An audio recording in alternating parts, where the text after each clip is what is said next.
Howdy. All right, let me check the image real quick, make sure we're good. We're waiting on an order from Papa John's, from Papa John's. I'm John. That is not my restaurant.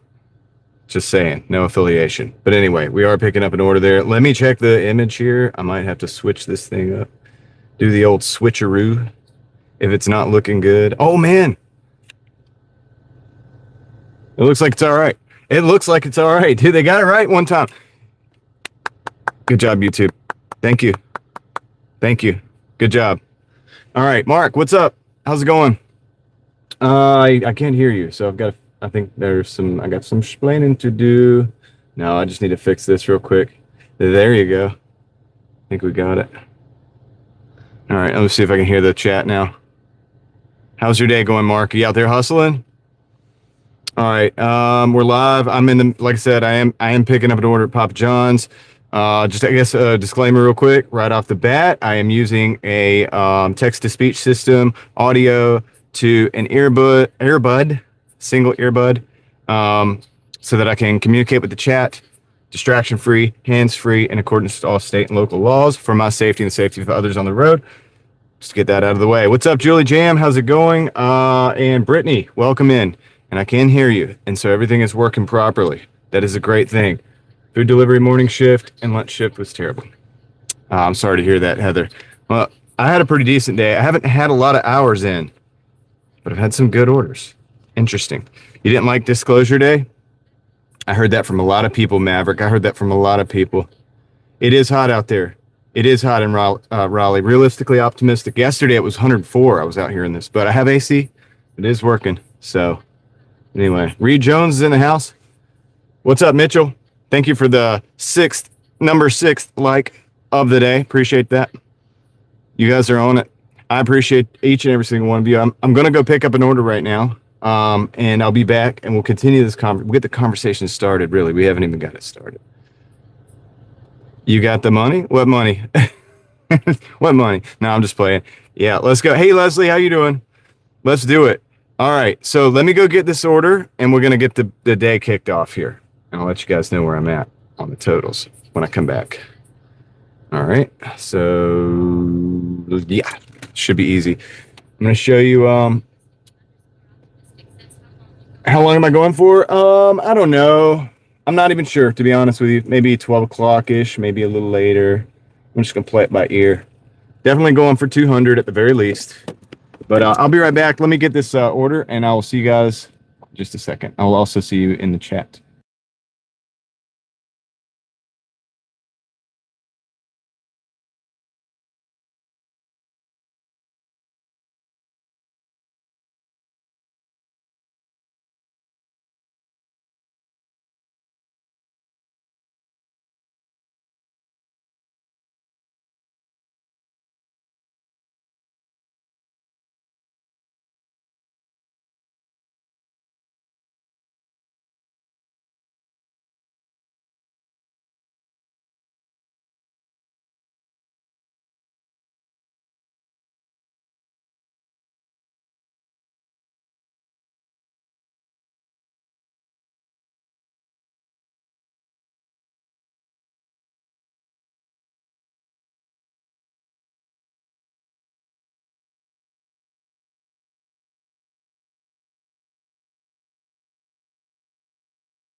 All right, let's go.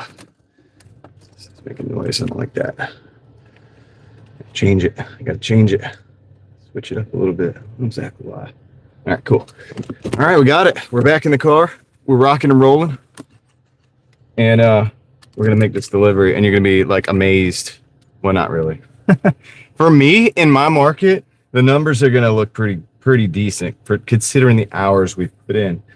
So far, so good, right? So anyway, let's get us on the road. I appreciate y'all too, by the way, coming in. Thank you for hanging out with me. It's pretty cool. Oh, no, oh man. Then my AI comes up on the phone and is like, anytime, glad to hang out with you. It's like, not you, phone. Come on. My phone is sitting there like, yeah, sure. No problem. Anytime. It was fun. It was fun to hang out. I didn't even know we were hanging out. I thought we were just a phone this whole time. Okay. We got to go 2.4 miles with this one. Look at that sky. Beautiful sky. What's up, Bessie? The sky is beautiful. Cool. Cool. It's good. He learned from the best. I'm just playing. I'm just messing. Maybe I should go over there and say hello. I'll do that in a little bit.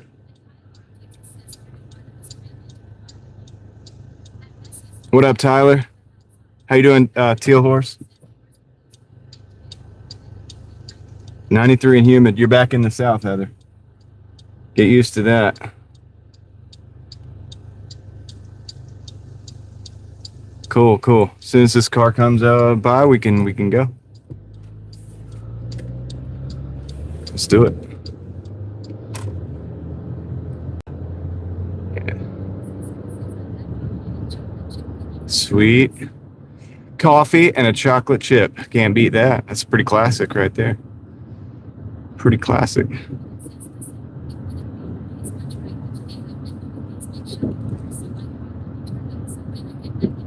It's gonna be hot, yeah, every time you get in and out. I definitely understand that. Another case for no shopping orders.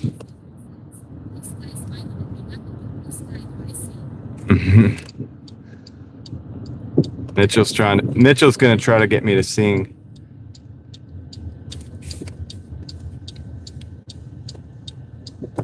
What am I here to amuse you? All right. We go down Leesville. We go up Ray and down Lynn Road. Wow, that humidity. Yeah, the humidity will get you.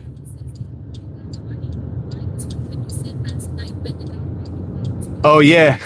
That's right, Leslie. Okay. Took me a minute. Thank you for clarifying. I know you got a kick out of that because that dude definitely looked like it. Like, it's pretty much canon that dude was an off-duty cop and he was interested in the deal we were doing, which happened to be a DoorDash YouTube. I'm just saying. But hey, look, it might have looked a little sketchy. It felt sketchy. It felt a little dirty after doing that. I felt like going home and taking a shower. You know what I'm saying? Toyo. I will. I'm gonna stay hydrated. In fact, I'm gonna take a sip of my hydration just for you, Toyo. Cheers. Cheers. Let's go. You gotta follow suit though. Only if you follow suit. There we go. Full disclosure, that's not water, that was tea, but that's okay. So I got both of them.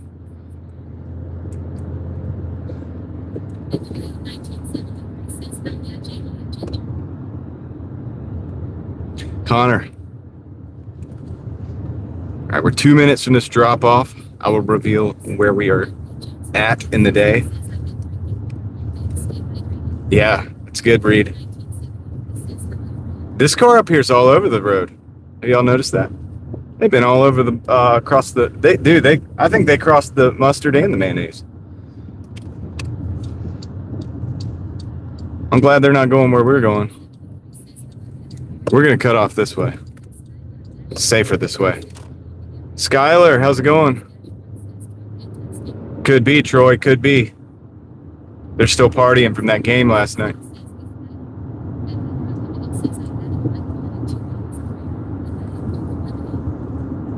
I just noticed my dash cam's all wonky. I'll fix that in just a minute. It's not straight. Does that mean it's... Never mind. My dash cam has a different type of preference. That's okay. I'm going to fix it. It's going straight in just a couple minutes.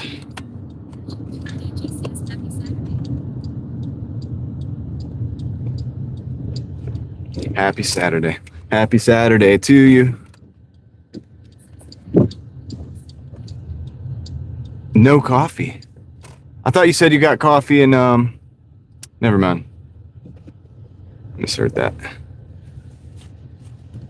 All right, cool. Let me go drop this. Ooh, that's not a parking spot that we can use. I think I'm just gonna park like right here. Pretty sure we can get this done. Of course, that Jeep wants to back out probably like right when I'm doing this. Here, I'll just do the whole. You think you can get out, man? Hold on a second. Be right.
I'll take this one. Sorry, it was muted. Yep.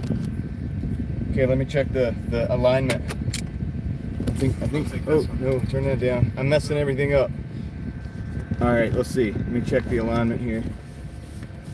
I think I know what the problem is. Okay, I think I know what the problem is. Too much. Okay, there we go. I think it's better. And now, it's still. Why is it doing that though? Because this. Still too much in here. Okay, there we go. I think now we got it. I think it's even now. I think that's even now, pretty much. But the problem I'm having now is, come on. It's like I wasn't prepared almost. Goodness gracious. Absolutely unprofessional. All right. Sorry, guys. I'm gonna figure this out. I know what I did wrong. I think we're good now. I think I can fix it. We gotta be getting there now. Is this it? Yeah, hopefully, Reed. I know what it is. It's like the mat that I put up here, which is really just a t-shirt around a some other thing like that I have. It's a vent shade. It's a window shade with a t-shirt wrapped around it, but the t-shirt was wrapped around it and parts of it were folded over too thick. Do I have to explain my entire operation? Anyway, oh yeah. Let's go this way. It's very sophisticated. That's all you got to know about it. And then there's things that can go wrong. It's like a super sophisticated operation. It really is. It really is something crazy. It's all boils down to a t-shirt. Sorry that I ruined that for you, Leslie.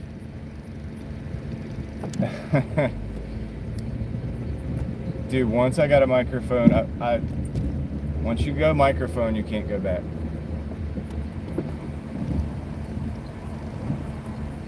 Well, Heather, first we're gonna have to see those statements about that coffee. What's up, Peter? How's it going? Okay, let's go. Okay, yeah, let's go.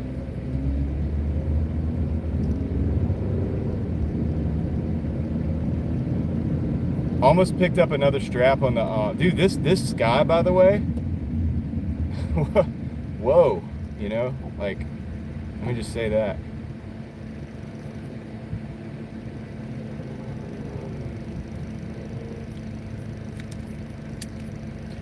Yo, Norman is in San Diego, but no, I'm in Raleigh. So, you know what I mean? What's up, Norman? How's it going? Yeah, this guy's beautiful, dude. It's insane. I didn't even expect it to be that beautiful, really. But now I'm looking at it again, and I'm like, well, isn't that something? Same thing we always do, Dizar. Trying to take over the world.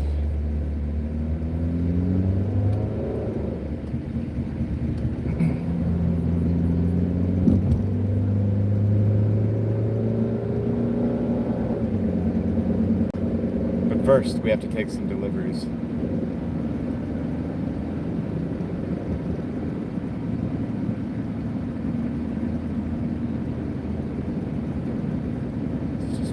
Things. This is a procedural situation.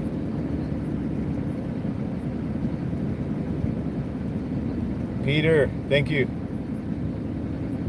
Appreciate that, man. I knew you were, dude. I knew you were gonna get bored and want to just go back to work.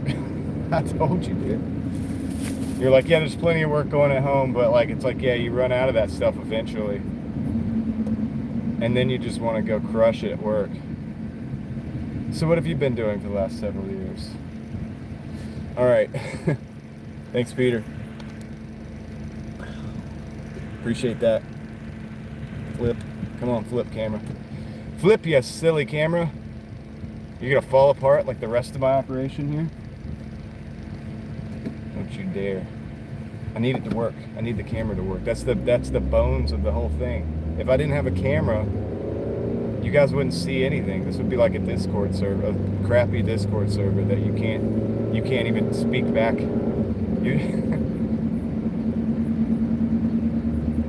Jeff.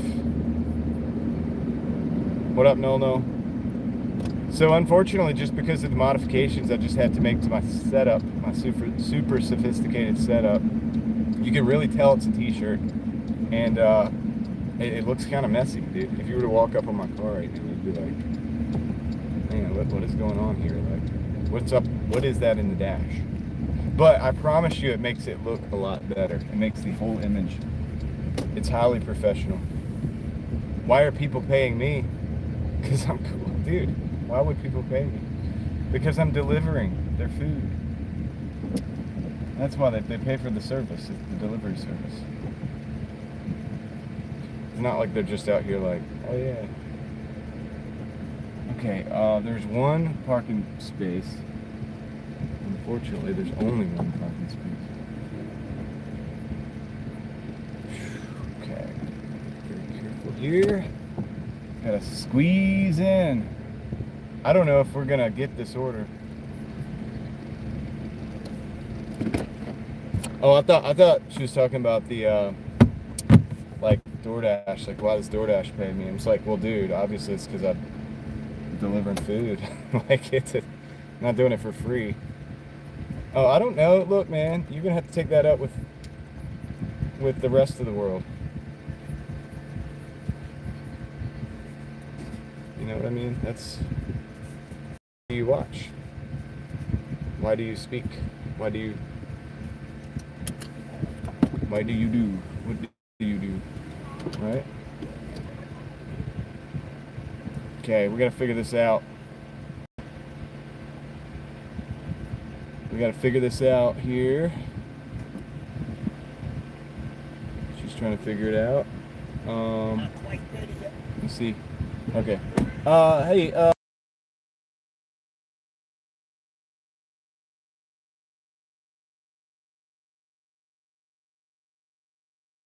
okay, thank you. No, Jeff, I can't. There's no time. There is no time. Wheeling with Jesus is in the house. What's up? How's it going, Wheeling? I'm live, by the way.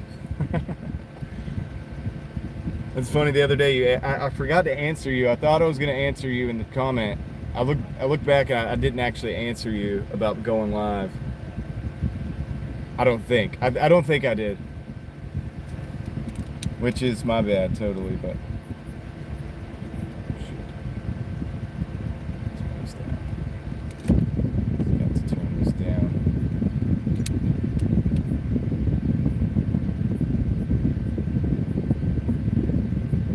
You hungry, D-Sar? Check the refrigerator. Maybe there's another donut. Could be Memorex. You never know.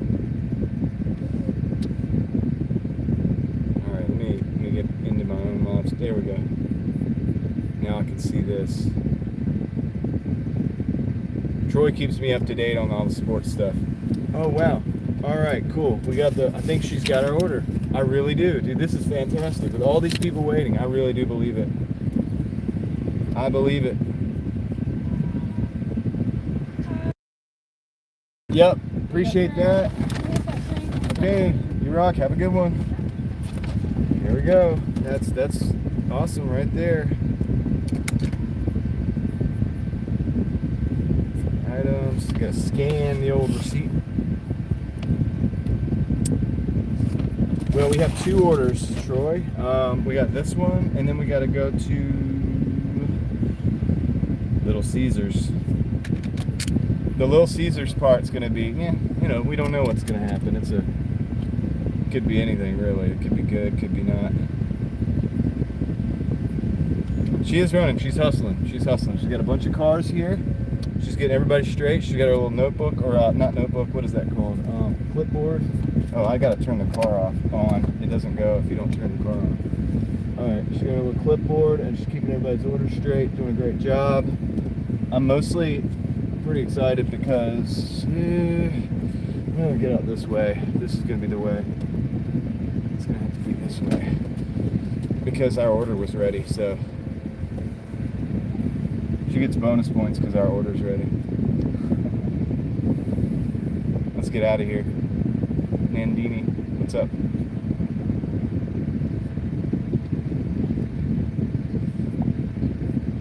Let's get out of here.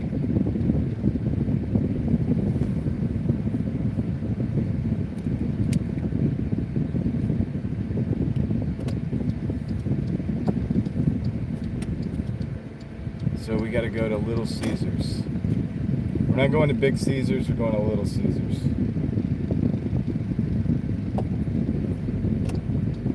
I don't know why you ask that every time. I don't think there's a reason for you to ask that. I think you're trying to sabotage my chat. I think you're trying to sabotage my chat. Chill out with this type of thing. Nobody was talking about that. You're crazy.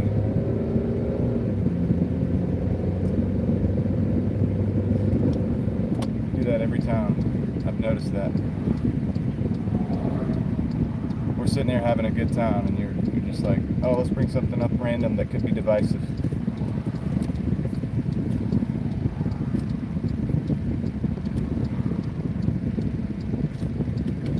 Like asking weird questions. Not cool, man. Not cool.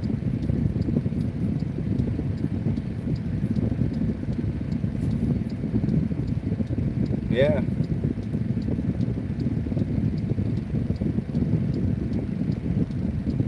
Very weird. We haven't used weird since last night. The guy with the pizza shop. The guy at the pizza shop with the stretchy cheese. That was the last time that I used the term weird, I think. It was the last time. Alright, so we're going to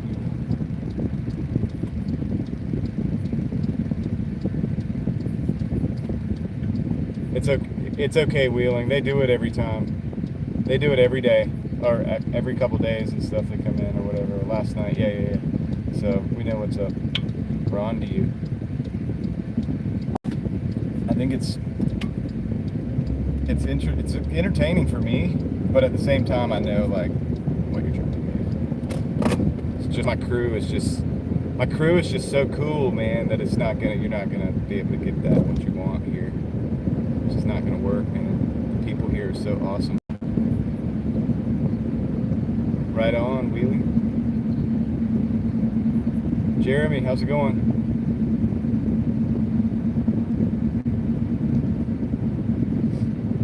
Yeah, dude, when you come into like a legit, like cool community. But yeah, but you don't really know. So here you go again. You're trying to do this again. Yeah. So see, it's so silly. Why don't you just relax and enjoy the weekend? Look at the beautiful sky.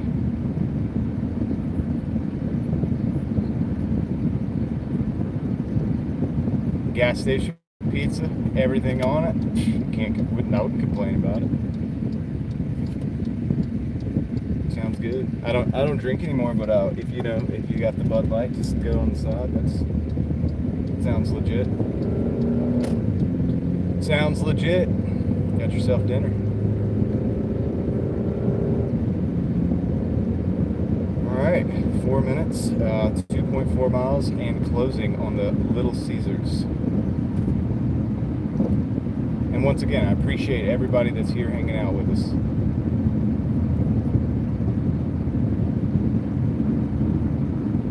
Yeah, we let you hang out because it's engagement. I actually benefit from you hanging out. So that's why we're letting you run it. Everybody's kind of observing the situation.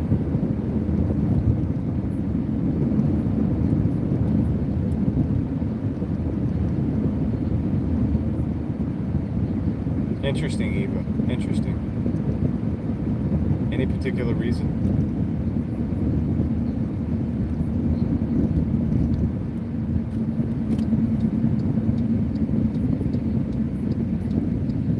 How long were you guys out of power, Wheeling? Isn't it, Troy? You had the food poisoning. Are you feeling better though? Because I know you weren't feeling good the other day. It's like it's been a few days. It's been like 4 days or something. 5 days. Yo, CR, what's going on, man? I hope you had a good shift.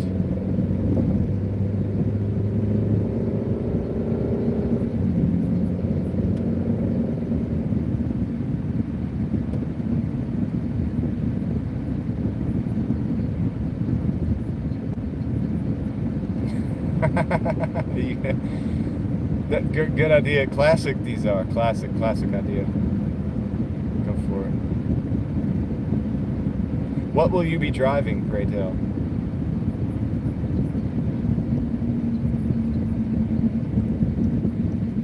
That's it. That's it. There you go.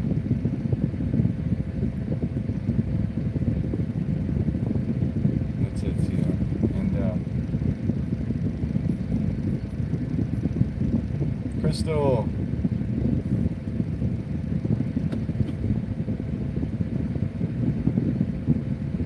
We getting the crew together. Go for a ride.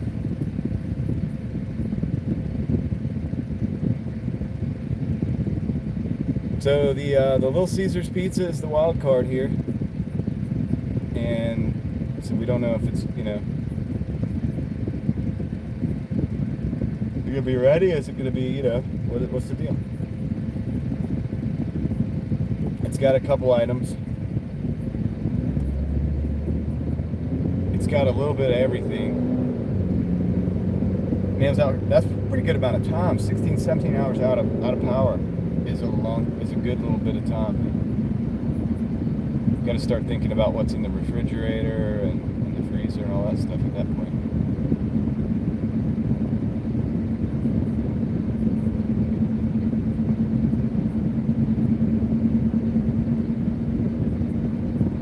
Yeah, that's okay, Wheeling. A lot of people use the speech to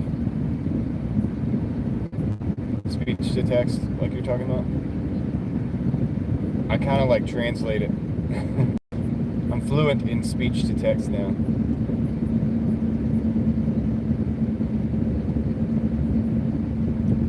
Found some grapes. Was your wife hiding those too, or no? She put those right up front. These are for you. It's a trap. There's probably a donut somewhere behind there.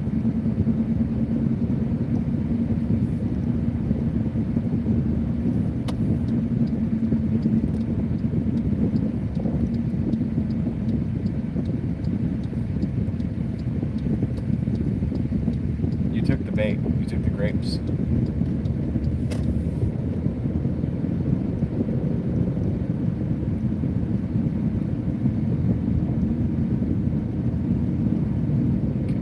Let's hope this thing is ready. Now, the interesting thing is it's got a 2-liter and it's got the cookie dough brownie, which I hope they did not put in the hot box because those are supposed to be cold. I mean, I don't matter to me, but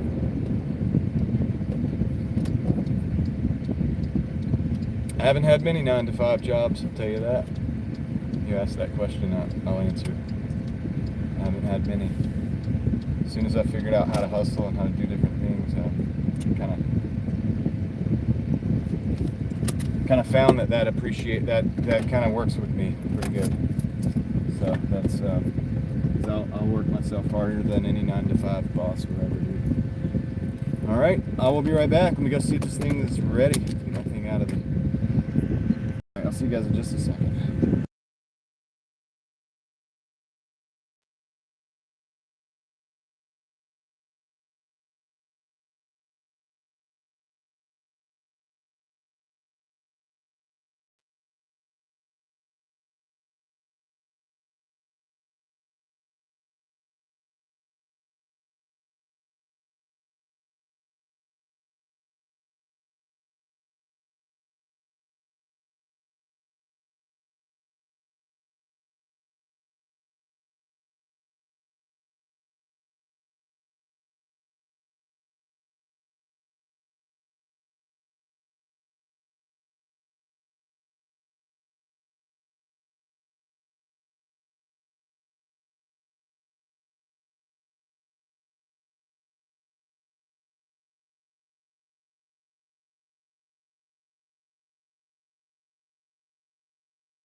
It's kind of like a miracle. The order was actually ready at Little Caesars on Friday or Saturday, sorry.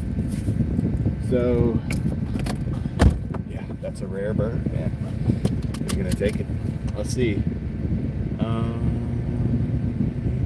Let's see, what did I miss?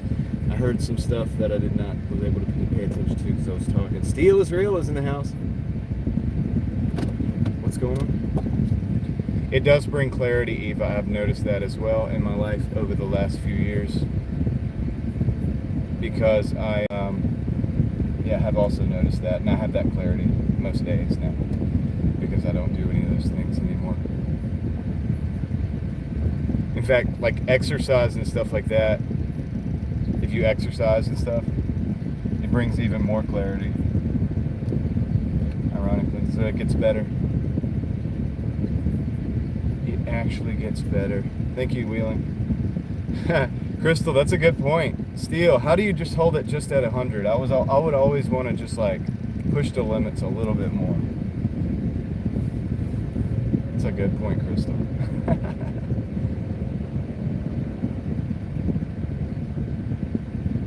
Oh my goodness.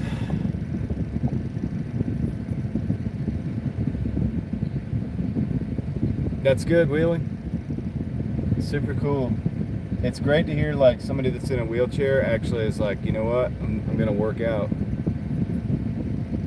It kind of takes the excuse away for most people. You know what I mean?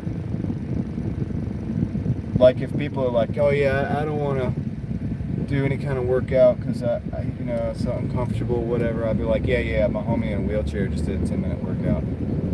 So, what are you gonna say now?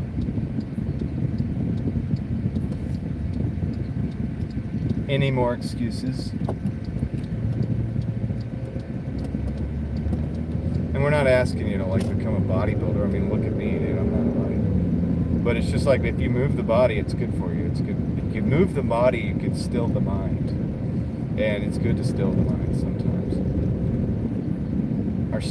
Our information and stuff just it moves too fast, and it comes in so fast, and so whether you're like if you can walk, if you go for a walk, even if it's just going for a walk, or if you can't walk, maybe like you're doing whatever Steel or whatever Wheeling's talking about doing, for example.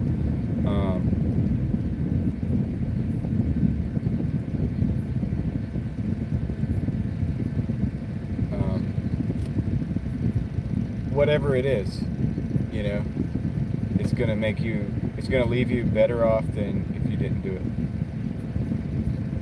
It's what I call stacking wins. Leslie.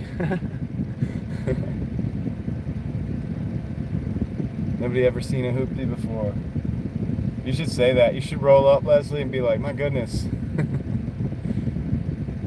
What? None of you ever seen duct tape on a car before?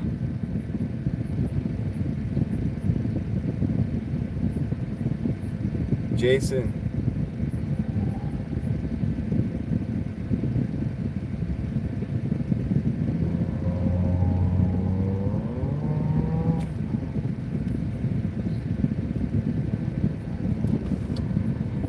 That's cool. Shadow boxing. That does seem like something that would be good, especially if you're in a wheelchair.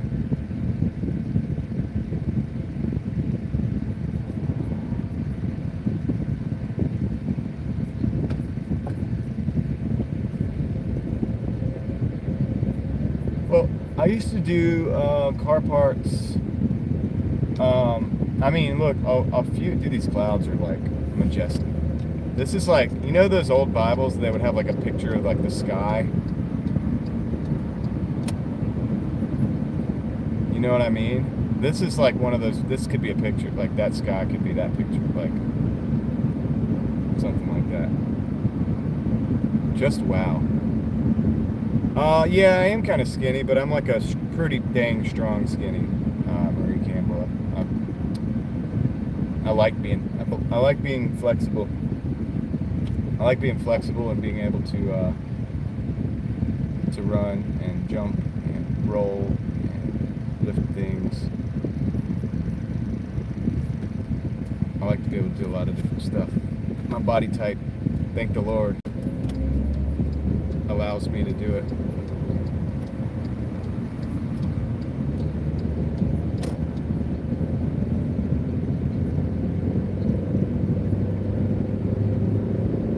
True.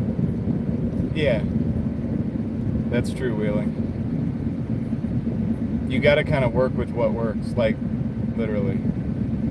But I imagine, and also if you're in the wheelchair and it's like, say, your upper body and I guess your core too, like really, because you can engage that so you can actually literally go around in the wheelchair faster, more mastery. So that's, I mean, yeah. Seems like you would be the expert on that compared to me. We have different situations, but yeah, like the whole point being, anybody in whatever situation you're in, just like somebody so gracefully pointed out that I'm skinny, right? Like, well, yeah, I have a skinny build, like naturally. So I've taken that and just like what I do is like maximize my use of that. So what does that give me? Well, I used to not be able to run because I had asthma. And I wasn't able to breathe as good like when I was growing up. So I didn't do a lot of things. Like I did play sports and stuff, but I felt that I was limited, right? And then I smoked cigarettes and stuff like that for so many years. And that also limited me more than I even thought. And then when I stopped that, when I was able to kind of be done with that, it really opened up a whole nother, and then I started working that into like working out and running. I became a runner actually, and I had never identified myself as a runner because I had asthma. I was like, I identified somebody who had asthma that couldn't run too much because if I wasn't able to breathe, you know, I wasn't able to run, and of course I would have my limitations, so I could only do so much. So I never identified like that, but at a certain point I was able to push through, especially after I quit smoking and stuff. And, you know, I got to the point where I could, you know, I had never done a mile under 6 minutes before, but I did do that. And so if, I think it's like that with a lot of things. Now, if I were to become injured, I would have to find a new level of resiliency. Is that a word? Resiliency, whatever. And that would be, that's kind of what, now I can't do a 6 minute right now, although I am kind of training again. So I'm kind of getting to that point where it is looking a lot better at this point. Yeah. So it is inspiring to hear somebody who has, you know, who's in the wheelchair, that's working out, is doing everything they can to better their position. That is fantastic, dude. All right, I'll be right back.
Okay, that one's dropped off. Let's go.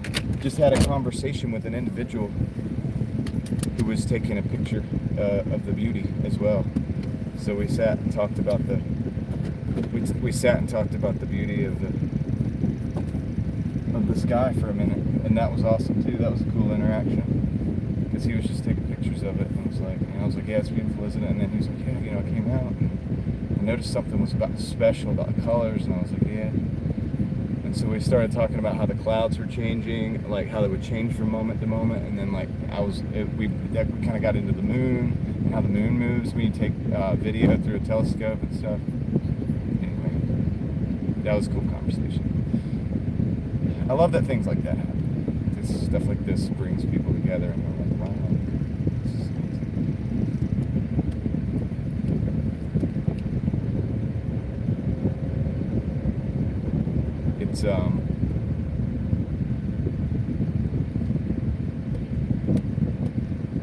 It's like artwork imitates that. It imitates this, what we see. This is just a fraction, like a fleeting, just changing moment, just a little small point in time of something that God does basically on a continuous basis, which is pretty awesome. Like, this is just one little piece of that, right? People are like, wow, this is amazing, it's breathtaking. Yeah, and that's just a single moment. That's just a single, like, millisecond of this creation of what's going on here. It can't be intimidating for me, especially if you're the one doing it. You know? Like if I were to try to like paint a picture of this, that would be intimidating to me. So I'll just say that. But it's not lost on me the conversation that's been going on in the chat too, which is really, really cool. I like hearing people that are not looking at themselves as a victim. That is really cool. And that is what Wheeling is kind of talking about. He's talking about not being a victim. He's in this situation, like we all are in our certain situations, and we're not, and so he's choosing not to be a victim, and he's choosing to do what he needs to do to better his position. So, what's up, Sean? Thanks, dude. 296, 7.5, not bad.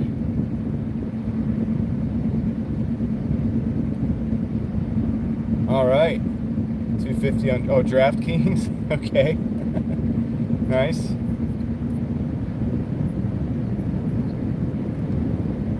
And I like this too, so those so thanks, Sean, I appreciate it.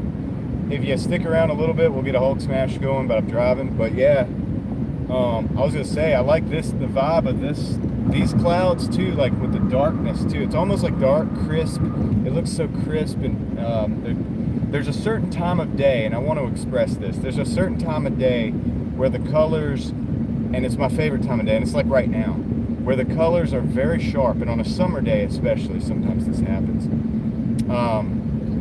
The colors are so sharp, it's hard to explain except for that you see it and experience it.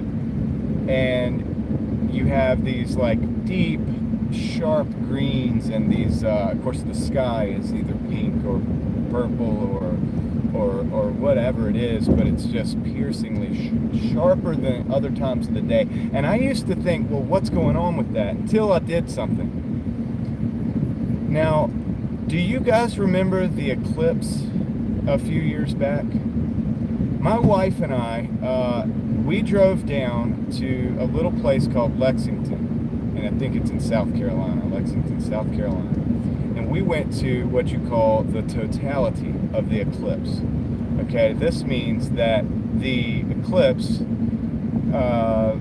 it was a complete eclipse. Basically, it turned into nighttime, in the daytime, and I believe it was for, I cannot remember exactly how long it was, but we were in the path where it was one of the longest experiences that you can get for this eclipse thing. All right. And some of you will know exactly what I'm talking about. All right.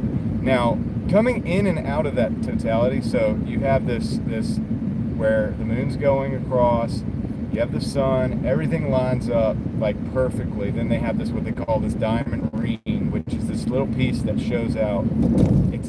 It's that last little piece of the sunlight, you know, and it's the bright point.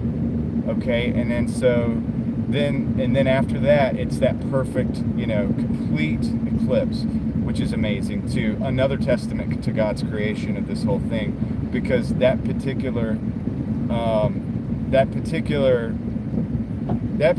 arrangement of the moon in between us and the sun or whatever it's near perfect. I mean, it is perfect. You can't explain that. How do you explain that? How perfect that is? And so anyway, it happened, and we experienced that, right? And I'm hearing that some of you guys have too. And what I noticed was that in and out of that, as it would graduate towards being like totally eclipsed and then away from being totally eclipsed, there was this different lighting effect as different aspects of the sun would hit the earth.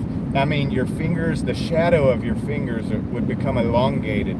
The shadows became sharper. It was very interesting. Like it looked different. There was different light spectrums or whatever that were going on. There's scientific explanations for all of this, but this is the first time I really experienced that, and I was like, wow, and so I've connected that with, this is kind of like a part of that happens at sunset. It's something about like certain rays from the sun come off. Patrick, that's amazing. And that's cool, CR, no, Marie, I'm not going to talk about recycling. I'm talking about something way better than that. And CR, that's also very cool. 4 minutes, you said something like that. Are you the one that said, no, Patrick said 4 minutes, right? I think for us, it was like a couple minutes. It was like 2 minutes and 15 seconds or something. I'm pretty sure. In Lexington, South Carolina. It could probably be looked up. But I'll tell you, man, it made me look at the way that the sun, and it's just a matter of like the certain types of light rays that come from the sun. Certain ones cast sharper, more crisp shadows with more defined edges, I guess, than others. And then when the sun's just out in the sky, you get all of them. When it's down to the side at an angle, you get, I guess, not all of them. And when you have a sunset, you're not getting all of that. And so you have these in and outs, almost like with that eclipse. And so I believe, and I'm no scientist, that that is why we see this crisp, like this time of night. That's awesome, Eric. That is fantastic. And that's why this time of night, I think the colors are sharper. I think it's some kind of level of that effect. Does that make sense? How's it going, by the way, Eric? Hope you're doing good.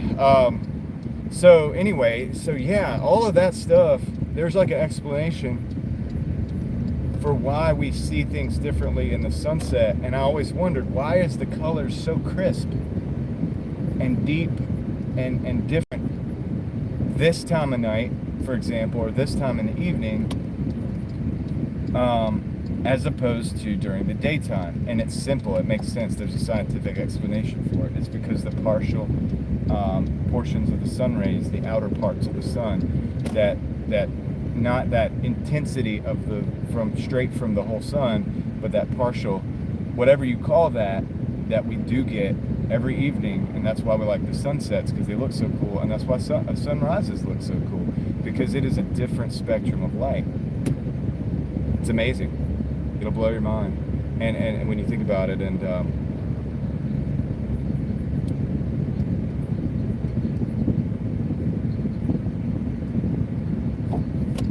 I know that's such a simple concept, and I'm a simple guy, so it blows my mind, These little aspects of God's creation just like blow your mind. I know one could sit here and say, well, yeah, of course, that's exactly what it is, blah, blah, blah, blah, blah, blah, blah, blah, blah, blah, and come up with some big words and say that they understand it completely. But it's like, okay, you understand it, but do you know it? You must see it and actually just be like, wow. And that's what we get to do here every night too on the stream. When we have these like sunsets, it's a different color every time. That's why I like driving instead of being in an office, because it's like, yeah, you could understand it on paper, like in a science class and all this, but it's like, to experience it. To experience it is our gift. It's our gift in life. It's an amazing gift.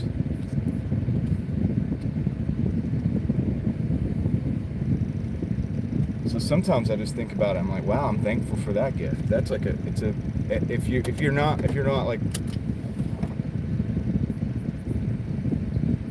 simple man, yeah. Science guy. We can make something out of nothing. Arctic Norway, yeah. The polar night and polar day. You know, those days with no sunlight would be, that would be, I'm not sure how I would do with that. I like the sunlight. I like the dark, but I like the sunlight.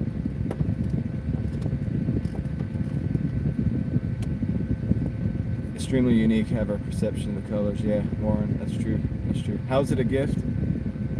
Look, if you can't sense how it's a gift, then I can't tell you. There's no me telling you that you'll ever get it if you don't get it.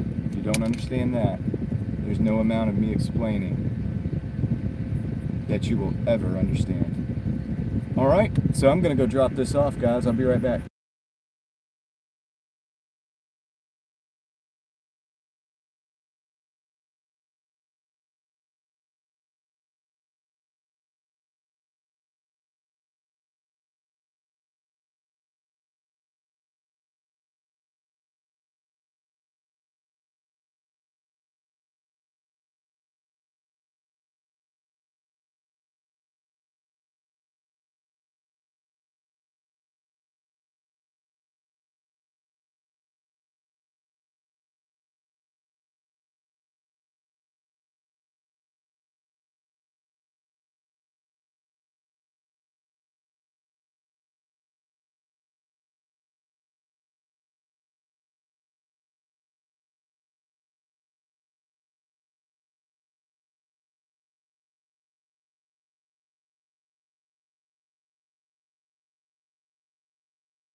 Okay, I'm back.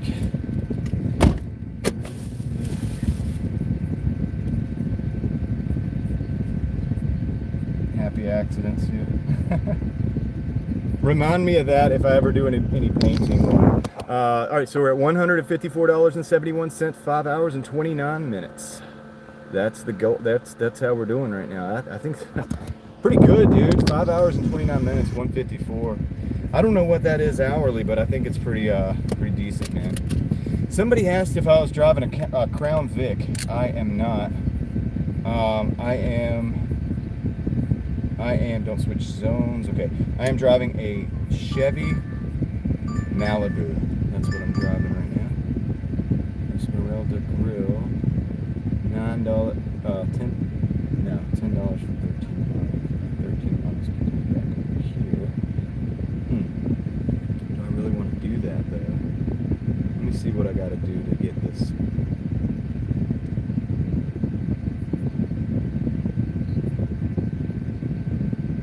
You're wrong. You're wrong, Marie Campbell. Just corrected you. All right, cool. You asked me to correct you if you were wrong. All right, so I don't know if I'm gonna take this or not. Actually, I'm gonna take it.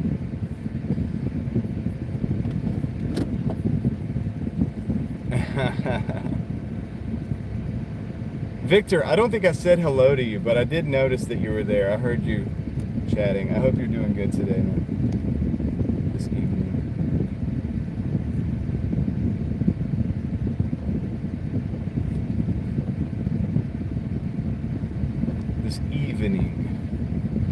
All right, this one is a little upside down. This is the first upside down order that I've taken today. Put that back where it's supposed to be. And it is a $10 or it's $9.55 for like 13 miles, but it's the 13 miles it's going back to my zone, and I'm gonna take it. So essentially,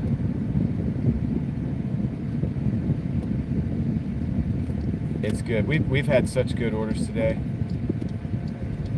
We've been blessed today, man. I think for 154 in 5.5 hours, I don't know what that is, but it's pretty good, I think, hourly. So I'm thankful for that. We're gonna do this. We're gonna get back in, and then we were gonna go and do something. Edson, how's it going? Welcome in, and Deborah, welcome in. Look at that too, Jason. Look at that. See this guy. This is completely different. It's like a completely different picture. You know, people are like, well, AI generated art can do this, that, and the other, and it's like, well, yeah, but so can the sky. Like the sky can do everything that AI generated art can do. Like the sky already does that. It already does that. It's different from minute to minute. It's all beautiful every time. Every time. So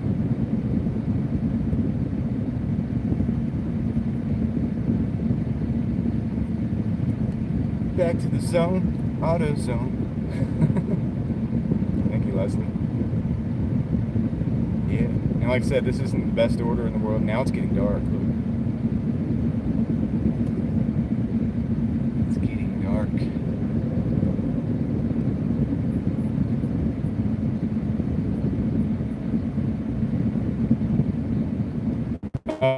Upside down order. Okay, Patrick, that's a good.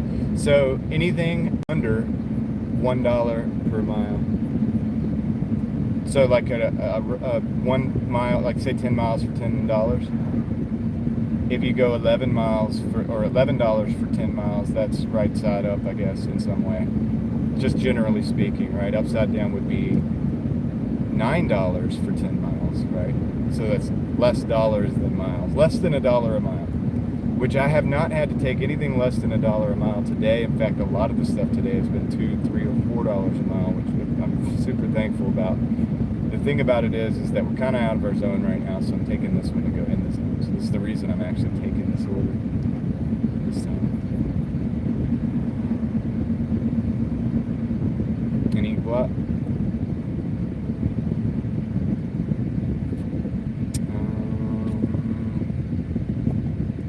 Yeah, I guess I'm gonna go this way. That's right. It's in the eye of the beholder, Patrick.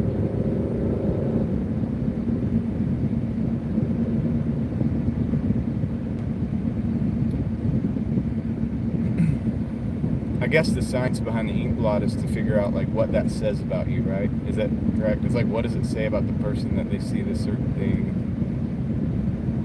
If they see this, like, this is some kind of a psychological indication of whatever. But if they see this other thing, then this is an indicator of some other, you know, different direction psychologically or whatever. I could be wrong about that. And I'm pretty sure they do have tests like that.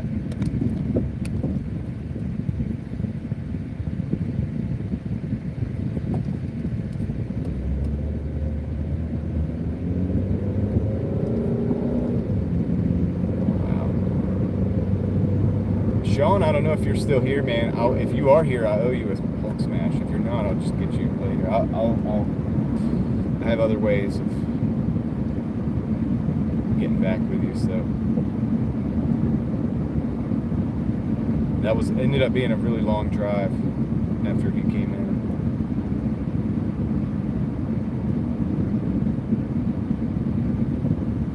Thrift to gift.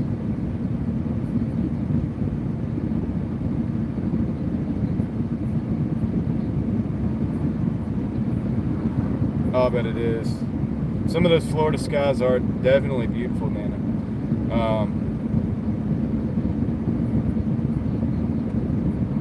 Yeah, no worries, Patrick.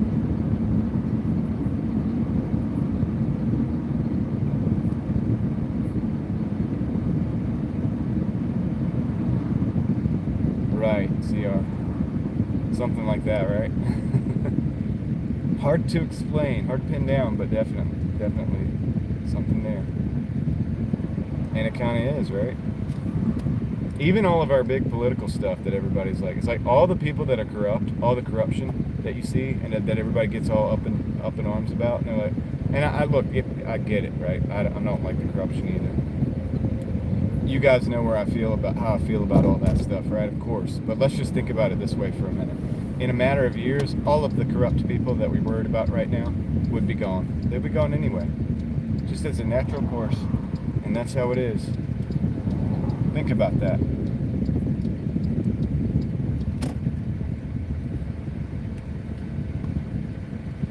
All right. So, back in the right shot. I can't tell. But we're at Esmeralda's. Think about that stuff, man. They'll be decaying. And we'll be decaying, like our bodies at least, will be decaying in the ground somewhere. Because that time moves fast.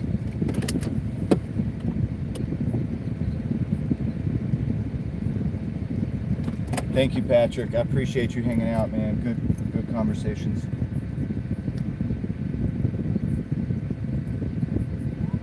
All right. I'll be right back. I'm gonna go pick up the sorter.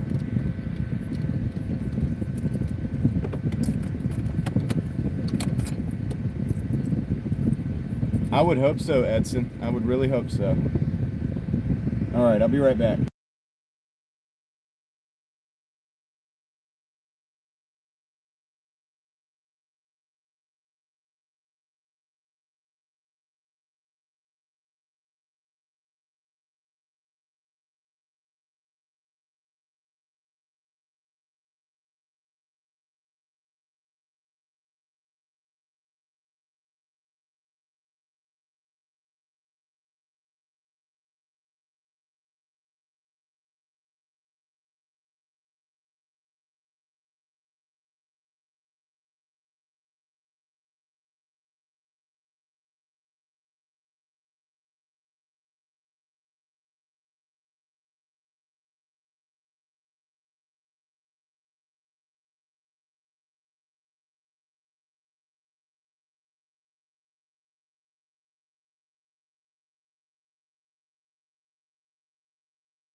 Back. I agree, Edson. I mean, I definitely look. So definitely, don't get me wrong when I talk about the fact that all the corrupt people are going to be gone in X amount of years, and I mean it'll be a new batch of corrupt people. Believe me, I get that, and I definitely am a fan of freedom. So definitely don't get it wrong. In fact, that's why I end up having so many conversations, because I believe that's like definitely key to freedom. I think our system, or like the powers that be, if you want to call it that, I actually call it the social media mind control program on my other channel, has actually been designed in such a way to try to have us not have conversations so that we can't even, really discuss these things across the board. So we're supposed to be mad at each other and stuff like that. But I do understand and appreciate the freedom that we have in this country, even if it's not an absolute freedom. And I appreciate that just about as much as anybody. And I actually don't take it for granted, for granted, not for granted. Okay, come on, Subaru. If you're going to drive like a Subaru, go ahead and get it over with.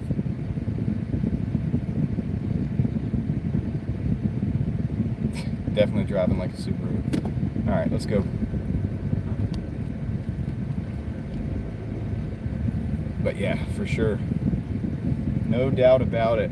I think that the American experiment did result in more freedom across the board, at least on some level, than probably any other form of government ever in history. I believe that. And it is sad to see it thrown away, if it is thrown away. All the old beavers. That's hilarious, dude. Oh my goodness. Old beavers in a Subaru. Alright. Here we go. Crossing the train tracks.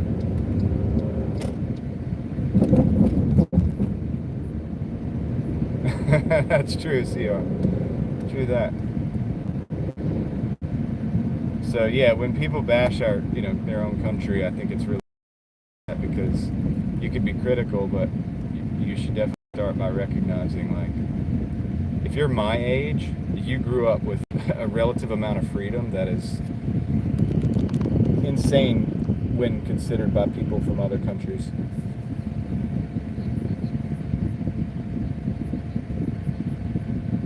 Leslie, she got the lobster. Nice.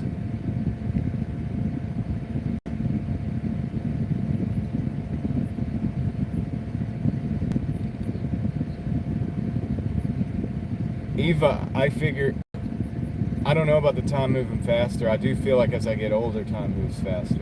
I think it might be a relative thing, because time is cheaper when not cheaper, but no, that's not a correct term. Time. So as you've experienced more time, the impact of that time is more and more rapid, I think, as you go. Like, so when you're a kid, okay, so like when you're a kid and you're like 6 or 8 years old or something, right? You've only experienced, let's just say 8 years. You've only experienced 8 years of time. So that in your relative understanding of what reality is, and like everything that you know in this world, is all within that 8-year time span. So it seems like time is infinite, more infinite than it does when you're 80. When you're 80, you've experienced that 10 times over. So it seems like that time goes faster and faster as time goes on. And I mean, that's one way of thinking about it. I don't know if that's like correct way of thinking about it, but it's something I think about sometimes, because it's like, so cheaper wasn't the right word, because you learn that time is more valuable, or you learn more that time is valuable. It's equally valuable.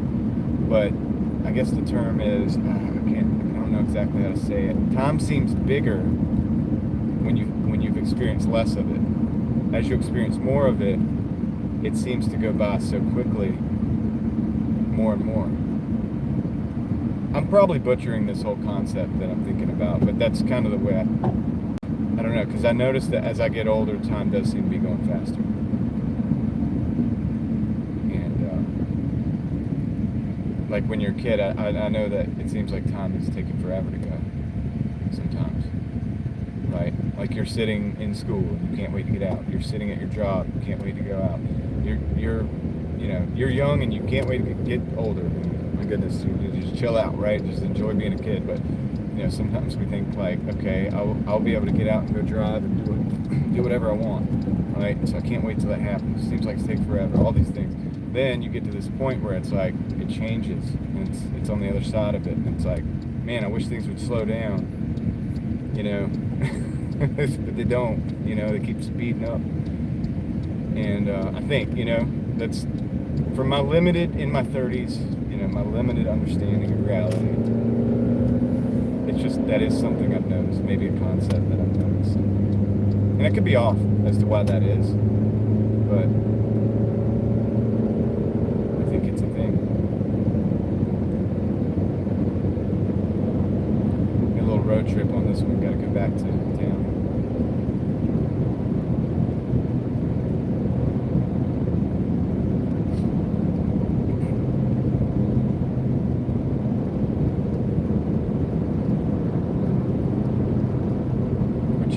Like this,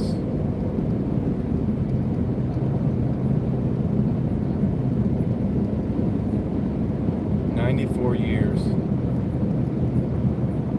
man, kudos to your grandpa for making it." Now, he got to be tough to make it.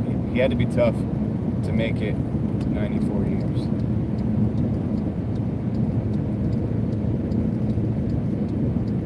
What a life.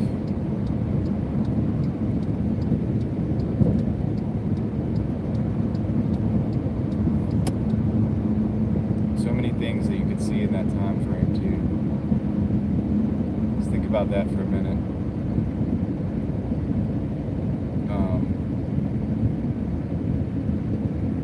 1930s, right? 32, something like that. The 1930s. Wow.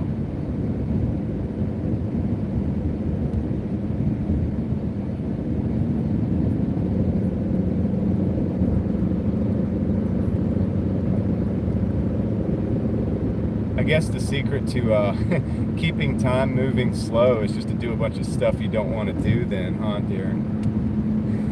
Just involve yourself with a bunch of stuff you don't want to be involved in, and time will move really slow for you. Wow, the sky looks crazy right now too, man. We're just having incredible scenery today.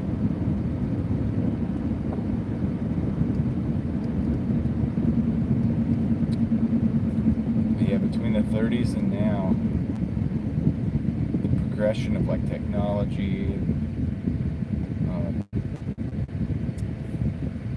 travel, I guess, man. But then I think about it, I'm like, well, they had planes back then, they had cars back then.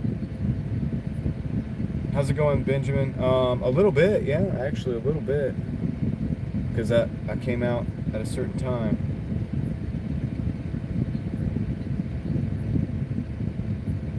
Right, Edson. Yes, yes, no doubt. Isn't that something? They didn't even know about the stuff that we take for granted as history. Things that we think about, like in our history, have not even taken place at that time. They did the history. They lived that history that we teach in schools or read in books and talk about like it's just always been there. That history wasn't even there yet. It was being made. It was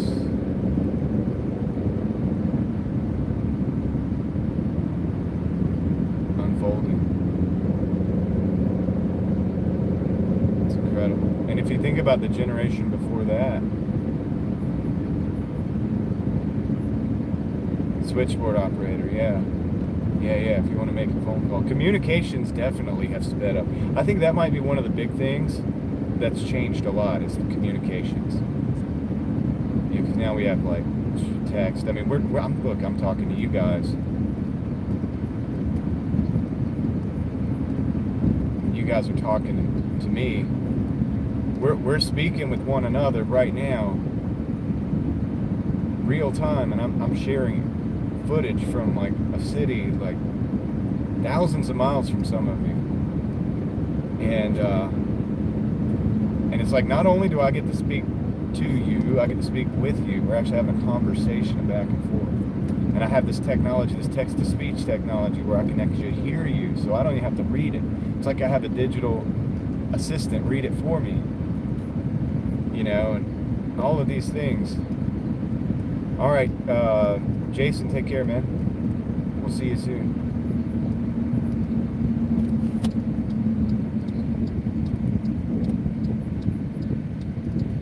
Hour flight. So it's incredible, really, if you think about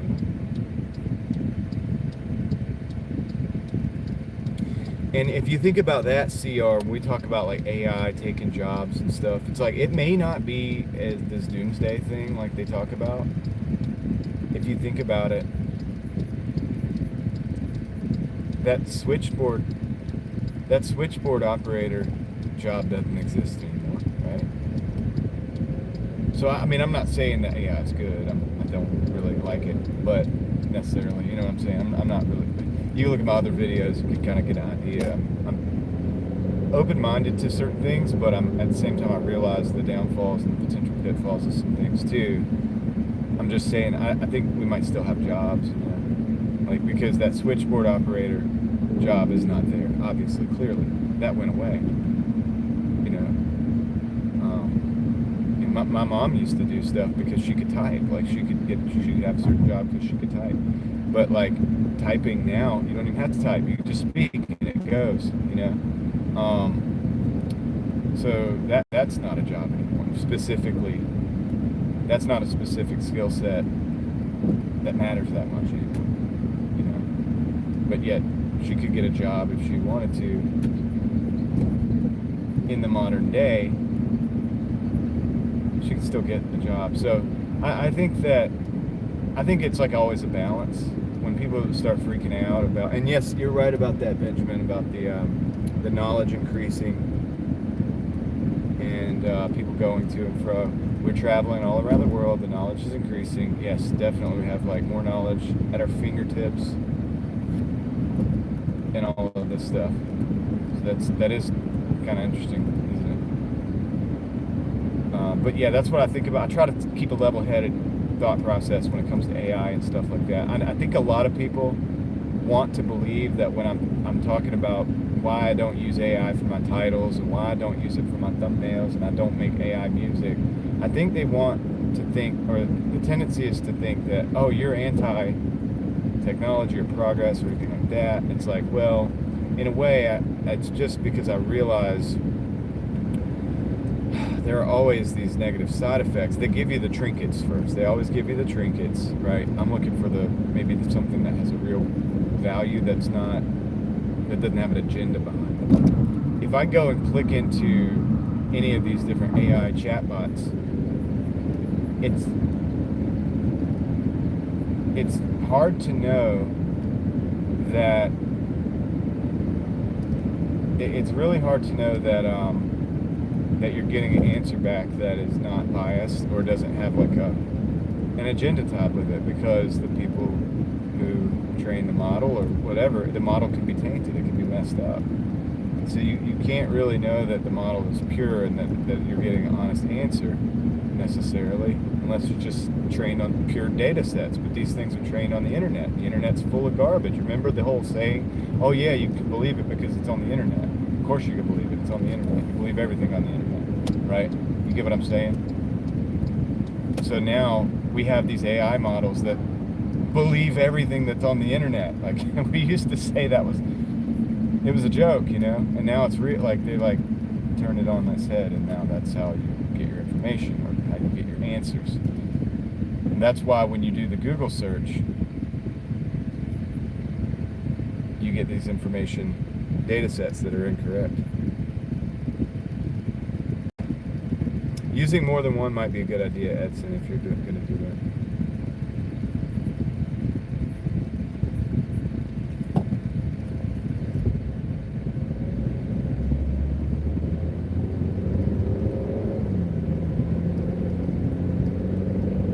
Yeah, CR, that's a good example of how you can just like, so she survived like that. So she was doing that job while learning how to do a job that probably was going to be coming into being, and keep on moving. Which is why it's good to keep on learning all the time. So that's why I say, like, even though I don't use the AI like for those trinket things, I'm looking at it, I'm watching it, and I'm looking at, okay, well, how can I train my own, you know, my own AI potentially, if I was going to bring it offline and not have it on cloud and things like that.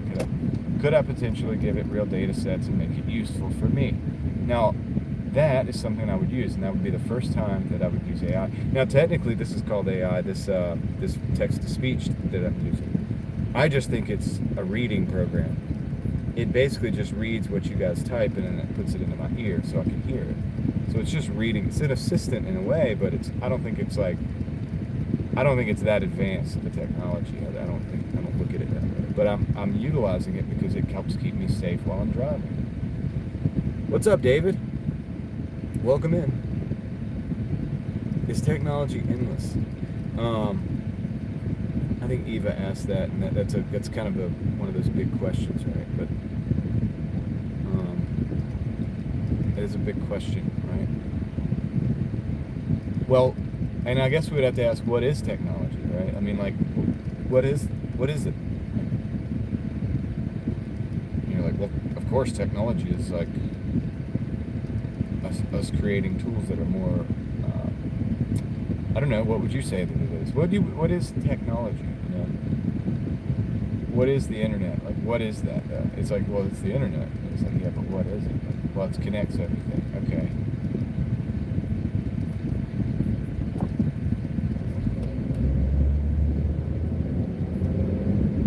The AI model for weather is not good. Yeah. I don't think a lot of these stuff is advanced, like to the point where it's really useful as much yet. That's a beautiful sky right there. See how it's just changed in this whole time. We've got about 100 different paintings. We've got about 100 different paintings tonight, and all in this sky right here. So the sky, the random program generator of the sky, has given us multiple different paintings, beautiful paintings, like over and over again this whole trip, and it's been different every time. There is a couple. I think one of them's a planet that you're looking at. We've been seeing that for the last few nights. There's actually two that are highly visible. I think one of them might be Venus, I think somebody said. And then I'm not sure what the other one is. There's two. If you look real close, you can see two. And I don't know. If somebody in the chat could help us out, I really don't know, to be honest with you. But one's up, the top one seems to be brighter than the bottom one that we can see. You'll also see some airplanes occasionally, but it's not those. I know what you're looking at, so I can see it too as I'm driving. I do believe they're planets. Somebody said it was Venus. I don't know who said that. Is anybody here that said that?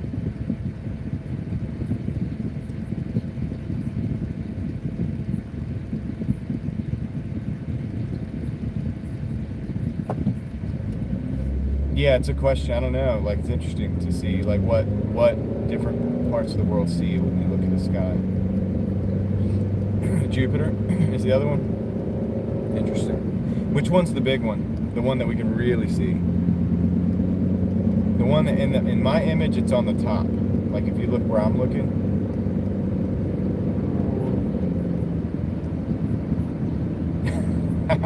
Thank you, Kristen. You know, it's funny. See, I say that I don't use AI. It's kind of funny because I have people in the chat all the time get answers for what we're looking for. They use AI to get those answers. But you know what? That's a pretty simple.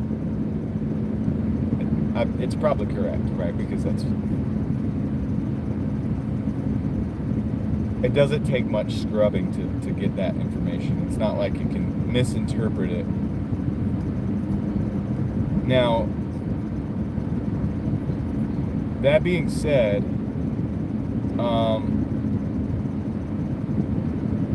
do you guys know how to search Google and not get AI results?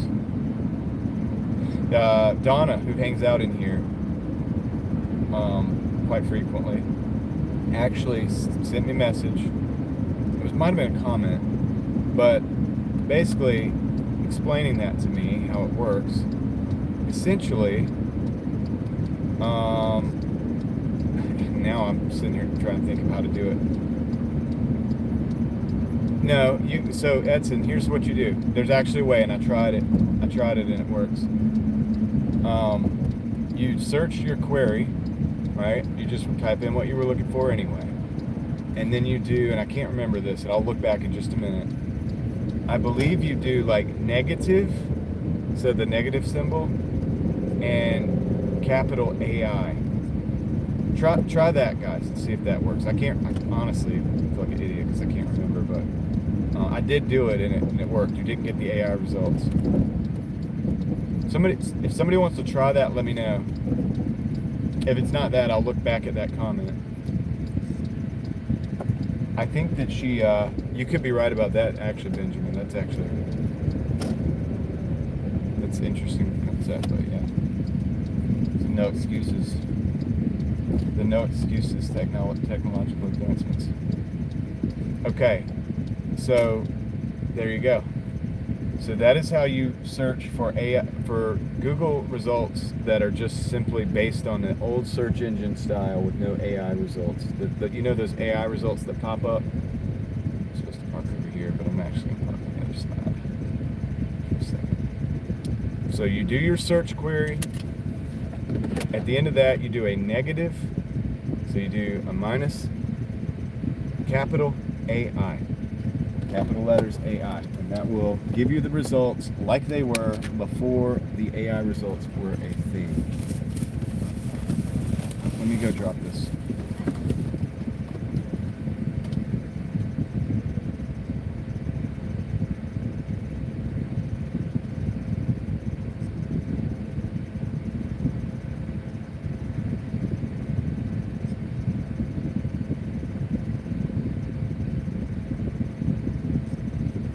Okay. All right. So yeah, I personally do like the web results, and some of the AI results like to be at the top. But 164 in 6 hours and 2 minutes.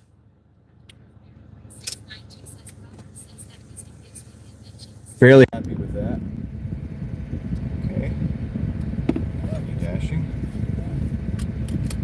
And if I'm not mistaken, I think this dash goes until like about 12 o'clock, so I don't even have to start another one.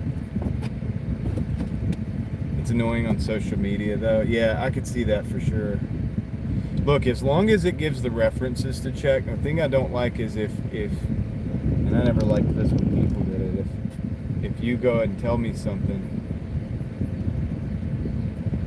you tell me something that's like it's like a fact, right? But then you don't cite the source so that I can verify that fact.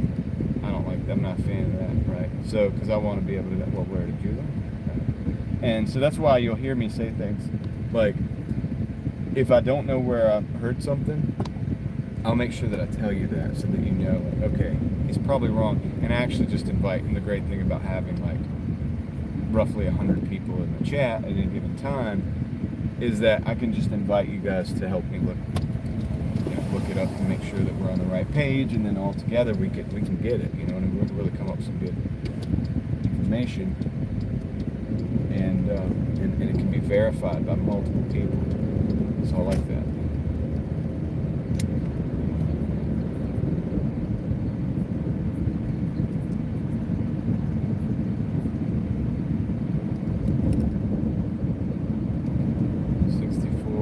So we're going to go back towards Sheets and a good berry, 753 for 7. No, I'm going to decline that. I'm not taking no orders like that right now. 922 still, so we're not that late in the game.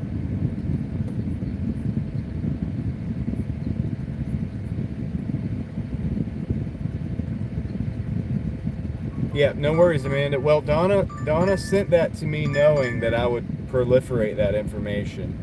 Got a Taco Bell, $7.45 for 4.5. I'm gonna take it. David, I just showed it. I can't remember. It's like 164 and some change.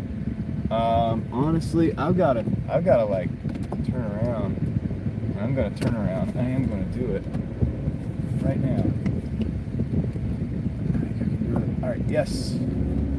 Cool. So I will let you know in just a second, David. $164.26. Thank you, Edson. And it's in at 6 hours and 2 minutes. Basically 6 hours is how long I've been running. A much better day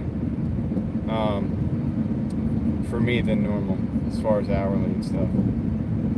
I did cherry pick until I got good order. Like, I was kind of cherry picking today a little bit, but at the same time, good orders were coming in. So, yep. So I'm happy with that. We should be able to hit the 200 in good time. Shh, CR. Don't say that. I am not AI. Okay. That's exactly what AI would say. Okay. Yeah, dude, we're gonna get to a point. I think I made my YouTube channel at the right time, and I was glad to do it because I made sure I made real connections. There's people that have met me in real life that can vouch for this, that are in my chats and stuff on a regular basis. But of course, you wouldn't know if they weren't AI either. But at least that there is some proof, right, of reality. Because I mean, there's going to come a time when it's going to be hard to tell. We might already live in that time. There's actually a couple of YouTubers that I'm not sure about. Hey, that is one of the theories, the simulation theory, right?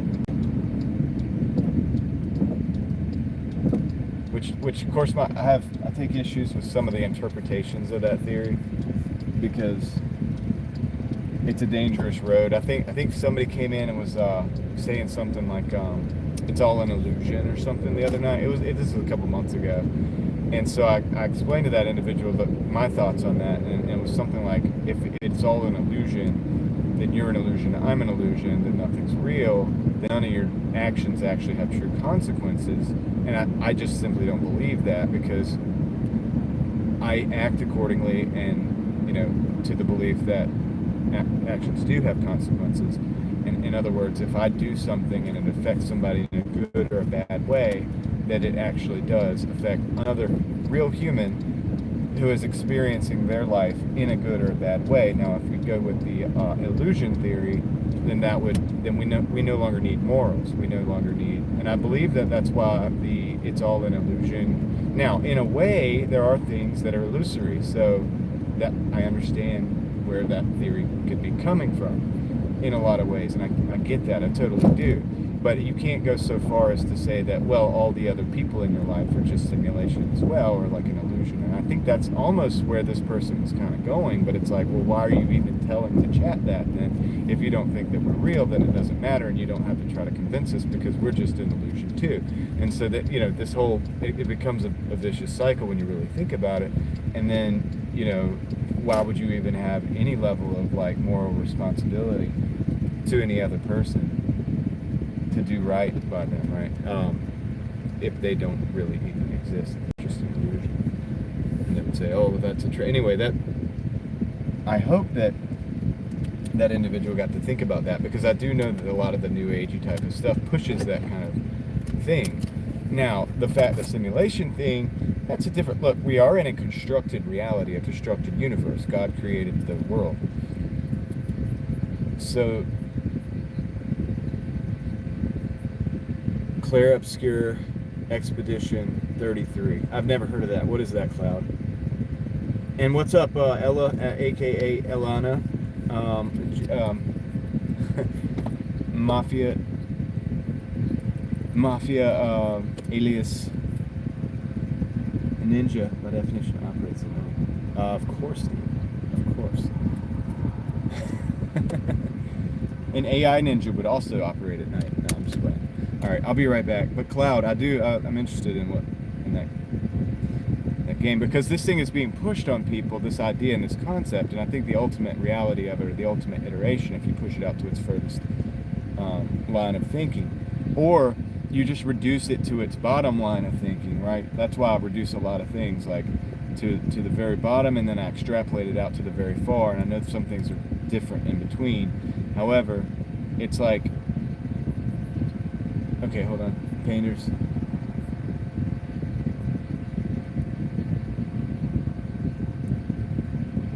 Right. Are those feelings just a program of the painting? Right. So if you start to think, the danger is if you start to think this about other people, then then you have the question becomes like, well, then you have no obligation to treat people right? Like nothing that you do would have any consequences at that point in time, right? Because there are consequences of the simulation. Okay, I got it. Right? So, but then there's no actual moral truth of it, and so I believe that concept is more dangerous than a lot of people think, and it's walking a much more dangerous line, because that's where it brings you if you really think about the nuts and bolts of it. That's just my thoughts on it, though. I could be, off, but I'd like to share those thoughts sometimes and just see where everybody else is at. But anyway, I'm going to go pick this order up. I'll be right back.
Okay, I'm back.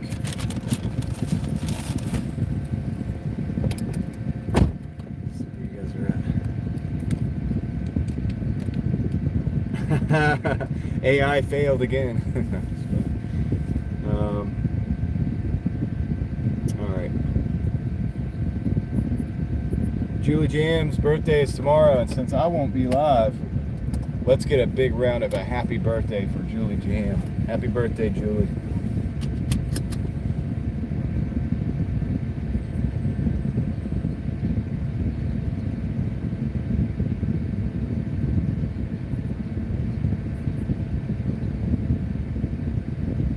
You'll go down Strickland over to Ray. What's up, Mad? Mad season.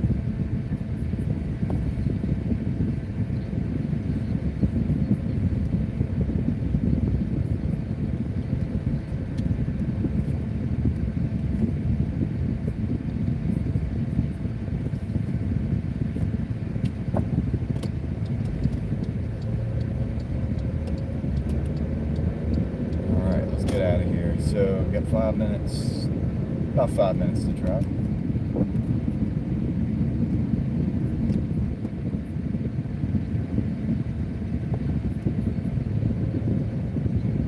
Die but spawn.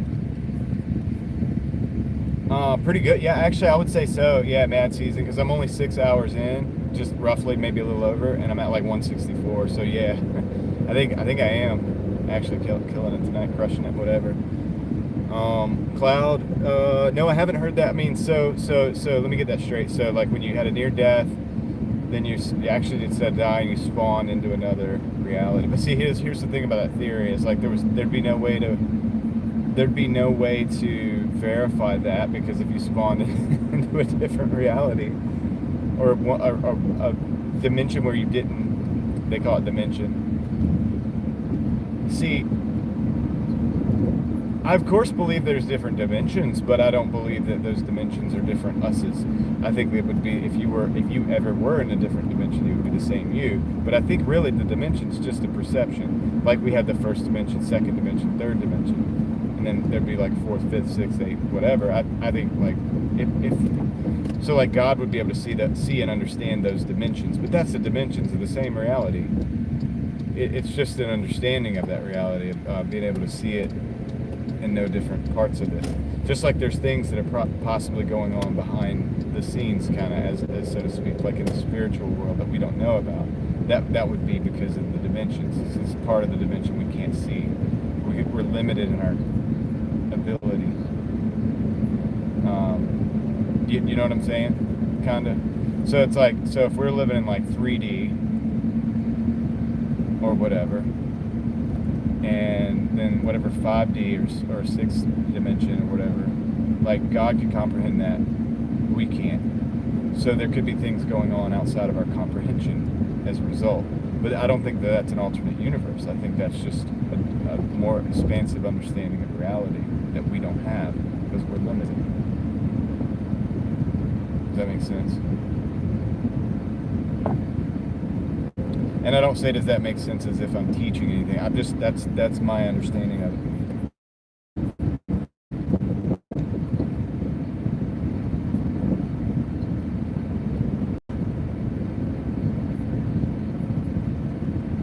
It would be godlike, which, but not godlike like in the sense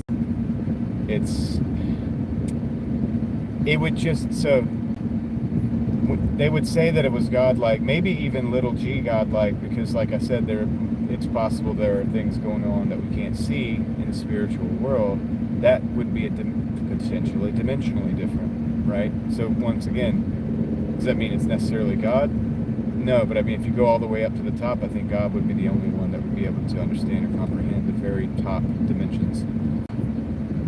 There might be some things in between that are not God, but can exist in those different dimensions.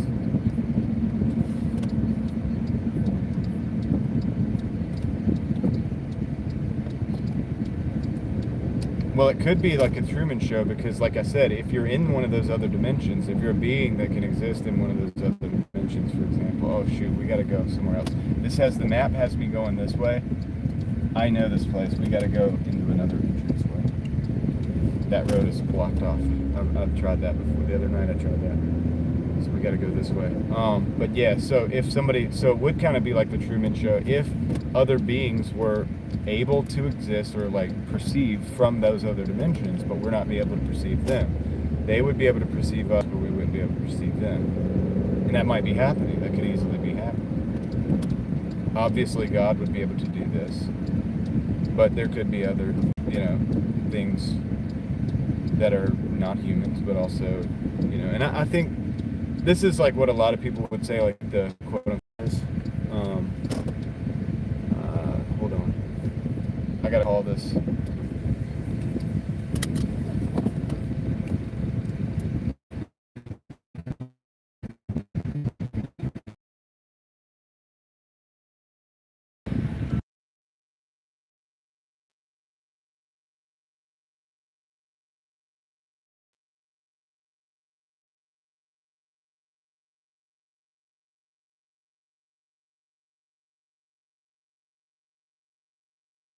Okay, we're good. Sometimes it says the name when I call the thing. It didn't do it this time. I didn't want their name out there. But yeah, most certainly, that would be a differentiator between what we can do as humans and the view of things that God has, like an omniscient, we call it omniscience. We think about as being everywhere in the world, but maybe that's being even more than that.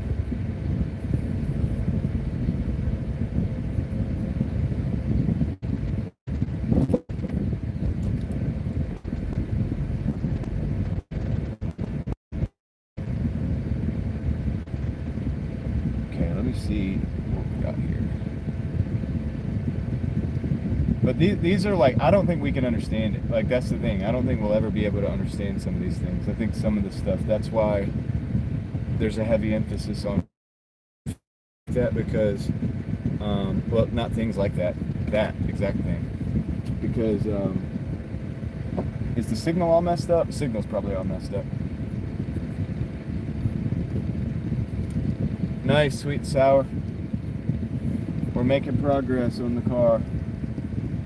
I'll get us to a better place of signal here in a little bit.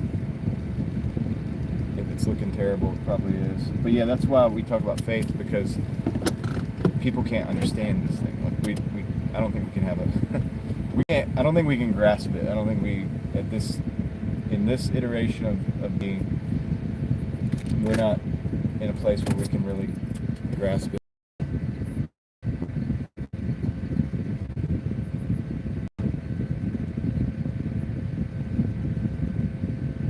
Yeah, but that means everywhere. That means, because when we get to three-dimensional, we understand the lower dimensions. We just don't understand the higher dimensions. So if God understands a higher dimension, like the highest of dimensions, whatever that might be, however far that goes, then that's everything underneath as well. It's all of it, right? All right, just thinking about it. All right, let me go drop this off and get us to a better area of signal.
Okay,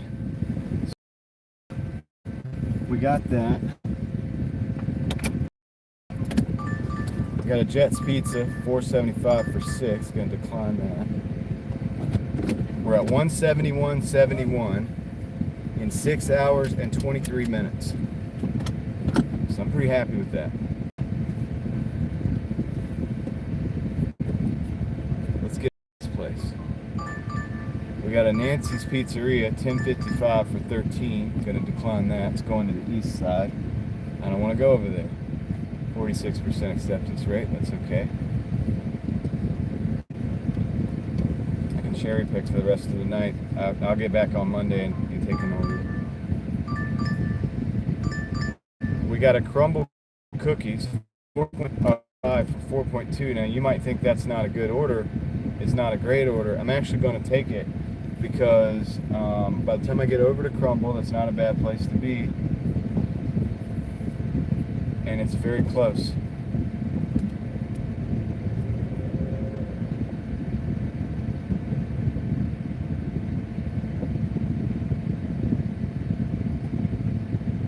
And the gates are working. That's good. Can you guys even see what's going on?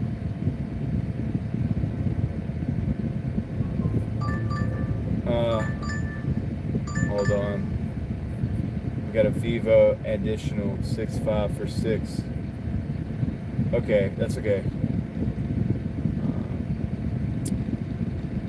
And that is going to Durant.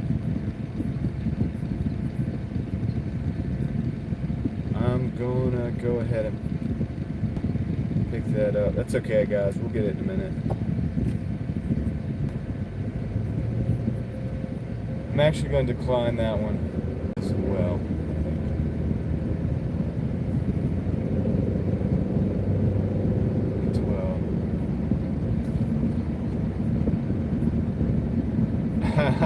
The Blair Witch Project. That's, yeah, it's found footage.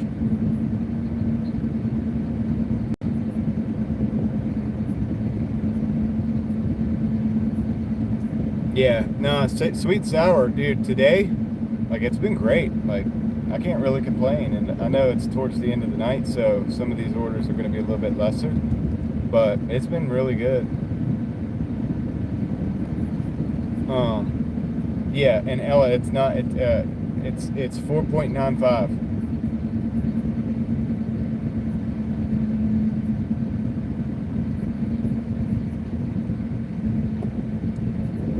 Thank you, Benjamin. Yeah, the time with my kids has been a very important thing for me. Very important thing for me here lately, especially as they get older.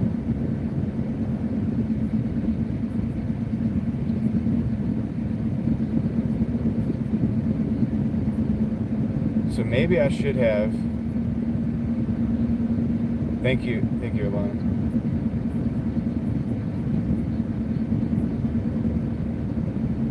It is. Family is important, and it's made that way for a reason. And also, this is I'll say this, and I've now settled into my, some of you guys have been here for a long time, and I was working 7 days a week, right, for a long time. I have finally settled into my 6 days of work and 1 day of kind of like rest. And I'm gonna say so. I think that's the way it goes.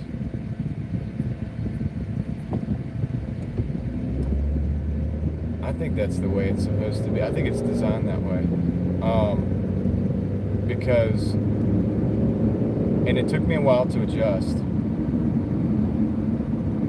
but it's not that I'm doing the amount of hours that I did before on DoorDash, for example. It can't be quantified that way. The production, the productivity can't be quantified that way. It's a little different than that. I'll explain it. Having the day off, so to speak, allows me to go pretty aggressively when I am on the 6 days, and I don't mind going extra time.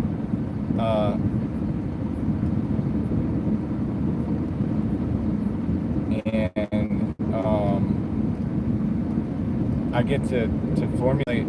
I get a little room to think. It took me a few weeks to decompress all of it, because actually I didn't realize I didn't know what to do with my day off. Like, even though I was there with my family and I enjoyed it, like I hung out with my kids. We did something. We've been going to grandparents, you know what I'm saying, and they have a little above ground pool. Last week we did that. That was fun. We've just been hanging out and making memories, and that's good. But in a lot of ways, like when it slows down, I didn't realize, like, I don't know what to do with the time off. Like, I don't know what to do.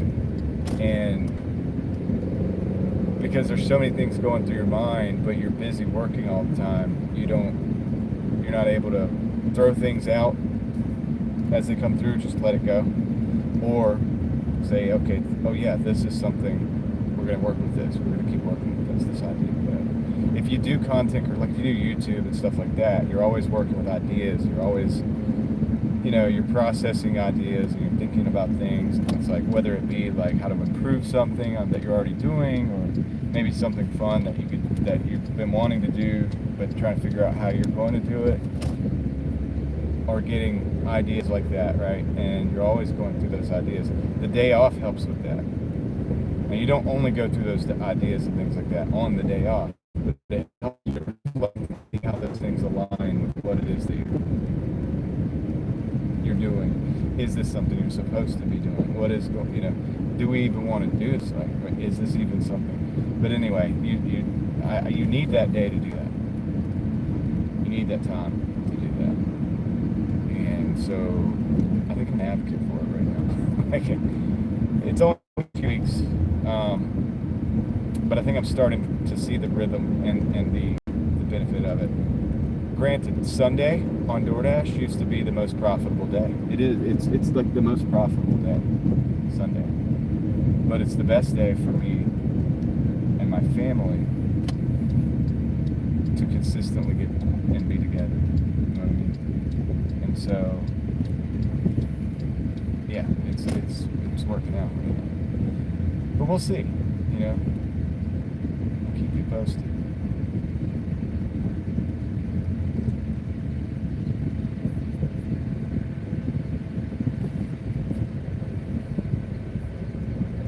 Right, Victor. That's kind of what I think about an hour ago we were talking about. I was like, you can figure out all these different mathematical equations about reality, about different things, but there's a difference in between knowing what it is, like on a conceptual level or a scientific level, and living it, being in it, and experiencing it, almost knowing it, right? Knowing it's different, and you can do that. And you can still only be able to, you can like know it, but you can't,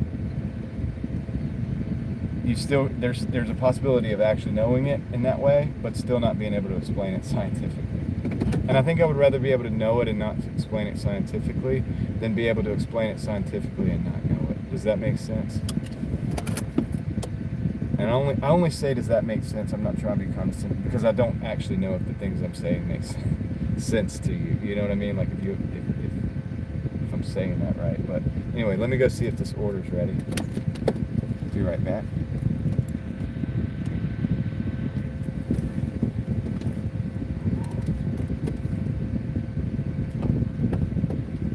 Shut this down now.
Okay, so guys, I got a cookie.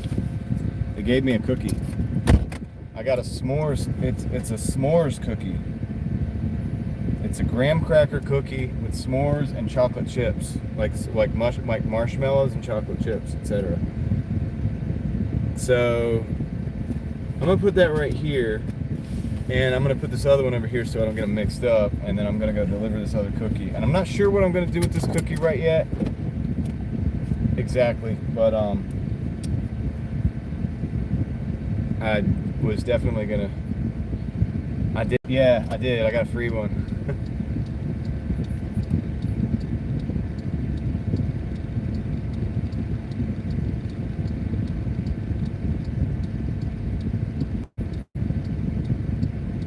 I mean, I'm gonna eat it. I just don't know if I'm gonna should I save some? Like, you know what I'm saying? Like, I gotta figure it out. I'll figure out what I'm gonna do with it. Just a minute.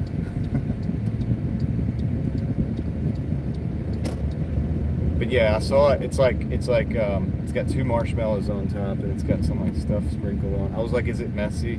They were like, no, it's not really that messy. I was like, okay, cool, because that's the one I want to try. I hear you, dude. It's not like I'm not gonna.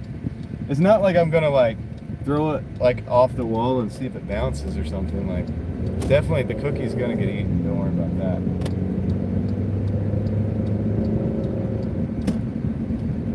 Don't you worry about that. I actually like cookies, believe it or not.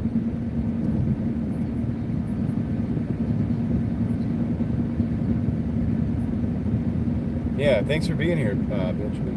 It was cool yesterday, get a little introduction to each other. And yeah, we have a lot of, look, I mean, occasionally, like I said, somebody will come in and try to derail it, like you saw earlier, by like saying some kind of toxic stuff, or just like trying to get, like somebody asked about, Trump or something, and it's like, dude, I talk about that kind of stuff all the time, but when the time is right.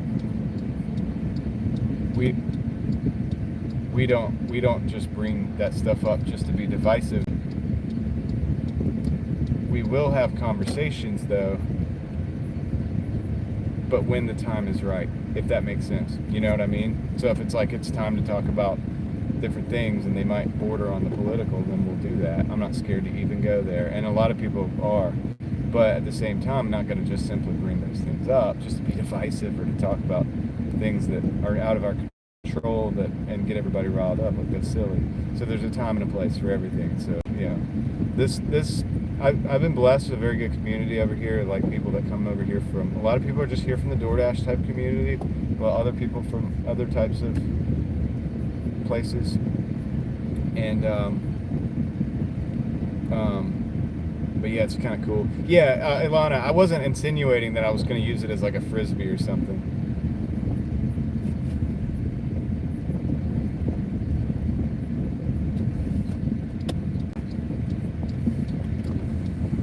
I would have probably got chocolate chip, but oh shoot, I gotta get in here. That's true, Benjamin. Yeah, that's what I was saying. Like, even like when Biden was in office and everything, I'm like, dude, I don't care who it is. I mean, and they might be corrupted stuff. Here's the thing: is they're human beings just like everybody else. People are corruptible. People are also capable of doing things that are,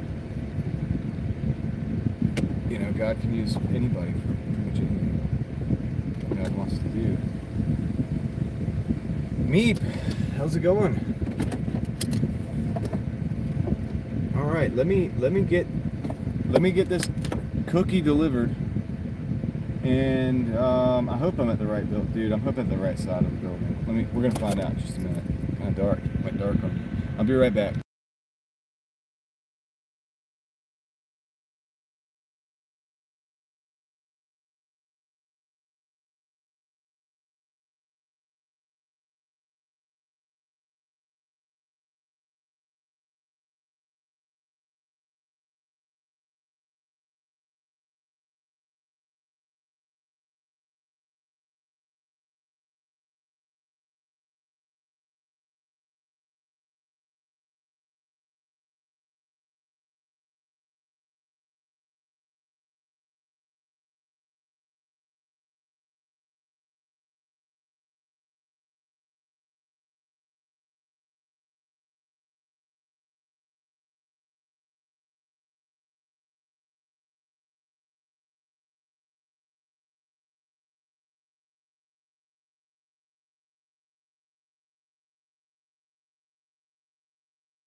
Okay, I'm back. All right, I just turned down a couple orders because they were going. They're both going to the east side. One of them's going down like Mitchell Mill. Really not trying to go that way, honestly. And some of these are not terrible orders, but they really want me to go to the east side, man. I really don't want to go over there. So we'll see what happens.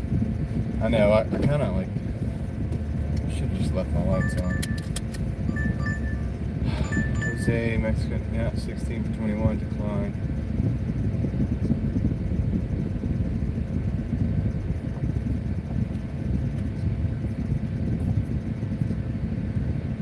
It's a pretty big area. If you look at the map at Raleigh, it goes all the way, hold on a second. All right, we got a Wendy's 850 for 2.4. I like that. Not a lot of movement, decent amount of cash. So I really need to, well, I can just go up here, it doesn't matter. I like that. Okay, so I'm probably gonna try this cookie, but I'm gonna obviously like mute the, I'm gonna mute the thing. I want to save half of this for my wife. I'm gonna see if she wants half of it before I eat, like start eating it like crazy. I'm gonna probably just eat like half of it and see if she wants the rest of it. If she doesn't, I'll eat the whole thing gladly, but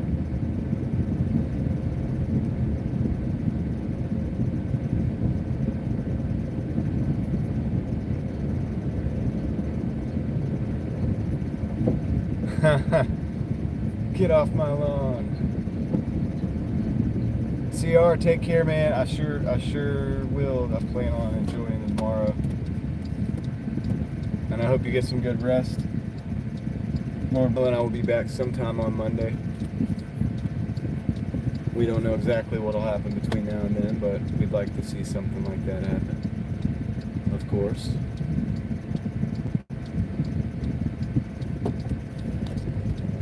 It's the plan. The same way that somebody says I'm going back to work on Monday, you know, kind of like the same principle for me.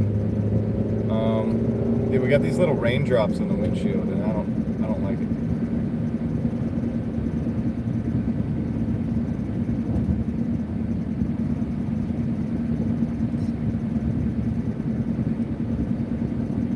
How does it do that?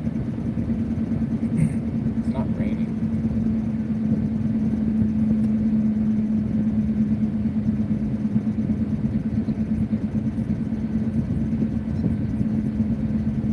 It's probably more expensive to live than, it depends on whether you're in the city or not. That makes sense, Ilana.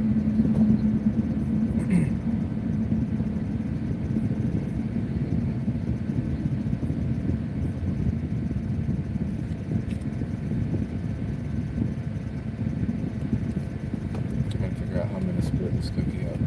It's got the marshmallow. It's still warm, actually. I kind of like these when they're cold sometimes, too. Maybe better than when they're warm. I will take a bite out of it in a little bit. I'm going to try it.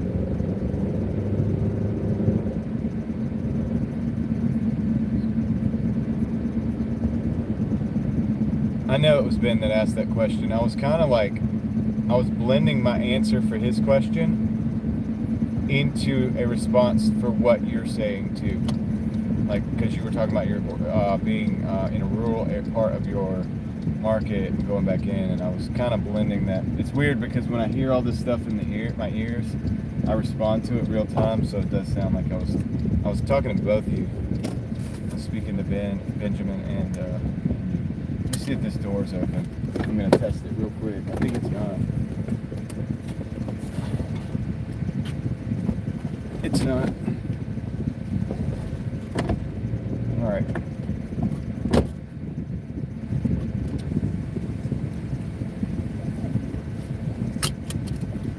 Yeah, it's like I start speaking a different language because of the text-to-speech. Let me see. Store.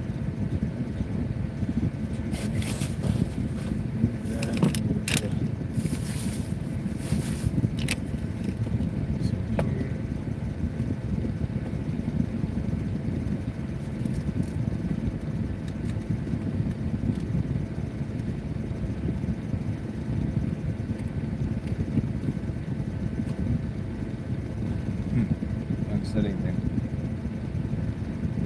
I'm gonna mute you guys for a second so I can tell them the name and take a bite of this cookie.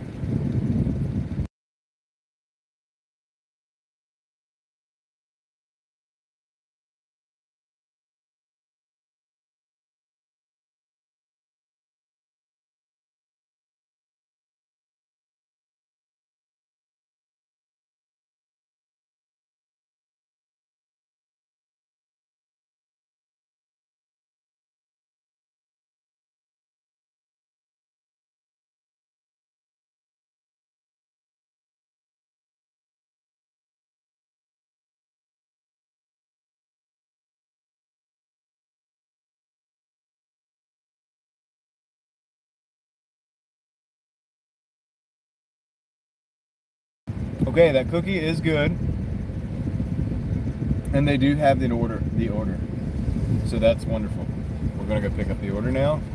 I just took like one bite of that cookie, and oh my goodness. You call them and see if they want another drink, because my drink does not work. What are you out of? I have no drinks. So, what? I have lemonade, I have sweet tea, and I have frosty. That's all I have. Lemonade and sweet tea. Yep. All right, I'll call you. I'll call him real quick. You just got a dog, David?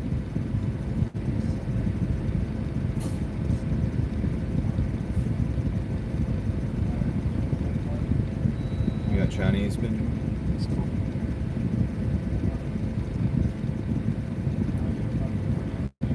They don't have any drinks. Their whole fountain's down. So they have like lemonade and tea. I gotta try to contact them. Hello? Hey, sorry, I was yes, so I am picking up your order at Wendy's right now, and they don't have any of the fountain drinks completely out, and they have lemonade and sweet tea. That's like all they have. Lemonade? Sure do. I will tell them, and should be on the way shortly. Thank you. Have a good one. Bye-bye. All right. They said lemonade.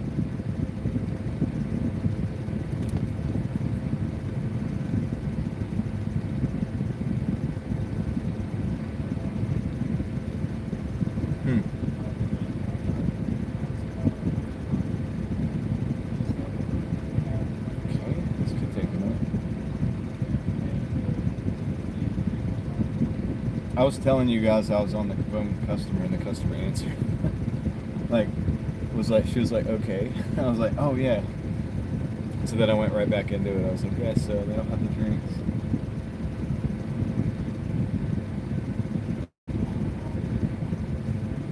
They said lemonade on everything. On everything? All lemonade. So this is 2 drinks. Because they had a Dr. Pepper and a Sprite. So they're going to get 2 lemonades and a... Yeah, that's awesome, David.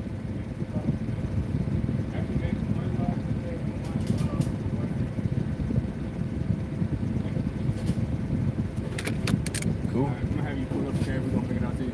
I still gotta wait. I got you. How long? It's not gonna be that long. I'm gonna just have you pull up like 5 minutes. Wonderful.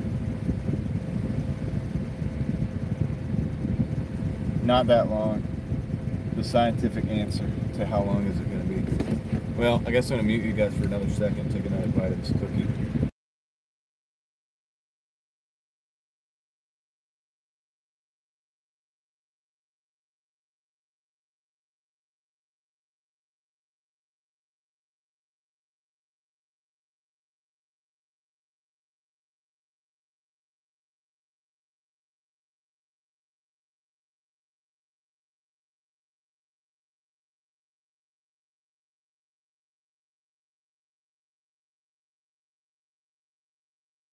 David Jr.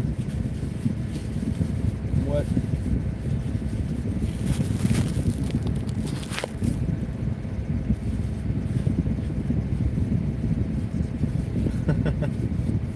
Come here, Junior. Come here. What's up, Junior? That would devolve into just being Junior after a while. You know that, right? So it wouldn't be David anymore. can smooth this out. So this is a t-shirt that I'm using, but I think that I'm gonna use a I gotta get one that's even more black. I need it to be like really absorbative.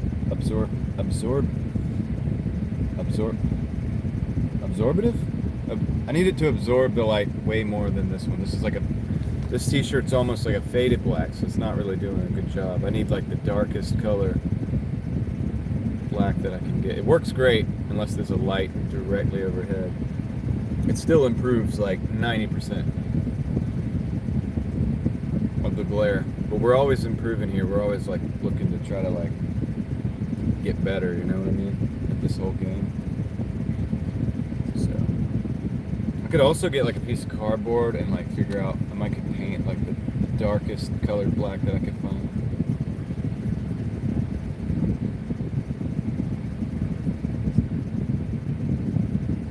There's a couple options that I have. It would have to be a matte color because it can't be reflective.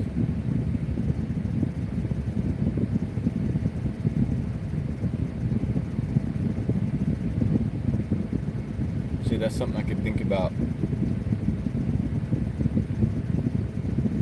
if I have time to think, you know what I mean?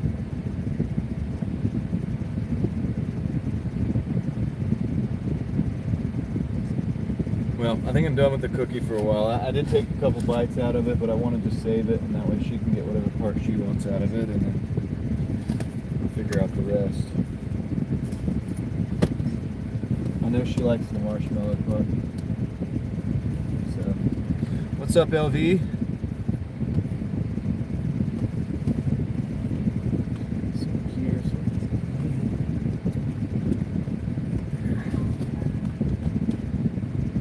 Okay, they've printed out the receipt because it says it's ready.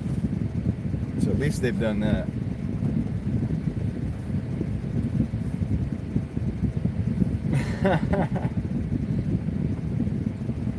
Yeah, it's for the glare on the screen, David. I have a black shirt though, ironically, and I do. It's one of my favorite shirts to wear. My favorite color shirt to wear. I have multiple black shirts, and I have a few different colors. Obviously, I have the green one, well, like the green-blue color, and a gray one, and then I have some Hawaiian shirts, and that's like, and I do have like some other ones too, but I don't know about. Don't let me name the pup. It could be crazy. It could go like, let me think about that. Oh my goodness, they want to add an additional $6.50 for Wendy's here.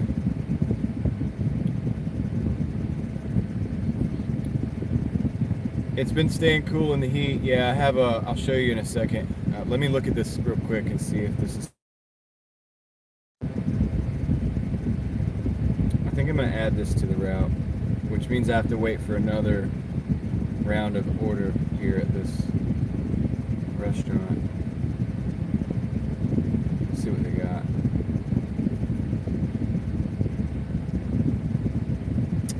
They got no drinks, so I might not have to like, so I'll let them know when I get here, when they get here to bring that other order, I'll let them know that other order's here. But yeah, so what I'll show you what's going on here. LV. People are yelling. I got like a fan here and a fan there. Like I got multiple fans set up. Oh hey. Hold on, I gotta mute you.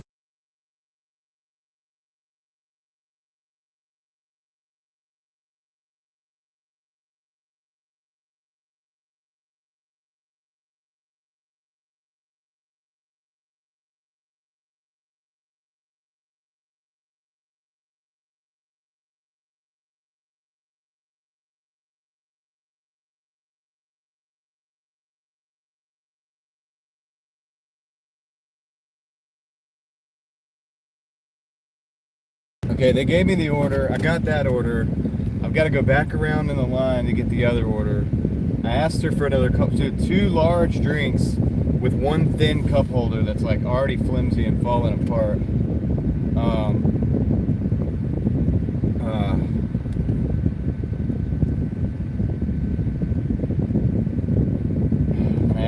another one, but I'm not sitting at the windows.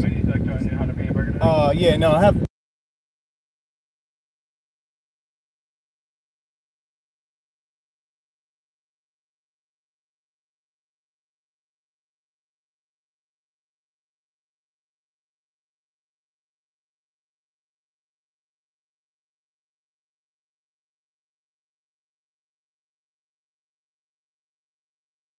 I got that other order. Sorry about that. And second order was $650, I think. So forgive me if I'm wrong about that, Alana, but I think $650. And yeah, I'm definitely gonna because this thing is falling apart, man. It's already flimsy. Why do they do that?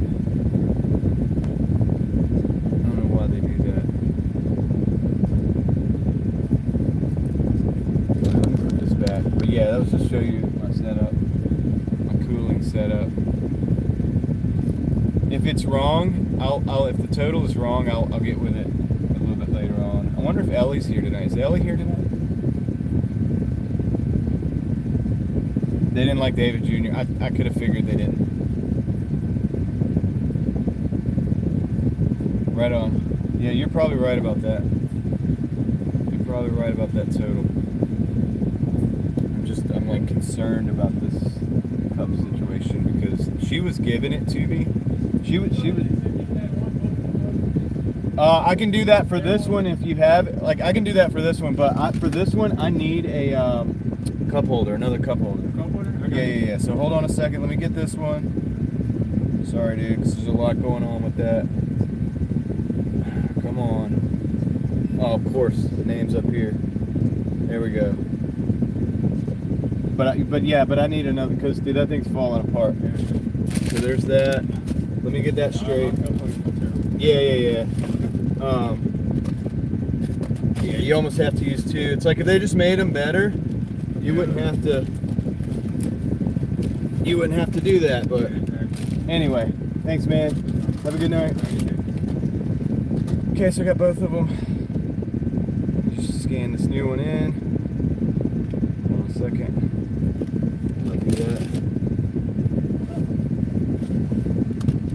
Alright, we're back. Oh, okay, microphone. Thank you. No, thank you. Alright, let's fix that real quick before we get going. It's because I started moving stuff around to show what's going on. Give me a minute, guys. Fix this. I gotta take the phone and like it's gonna take me a minute. Nah, that's wrong.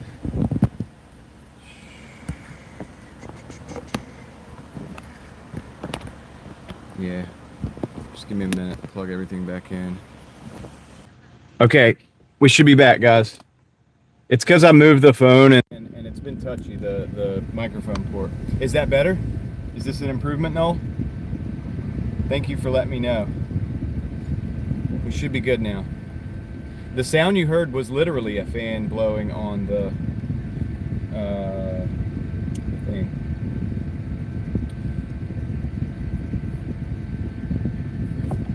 It was because my microphone. It busted again. Oh shoot! All right. Yeah, you're right. Man, why? Okay, give me a minute. Been having problems with this.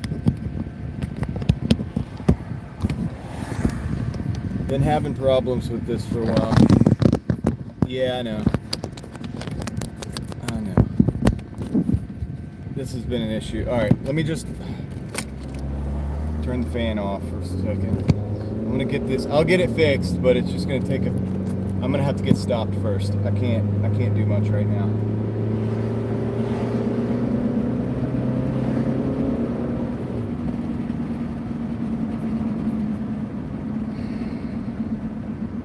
I don't know why. It's like the port is not. It's like it's loose or something. And every night I've been having an issue with this, but it works 95% of the time, but then it'll fail. So hopefully the sound is. I've moved one of the fans away. We got one fan still on. I gotta Okay, cool. I'll get it back. It'll be back. Just give me a minute. Let me get to this first drop off. We'll fix it.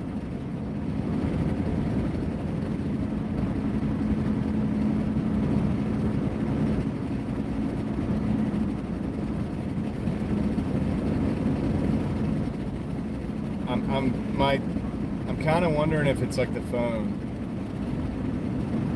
the port on the phone, so that the receiver is not connecting very well, or like it's like a loose connection with the receiver. Kind of concerned about that. Well, we'll find out in a minute. I mean, it's like, cause all I'm gonna do to fix it is like unplug it and plug it back in a few times until it starts working, and then try not to touch it and then keep going. I already bought another cable. It's a new cable. I don't really even think it's the cable at this point. I don't think it's the receiver at this point. I think it's the phone, which sucks. It's a $350 phone. I just bought it, you know what I mean, not long ago. It's a good one, but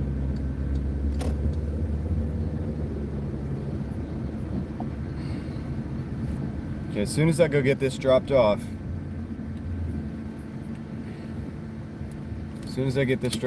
I'll come back and I'll fix that.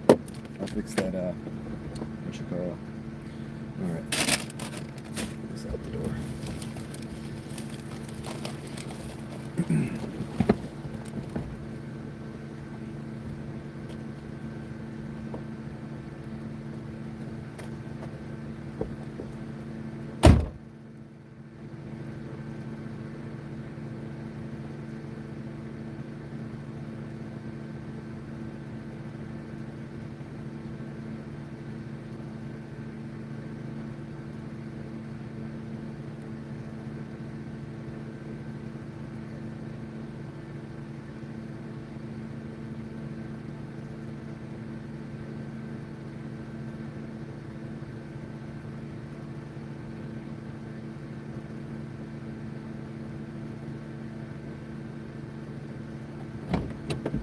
Okay, now I can mess around with this thing until we get it right.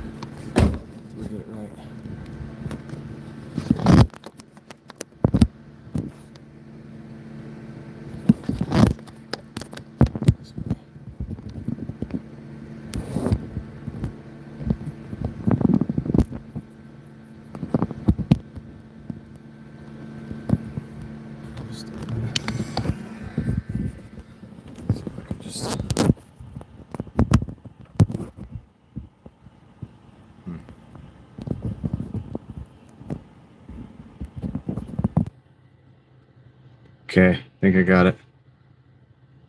I don't know how long that's gonna... It'll probably hold up for the rest of the night.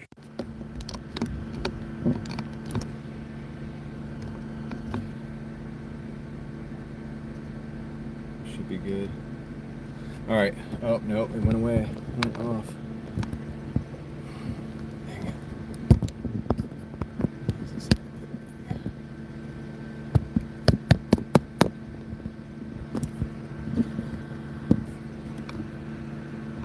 Hold on. Why is it every time I do that? That is causing this not to work. It's so weird. So this is...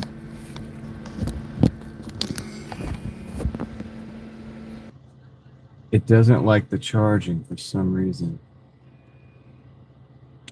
Hold on. And that's new. Never had that problem. We don't have that problem on a regular basis. What is going on here? All right, so it's not liking the mount for some reason, and it's not like this is a new problem, so it's not like it shouldn't do this for some reason. Now let me do this. Let me plug that in first, then plug this in. Now, if I take the phone out, starts to work. Okay, we're fixed. Now for some reason, once we go and plug it back into the thing, it doesn't want to Doesn't want to do it. Okay, we're good.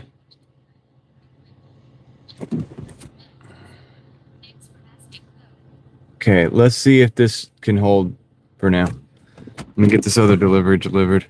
We're operational right now. You should be hearing me from the microphone. I don't know like why the interference from some aspect of this setup is causing that to happen. But I think we're back. So I'm not going to really worry about that too much. I'm just going to carry on. If it happens again, guys, let me know. Although I have the lights set where I can see them right now, so I should notice the light go out. Uh-oh.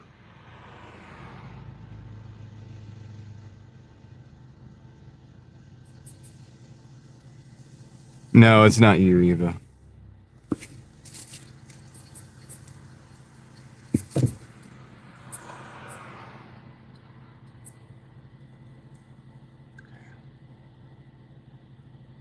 Hold on. 6 bucks. I just gotta figure out where. Okay.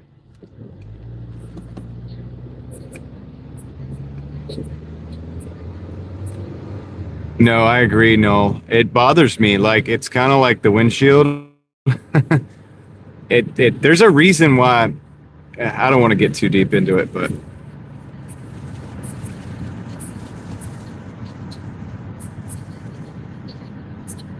like if you look at my car show videos or some of them, and it's like, and it seems like the music syncs up with the clips and stuff, and it's like, oh, well, yeah, there's a reason for that. It's because I have like this weird, like, I can't help it. It has to be that way. You know what I mean? Like, there's just certain things that I do, like, or where I park a lot of times, like the view of the camera. It's all on purpose. Like, I don't know how to explain it, man.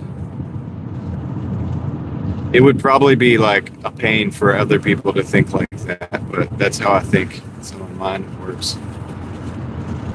So when the audio's off, I can't stand it. Or when the like there's little micro cracks, there's little micro divots in the windshield. I don't like that either.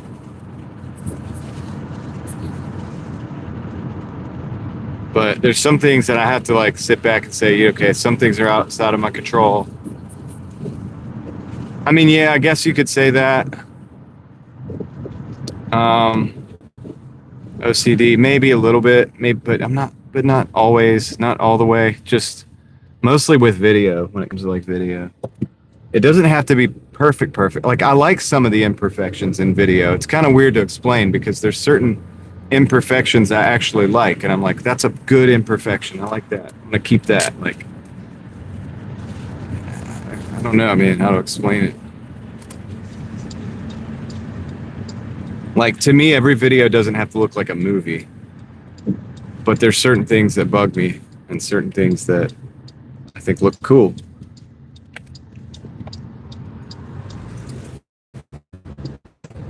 I guess every person that makes videos is different, probably has a different taste. They want their stuff to look like, sound like, feel like, you know what I mean? Like vibe. I imagine other people have different things that they think this way about.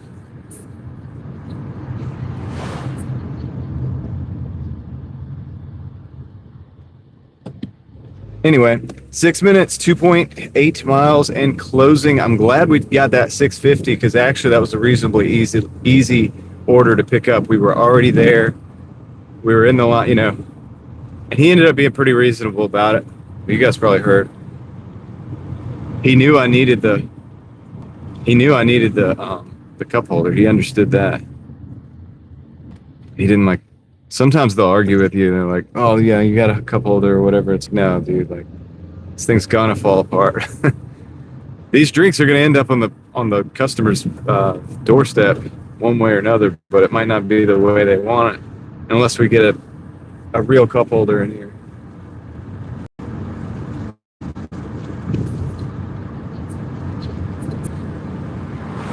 I know, LV, I thank you, and I appreciate it. And I know most of you guys are like, oh, it doesn't matter, like, and I get it. But yeah, part of it is an expression of me, and you know what I mean. And in a way, it's like it must be this way. Like I don't know. It's just how it is. Granted, like, dude, in my first videos, I didn't have a microphone, for example. But the phone that I was using, the one I used to use, the One Plus, to record everything, eventually the microphone kind of got busted in that phone. And eventually it started sounding terrible. And I noticed it. And I was like, that is so terrible. Super city being built near Raleigh. No, I haven't heard that. What are we talking about here? You got it, Cloud. Send me a link on Instagram. I want to know. Like, I don't know anything about that. What are you talking about? It could have to do with the Research Triangle Park or something like that. I don't know. I have no idea, dude. I'm in Raleigh right now. I don't know. Haven't heard of that. We're not talking about it here. So that's why I'm curious. I'm really curious to see what you're talking about. You got to send me a link, dude. They really have, Leslie. They really have gone down in quality. And the thing is, it's kind of silly because what we end up doing is using 2 anyway. So it's like if you just made it like 175% the quality, there would be that like 25% savings because we're going to end up using 200% of the coupler every time. So if they just up the quality, but you know, once again, I don't know if that's the cup holder company. They're probably making more money on that or something. I don't know. But they would buy half the cup holders if they were good. You know, that's, I guess, what I'm getting at. Until they start noticing and they're like, hey, wait, hold on.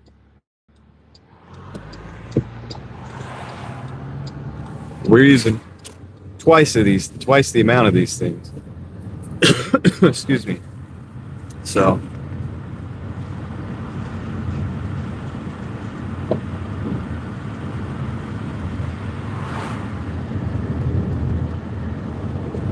Okay, fan around.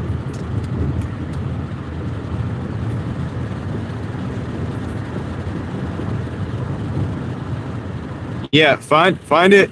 You don't. Hey, look, listen, Cloud.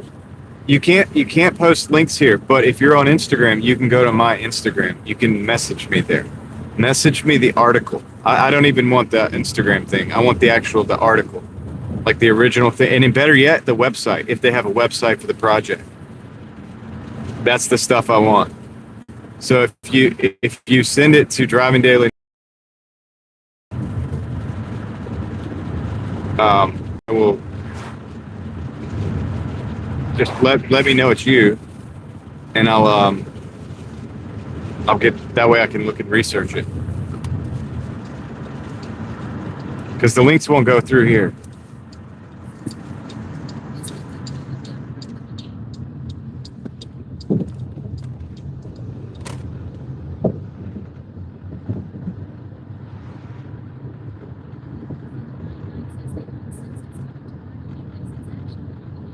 Apex. Okay. Well, see, and I'll look up. I just need the reminder. But gee, that's what I'm saying, because it won't show up here, and then you'll do it, and I'll never see it, and you'll think that I was ignoring it, but I wasn't. And the reason I want you guys to do that kind of stuff is because it reminds me. Because guess what? We'll talk about 50 different things before the end of the live stream, and I can't keep up with it all. And so when somebody actually sends me, okay, here's the link to that thing we were talking about. Okay, now I know I can like click on it, and it might not be the next day or whatever. Sometimes it takes me some time. A lot of people send me stuff, but it makes it concrete, makes it real, and it makes it a priority of some sort. And that way it'll actually happen. And that's so close to home. I want to know about it. I haven't heard about that. I might do a video about it. Could easily do a video like on my other channel. I could look into it. All right. Let me go drop this off. Glad we did this one because This is going to get us pretty close to the goal.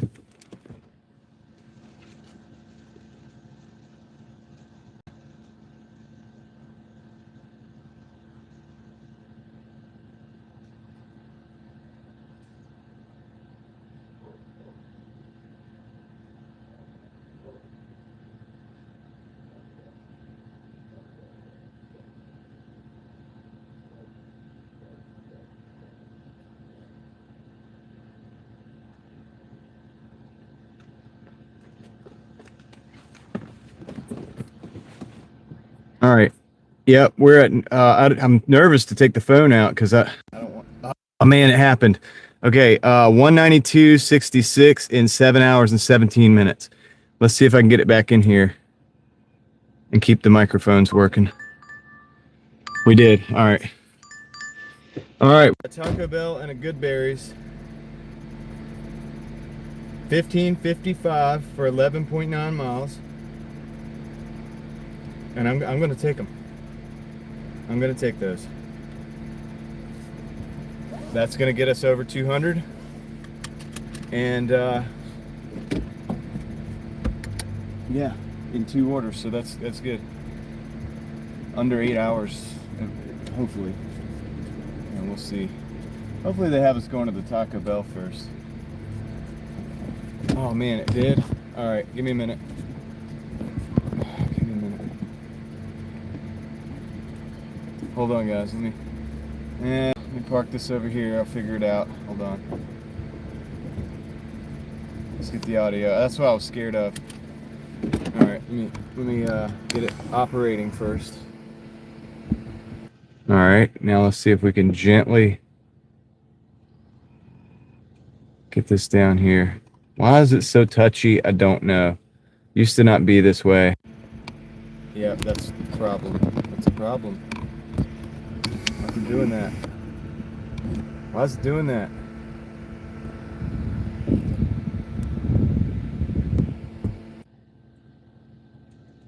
Okay. Got the audio.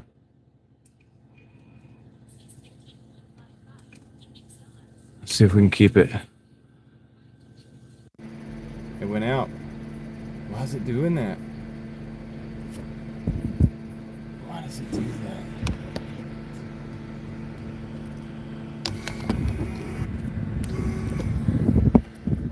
Sorry, guys. Yeah, it's like it's back on. The audio is good every time this happens. And now, here we go. Well, Eva, if it's used, stop it. Don't do that. All right. Hold on. No, why is it? Okay. This is crazy. Man. This is wild, dude.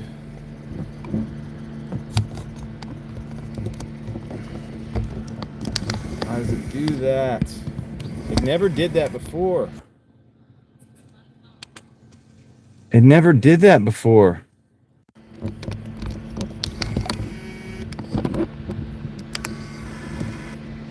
Okay, thanks, Cloud. All right. Let's see how long this lasts for. I moved it out a little bit, so hopefully it'll maintain.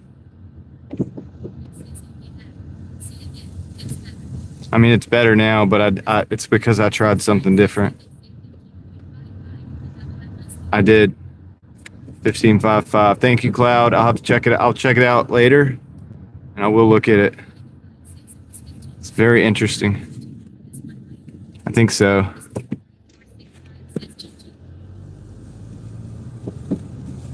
The weird thing is I've never had to worry about this before. So I'm trying to figure out the variable of what is happening. And I don't think it's Eva. I got to figure out the variable of what's happening. What I did to make this work, I think is what made it work, was I actually moved the phone up in the holder a little bit further. And the one thing I'm curious is it still charging right now? Is it still charging? It is not it is charging. Okay. So it is charging. So it's far enough in there that it's charging, but it's not all the way bottomed out.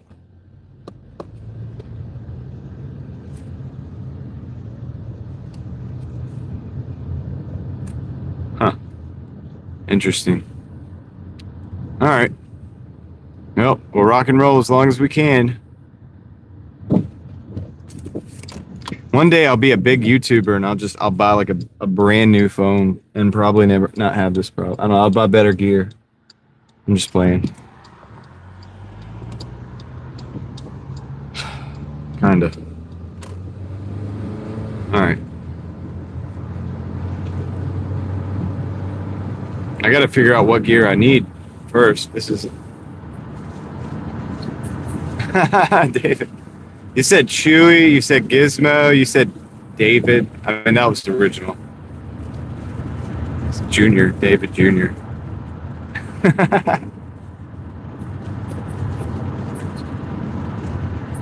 It's not the chat phone, Leslie. It's the audio receiver for the microphone, plugged in through the six-inch USB-C male to female extension adapter, along with the phone in the induction charger. Some part of that combination is not working, be it the port in the phone, be it the sensitivity to the actual charging coming from the induction charger, or the cable, or the receiver itself. Some part of that equation is failing intermittently. And I think actually it has something to do, we pinned it down to, it seems to be like when I take the phone out, when I put it back into the cradle, it doesn't like that. So I'm not sure exactly what's going on with that. The cradle has like auto clamp feature. So there's that. There's a physical pressure that could have something to do with it. And then there's the electrical energy that could have something to do with it, having to do with the charging as well. So there's some combination, there's something within that system that's not working. I don't know exactly what it is.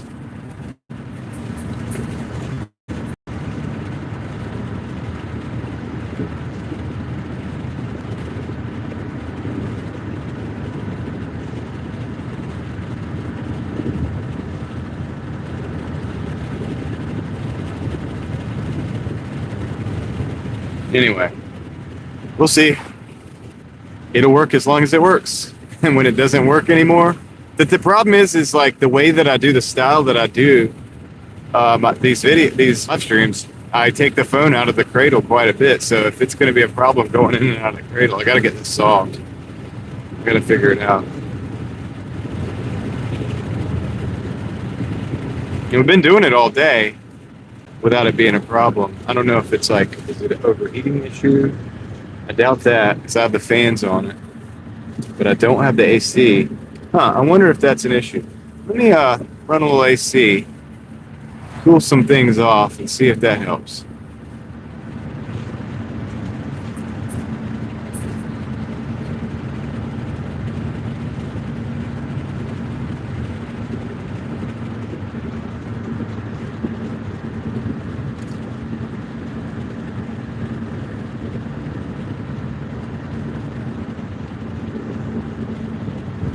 I think it's a heat problem, but it could be.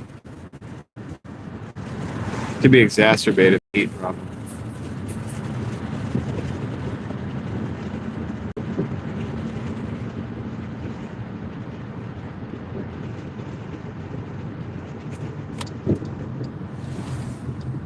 When I look at my dashboard, the number of solutions that I'm seeing, it's crazy.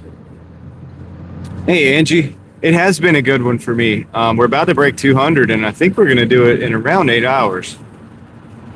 So I'm very thankful for that.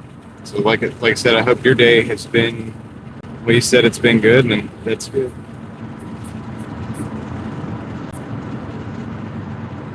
All right, David, let us know.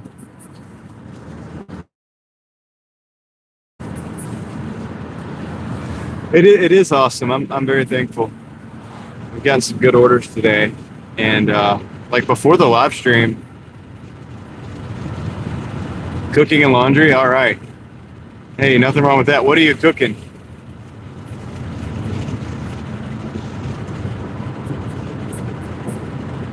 I don't know, Crystal, but honestly, I like the simplicity of not doing all that stuff. I don't know. I'm not sure all that's necessary, and I'm gonna be honest with you. And I mean, this isn't just because I would rather do it the way I want to do it and everything, but it's like when I think about watching a live stream, I actually don't like having too many stats on the screen. I don't like it's a jumble and it messes with my mind. I like to actually just see the road. So that's probably an indicator of like why I like to do it this way, personally. But like Ride Along Gang has the best version of all that, because his is not, he doesn't have too much stuff going on, and he understands the mission. Like he's got where you can see, like Bobby at Ride Along, he's got where you can see the he's got where you can really see the road. Like he understands that we like to see the road. So I think Bobby has a really good balance on his. But personally, I just like the image, just the image by itself, like with no stats and stuff. I personally almost don't even click on those a lot of times unless I know the person. All right, I'll be right back. I'm gonna go in here and see if I can get inside. If not, we got to go through the drive-through. What's up, Heather? I'll let you know in just a minute.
Sorry.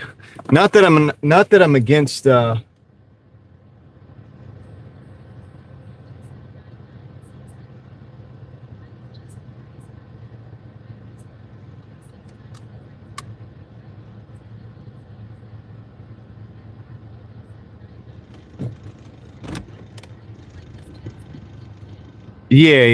I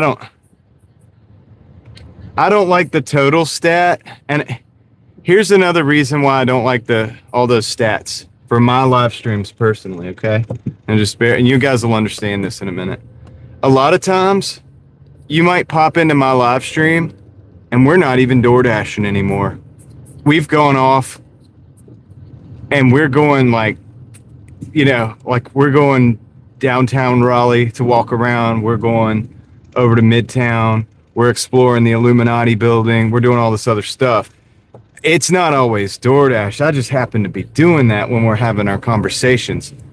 And so, like, you get what I'm saying? So for me, like, if I had like the stats on and it's like, well, why do I have, I mean, I guess I could turn all that stuff off when we did that if I was running like OBS, but then how am I going to walk around town? I'm not sure because I don't know how all that works, but I don't have a need for that because I just do it a little bit differently. Well, LV, it's not always this simple. I mean, sometimes I have some really hectic orders, but tonight it has been good. It's been surprisingly smooth. But do you guys understand what I'm saying? So if I had like the stats of like the totals and it's like whatever, and it's like, I know it annoys people because sometimes people come in and they're like, are you dashing right now? Like, are you taking an order or are you whatever? And I'm like, no, we're not doing that right now. We're like walking around downtown, like exploring right now. Like, we're doing something different. Like, we went on a side quest. We're not worried about totals anymore. I don't care about that. That's another thing. Like, that's different. You know, and I do, like, when I get on a side quest, I care so little about DoorDash at that point in time. I'm like, dude, I really, the last thing I want to talk about is DoorDash when we're like looking at some kind of crazy building from the 30s and some crazy symbolism on it, and like trying to figure out what that is and where it came from.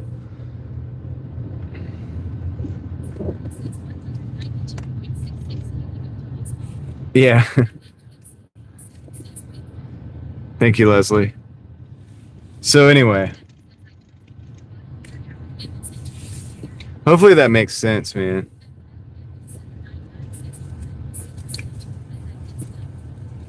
Well, I will, Cloud. I will do that.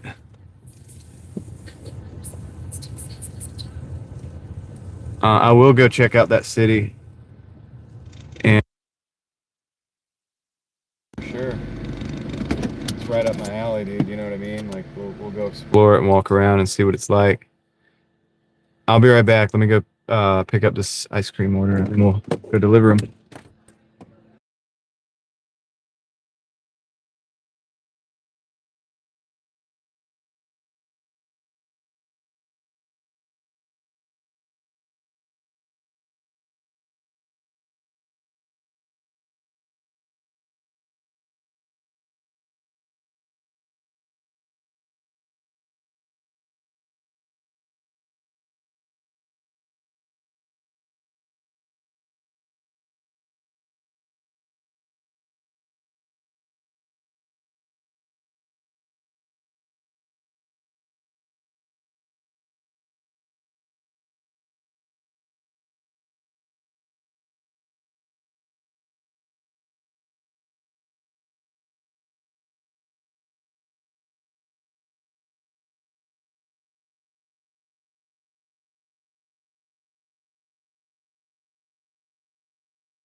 Thank you. Thank you, Crystal.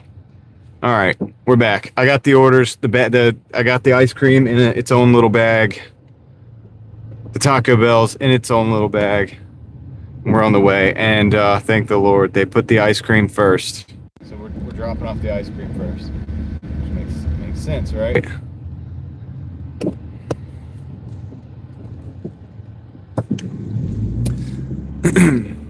But yeah.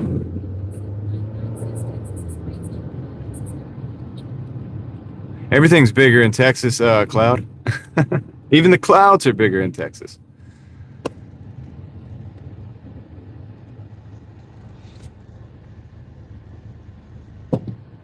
Okay. 6 minutes, 2.6 miles.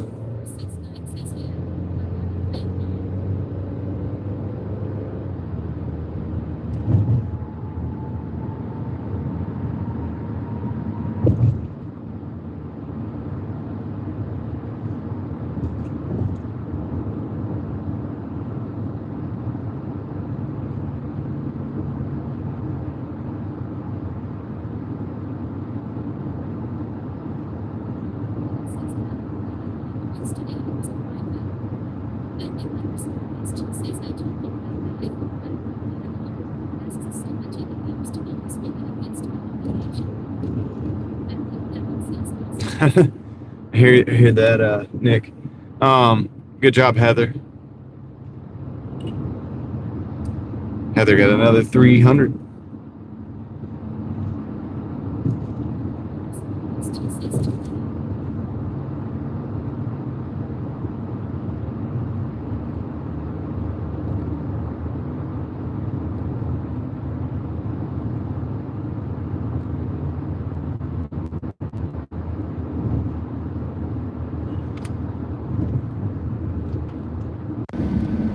This Mercedes is racing, dude. They were like weaving in and out of the cars. They almost hit me.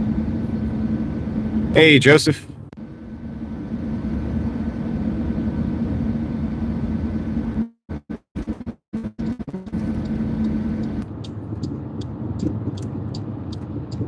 Okay, right here. And we gotta go take another right. And we can deliver the food. Or this ice cream, then we deliver the food. Man, then we're going to be over 200 at least. So that's good. It's going to be a relatively shorter day than normal. Well under 10 hours, I think, by the time we get done with the live stream and stuff. Like, I think it's going to be, like I said, probably a shorter day than normal, which is great. I mean, that's because I got started later, and it's like sooner that I'm crossing 200, which granted, it's a Saturday, but I'm all right with that, man. The amount of time I've been able to like reclaim today for important things is pretty good.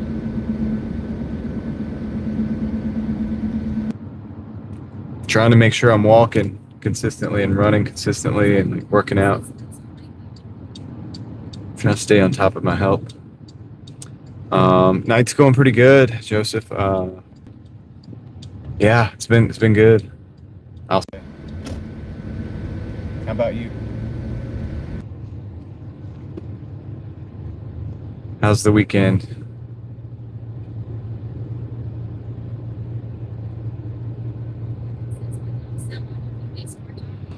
LV, I sell a lot of stuff on the eBay store. I'm what you call an everything seller. Yeah.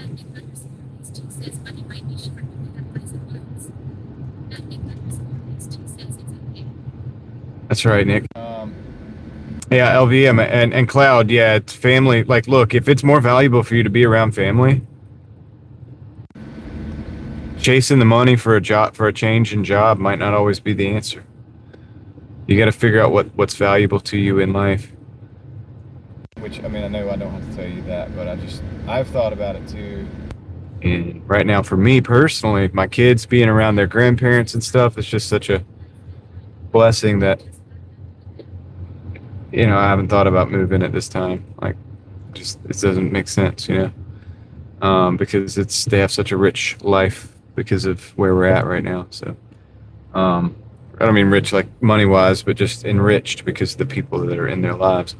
LV, yeah, everything. I'll give you examples. I sold a Hitachi battery charger the other day, new in box, old stock. I sold that. That was like a $40 sale, I think. But at the same time, I also sold, a DVD. I sell a lot of DVDs and VHSs because I have a good source on VHSs to this day. But also, I've sold canning lid machines like, air filters. Gosh, man, you name it. I sold some potassium iodide. I had a source of potassium iodide. I had a bunch of different ones. And I think with all this conflict and stuff going on, man, they sold like pretty quick. Somebody bought a bunch of them. You can imagine. You can look up what that's for if you don't know. But yeah, I've sold old radios. Yeah, people buy VHS. I've got the best flip that I've ever had was a VHS, and I'll tell you about it right when I get back in the car.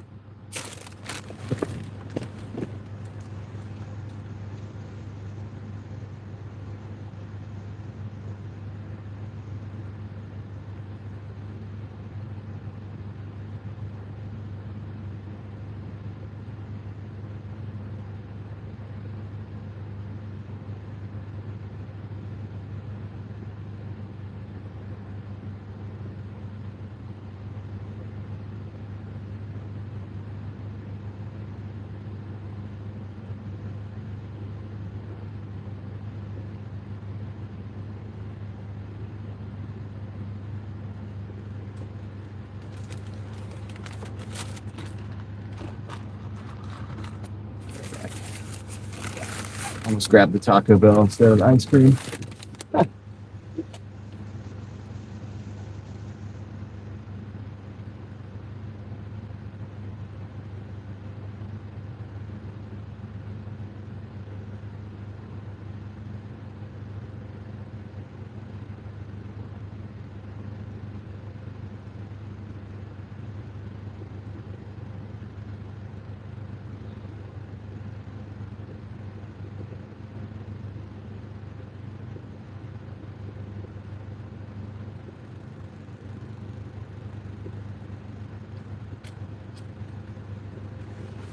Okay, so my best flip ever, and this is like on the percentages. Okay, you ready for this? So I bought a VHS for 25 cents called The Fly. You may be familiar with the movie. Some of you have probably heard this before because people ask, and I've told the story. The Fly. I think it's like Jeff Goldblum or something in there and somebody else. I've never actually seen the movie, but it's an older movie. And it was sealed. I mean, I got it with a bunch of other VHSs. I always do. Whenever I buy VHSs, I buy a bunch of them because I get a really good deal. Sometimes I get them for 10 cents. Sometimes I get them for 25 cents. Now, a lot of times I have to pay 50 cents for them, but you know, that's just how life goes. But anyway, so I paid 25 cents for this VHS tape. And does anybody want to guess how much it sold for? And if you already have heard this story,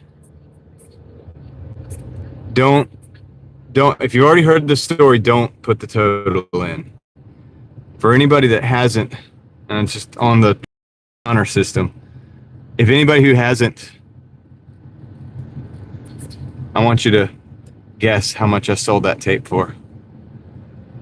It was sealed with the watermarks.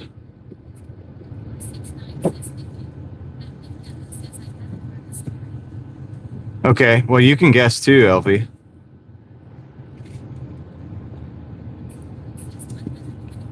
Leslie, you've heard this story before. You have to have heard this story before. Anyway, Leslie nailed it. $125. Sold it for $125.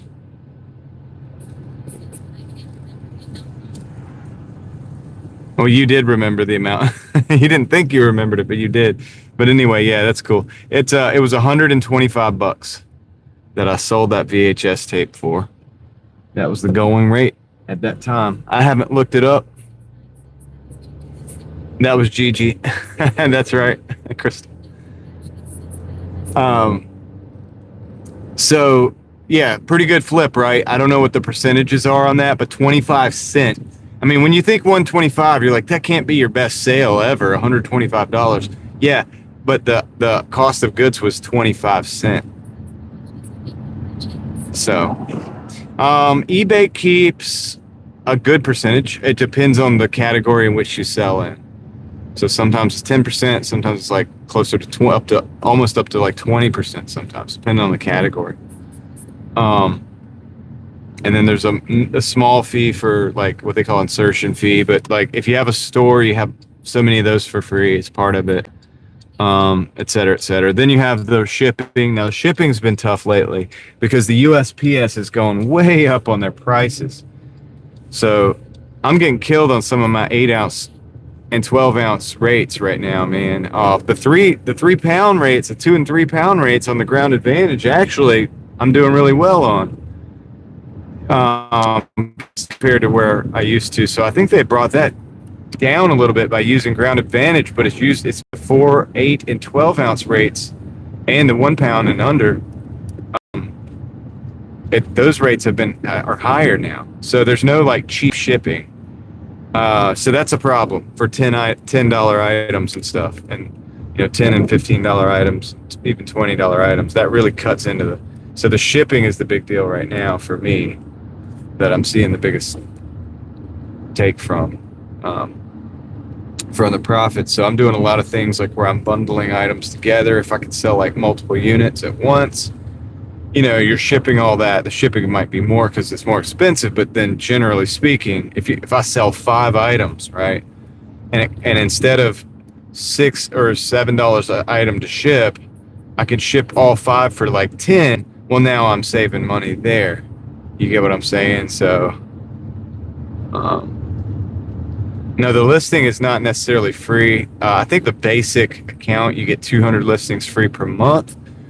I think it's 30. I think the insertion fee is still 30 cents after that. And then once you get into various levels of like store, it's different from there too. So you have a certain amount of like leeway with you can like list more. It's included, you know what I mean? So that you can list, if you want to list, like you definitely want to store if you're going to list 10,000 items. If you're only going to have like 100 items listed or less, you probably don't even need that. You should use a regular account because you're going to have eventually you're going to work your way up to the 200 free listings. You can just use those. Yeah, dude. So like if you're going to sell something, just consider the fact that like, say if it's going to go out at a 12-ounce rate, just be ready to spend like maybe $6 in shipping on that, maybe more depending on where it's going. If it's going to be like a 2 or 3 pound rate, I mean, just understand $10, $11, maybe less, depending on the situation, the size of the box, and where it's going. Yeah, the shipping is the cost right now, man. It's gone up a lot. It goes up every year, it seems like, for the last few years, and it's gotten to the point where it's pretty high. I haven't tried lives on it, Meep. I really don't have like a studio area where I could really do that. And I know most people probably don't really have much of a setup either. That's too special. I mean, it doesn't have to be special. I could just do it in my eBay room. I get that. But I haven't tried it. I don't have the time for it really so much. I think those lives are going to end up resulting in lower prices. They might be a buyer's opportunity more than a seller's opportunity, if that makes sense. But it might be a good opportunity to come off of a lot of inventory that you can't move as fast, right? You can move it right there in the moment. Go ahead and get it out. However, you might be doing some of those sales at a loss, unless some one person buys a lot of stuff from you, you bundle that shipping. You might be, I am, David. I am dropping off that last order. I've got like 1.3 miles. If you have people that frequently buy from you in the auctions, they do have live now LV, just like Whatnot, and they've delved into that space. I don't like it.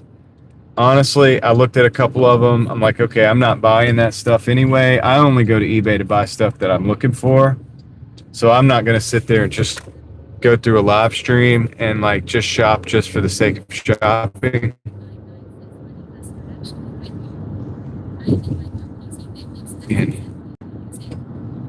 Yeah, Cloud. That's so it may be a buyer's opportunity. Maybe you could pick up some inventory, like but I don't. If you're trying to squeeze the percentages out of the inventory, the better inventory, then you're probably not gonna get more money from those lives. You're gonna get less money per item from those lives because people are looking for that quick hitter, just something they're gonna buy because it is a good price, because they can be on there and catch that live and nobody else is watching, or somebody else is watching but nobody else is willing to buy it, and then they get a good deal on it. And that's the thrill for the buyer. The benefit for the seller is liquidation. It's pretty much just liquidation. You're probably going to make some losses.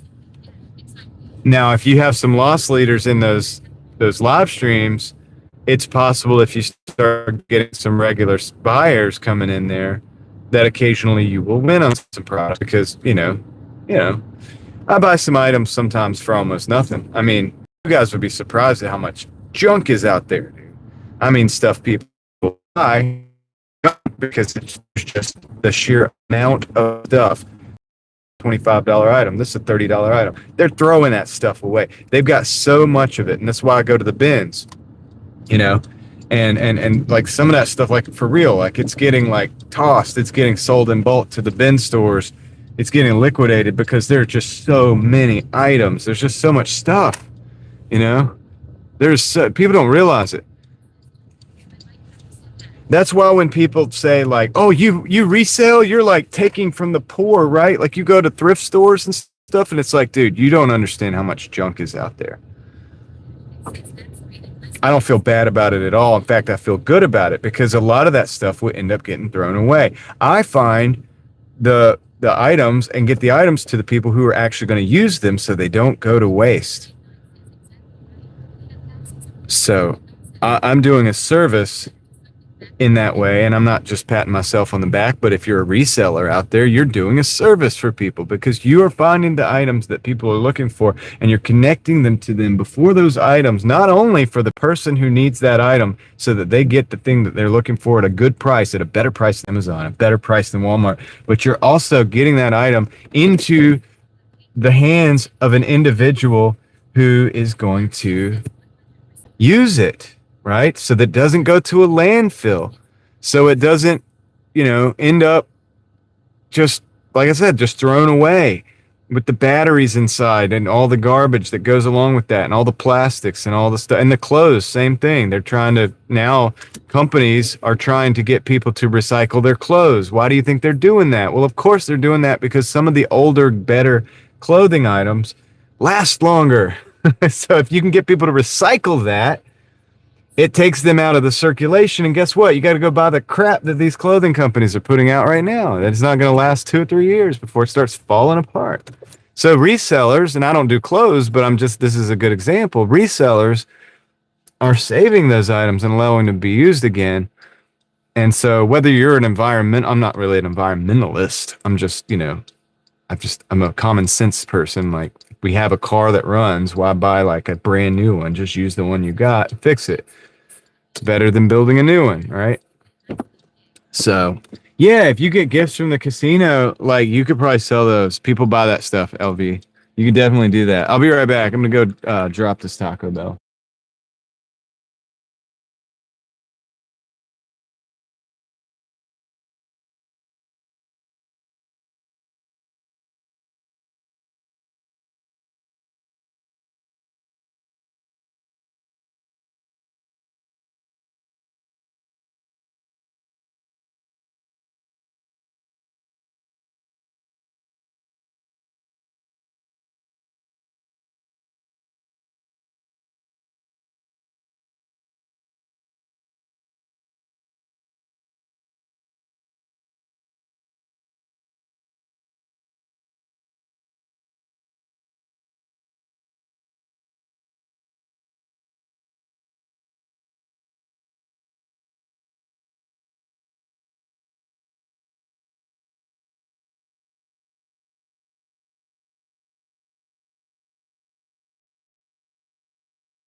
Oh, okay. Sorry, guys. I was there and talking to you guys while I was showing you those totals. Um, yeah, I'm back though. Oh, okay. Sorry, guys. Shoot. Turn that down. Scared me. Scared myself.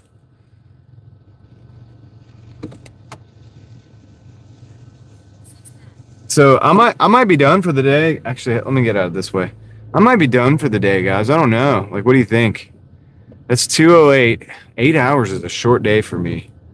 But that's cool, man. I was able to do a lot of stuff before the stream too. This is great. I'm starting to be able to do things, which is cool, and still get my goals met on the.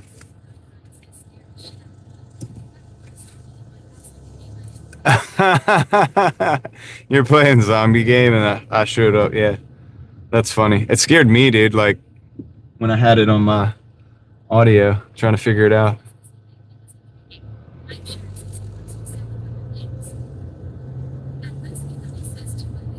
So I might be done for the day, guys. I don't know. Like, I'm not sure, but I'm thinking about being done.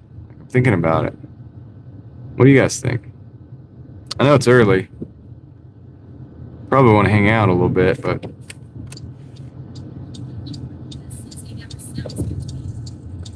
same time, man, it's like I could actually get some rest tonight.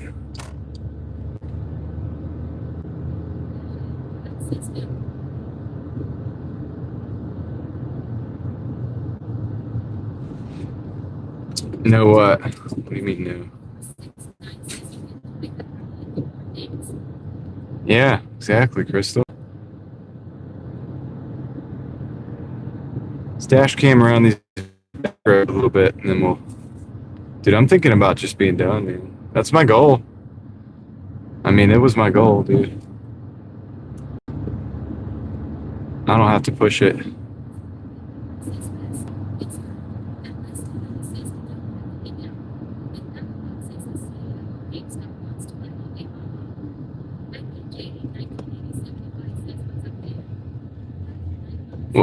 What up, BJ? How's it going, man? It's good so far. I mean, I just hit 208. I think I'm actually gonna close it. Which we go like to a parking lot or whatever, and we'll talk about these things. I think I might just end the dash, man, for real. For real, for real.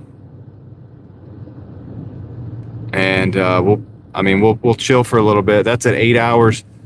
1,193 for the week.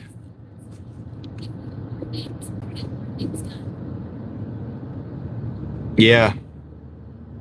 If you do more things, you'll get more things done. Yeah, I mean, look, I've been thinking outside the scope of DoorDash a little bit, and I've been doing a lot of, gosh, man, I've been doing a lot of other stuff. Like, so I've been spending a little bit more time every day. Yeah, I appreciate that, BJ. Every day I've been like spending maybe an extra 20 minutes in addition to what I usually do on my physical health. I've been trying to do that. I think it's important. And I've been trying to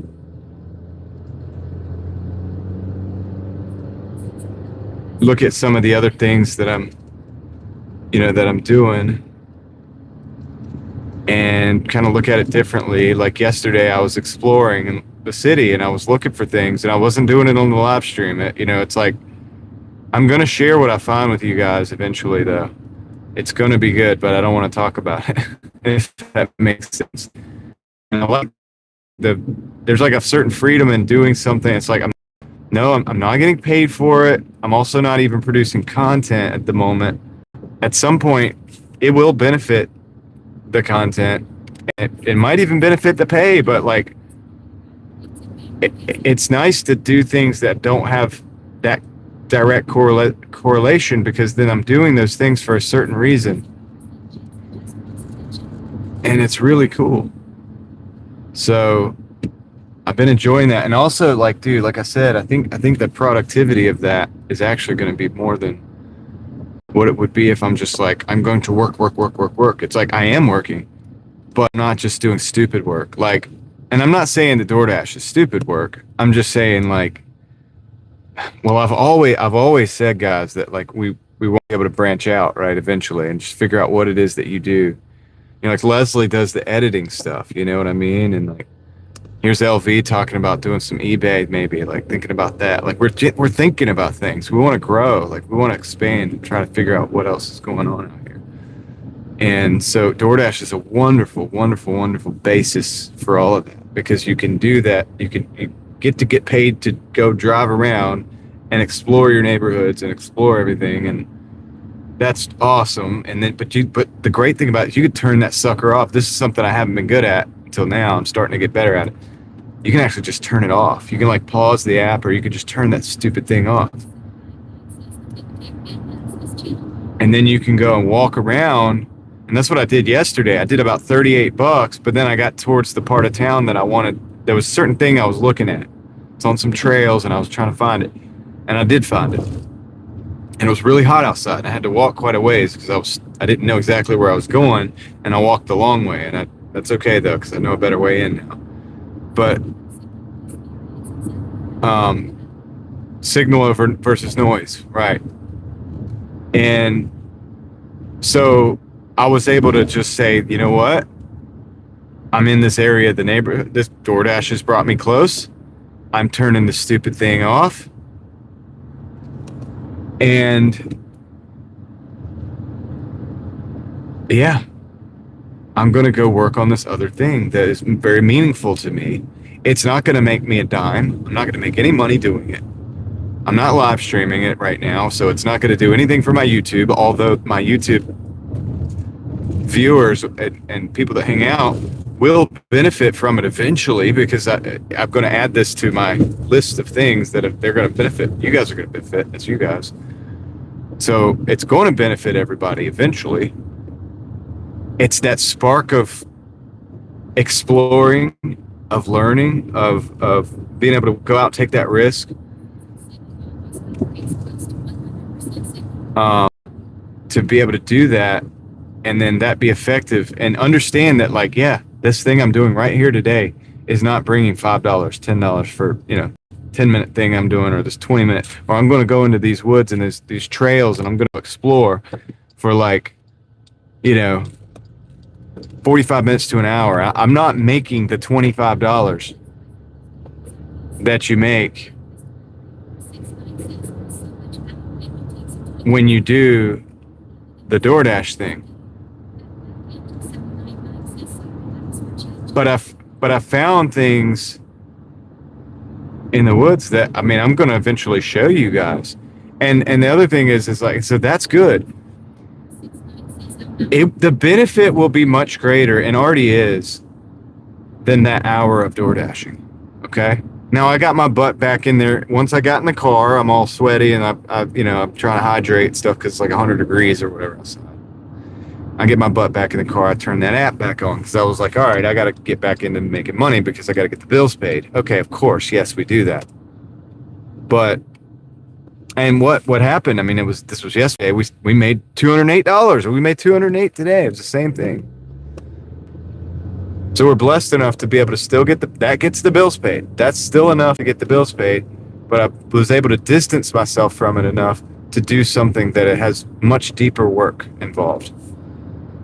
And it's good, and it's good for me, and it's good. It's going to be good for you guys. It's going to be good for everybody.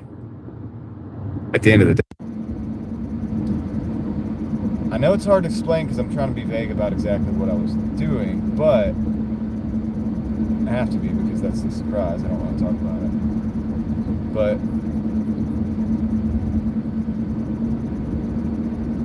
But that's the deal. And I still was able to put in, 10, 12 hours of work on top of that.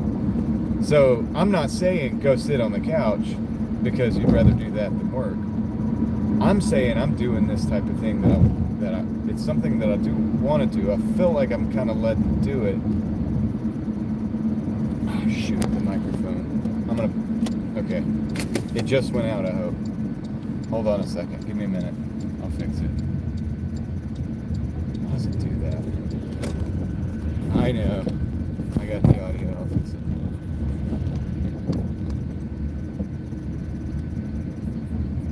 know the mic. Okay, I'll get it. I'm fixing it. I gotta like stop the car for a second. Let me just park and stop the car. I'll fix the mic.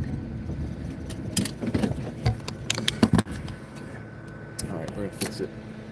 See if we can get it back. I'm near an airport. If somebody said something about a UFO, I'm near an airport, so it's totally possible that it's totally possible. Let's see if there's any music.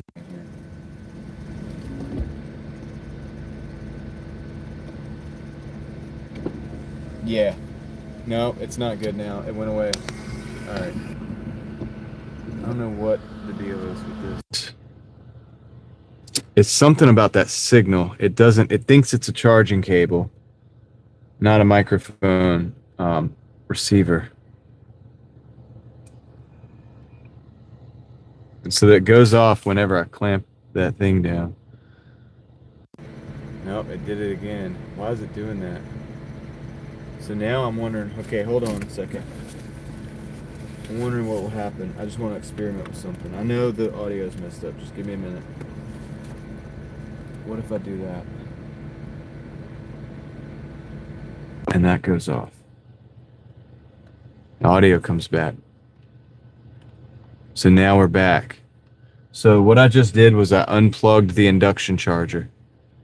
So let me plug it back in and see if it immediately goes off again. It is the Hollyland Lark A1, which I've never had a problem with before. Like, for some reason it's not recognizing. All right, I'm gonna unplug that charger. So weird. Why is it doing that? It's so weird. All right. Well, we can probably rock with it like this because I don't have to worry about the charge on the phone anymore. I'm gonna move us though.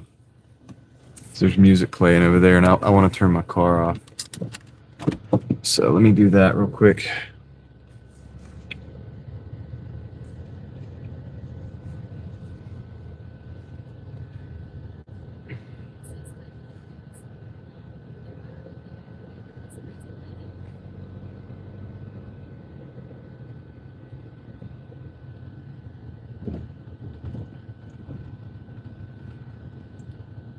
Just park over here. This is so weird that it does that. But now I know it has something to do with the induction charger. Now, that signal, I went for months. Never had a problem with that signal. That's the odd part about it all. I went for months and did not have a problem with that signal. Now, for whatever reason, I'm plugging... let me see. I'll plug it back in just to see if it happens again.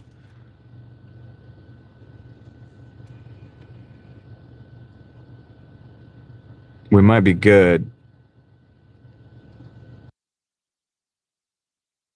Is it doing that all of a sudden?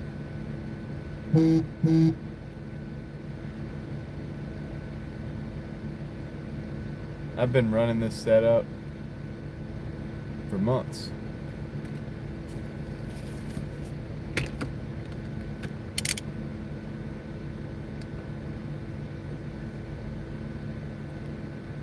I've been running this setup for months, guys.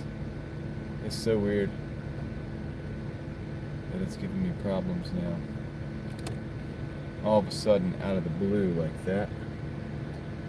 So let me see. I wonder something else.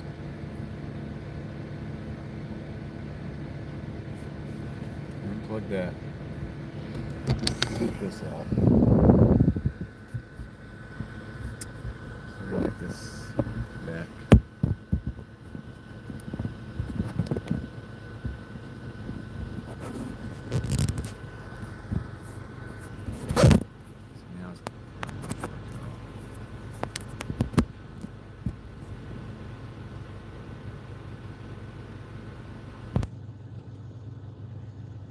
Now it's working.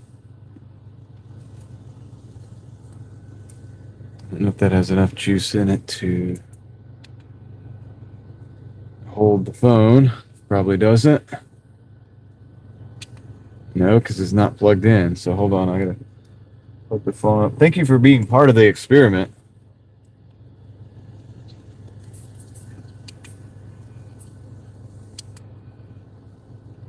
Put it in that way. And it turns off like clockwork.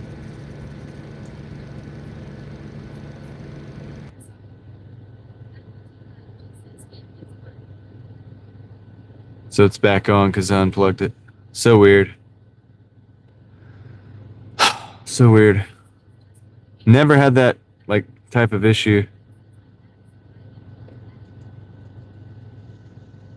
before, so I'm trying to figure out what the context is as far as other than that. I mean, I can pretty much.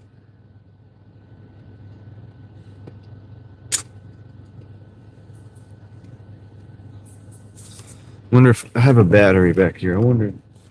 Run this battery. Theoretically, is the battery here?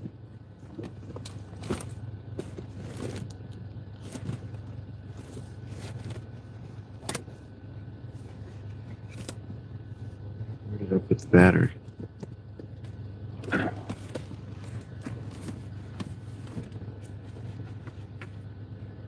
I might have took it inside so that it wouldn't overheat. I think I did. So I was gonna run it off a battery that isn't. It might have something to do with the car.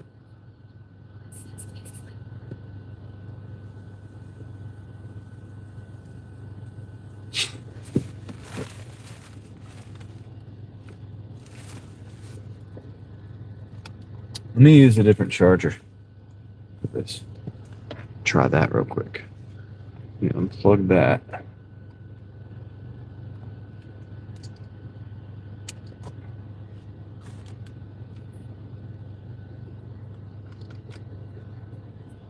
Put that in.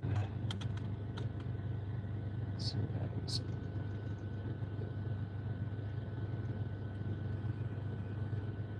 See how long it takes for it to cut out.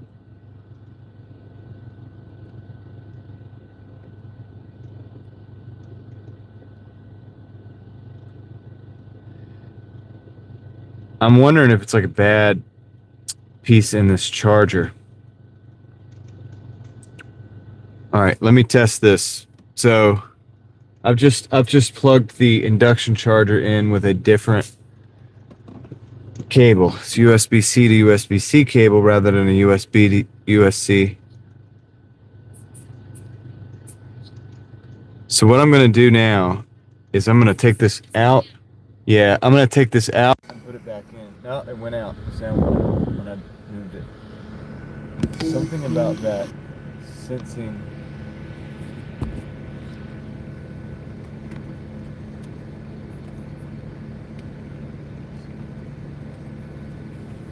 Something about.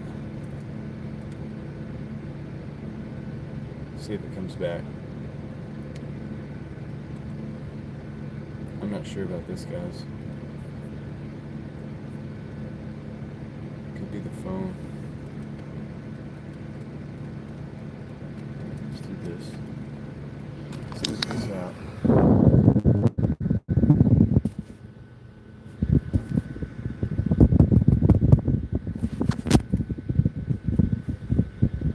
Just gonna plug in directly.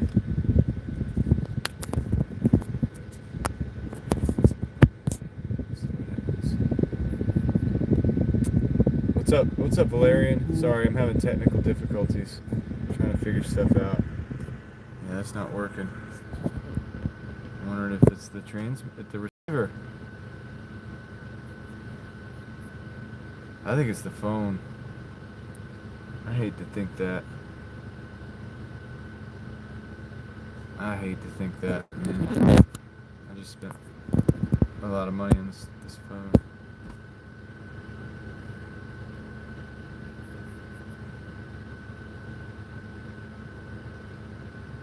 Because it ain't working right now. I think it's the phone. Or it could be the microphone. It could be the microphone receiver. All right. Let me do this. Put that fan away.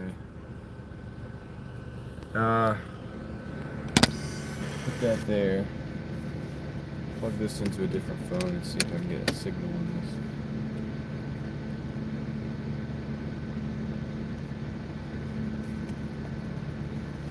That works immediately. Let me plug it into another phone. See if I can get a signal on that one.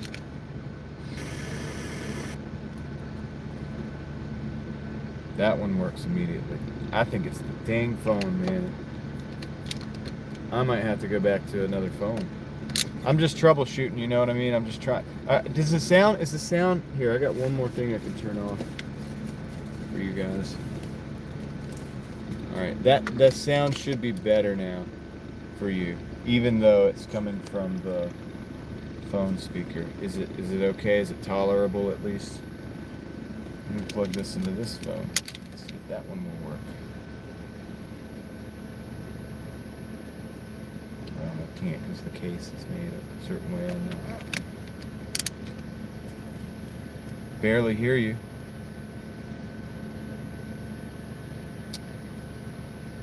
That works.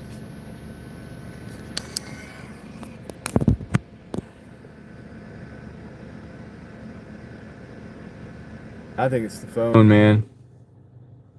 Okay, so the audio should be back right now. I don't know why it took so long for that to work.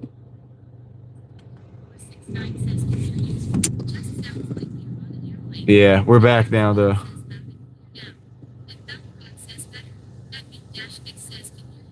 Trying to figure out why it's working right now, directly plugged in.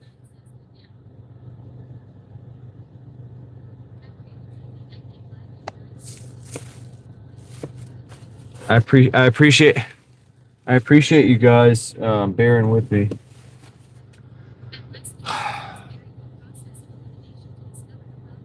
Now it's working on that.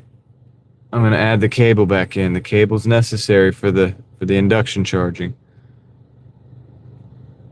I want to test something else too real quick. I want to test something else too real quick. Hold on a second. It's not charging.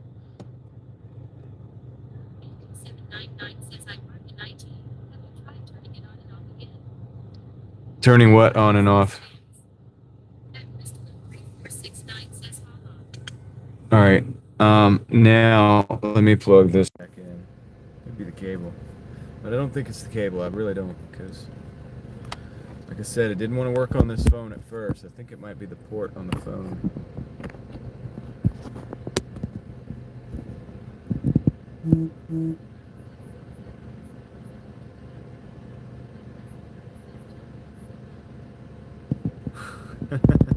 I'm done with this microphone problem. See, because now it's not working through this cable on this phone. All right. I have it plugged into the cable. I'm going to plug the cable into another phone.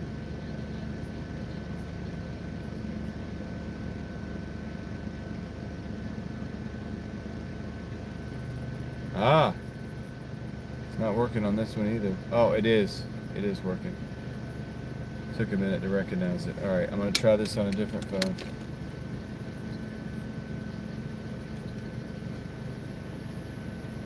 That one works perfectly. So it should work on that one. Yeah, you're right. I mean, I could restart the phone. All right, so let's see if this one, those lights should come on. They're not. It's not coming on. See? That's the difference. It did that on those two phones, but it doesn't do it on this one. I hope I don't have to get another phone, man. I really don't like that.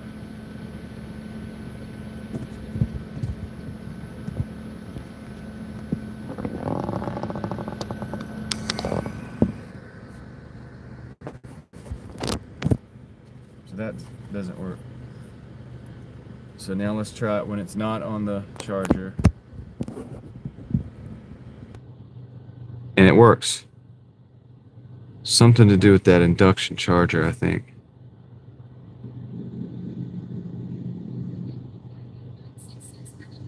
It's crazy. Let's close it. Later, Valerian. Maybe if it stays like that, I'm going to run it like that for the rest of the stream. I have the phone offset so that it's not actually charging through the induction charger. At least I think it's not. Something about it getting a charge through that charger shuts this off. There's another thing that I want to try, because if that induction charger is not going to work, what I want to do is charge through this. Let me know how the audio changes when I do this. I'm going to just keep talking. I just did the thing that I'm talking about. How did the audio change? Did it change any for you? Did the audio change for you when I did that? I can go back and forth a couple times. See if that's charging. Thing is, that is not charging. No change. Okay. No change, but we're not charging.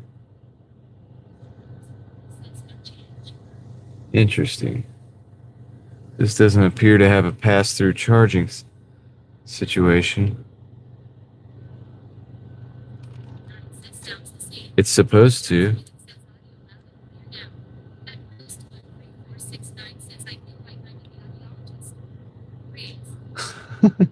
Better 1 or 2? All right. So oddly, because that's supposed to charge it, there's a charging port. I'll even show it to you. But in the past, when I plugged that in, it would actually knock the audio down a bit, but it would charge the phone.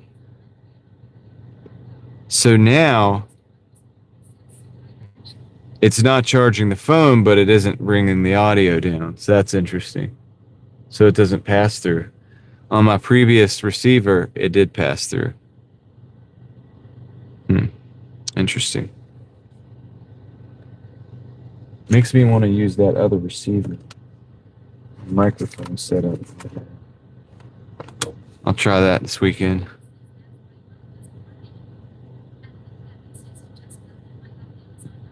What's up, Ted? Well, I got the mic because I was having problems. The Lark A1, it's a Hollyland. It's actually a good microphone. I've used it. I had another one. I used it for months with no problems. And I've used this one for, I would say, weeks with no problems. I don't think it's the microphone. I'm kind of concerned. I think it's the phone. But then again, maybe I could restart the phone and then this problem won't be a problem for a while. I don't know.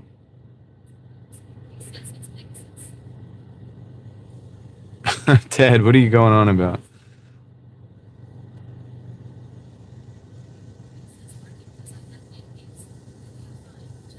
No, it doesn't have anything to do with you, Eva. It's something to do with the induction charger. No, I'm not going to the Apple side. No way. I can get this fixed. All right, so let me unplug that. I'm going to make sure this is repeatable. I'm going to plug back the charger in again. I'm going to take the phone out of the charger. I'm going to put the phone back in the charger. It should turn off. The microphone should probably turn off in a minute.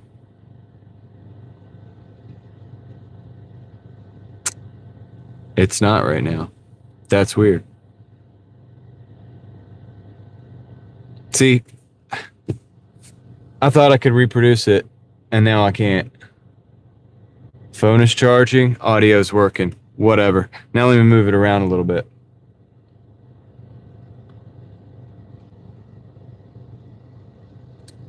I can't get it to not work now. It's so weird. All I really needed to do is work 90% of the time. I just want to know why it was cutting out.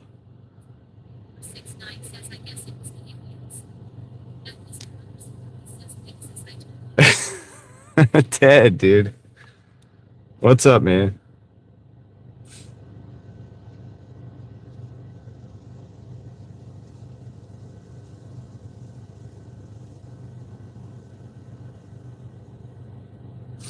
All right.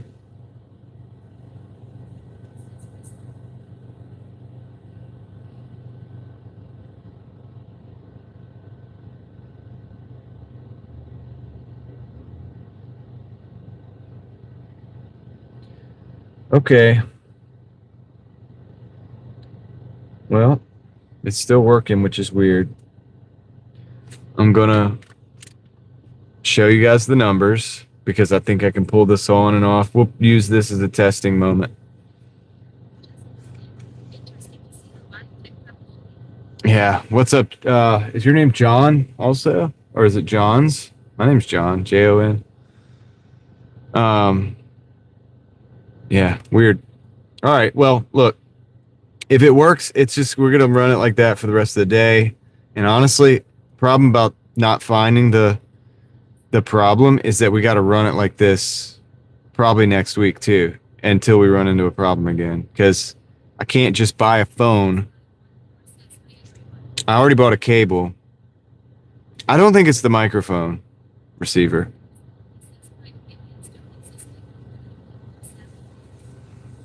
Could be Pegasus, man. Who knows, man? Maybe Ted is right, dude. I don't know. I'm just playing. I mean, that's, gosh, dude. That's crazy. All right, whatever. Let's look at the numbers, guys, real quick, and then we'll talk.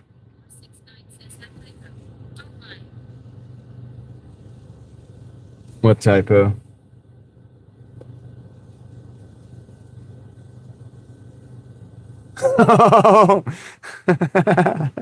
I just saw it.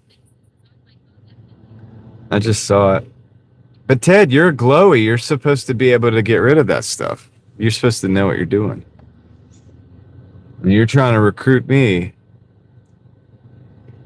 And you don't even know how to secure your phone from a 0-click exploit. All right. Let's look at the numbers real quick.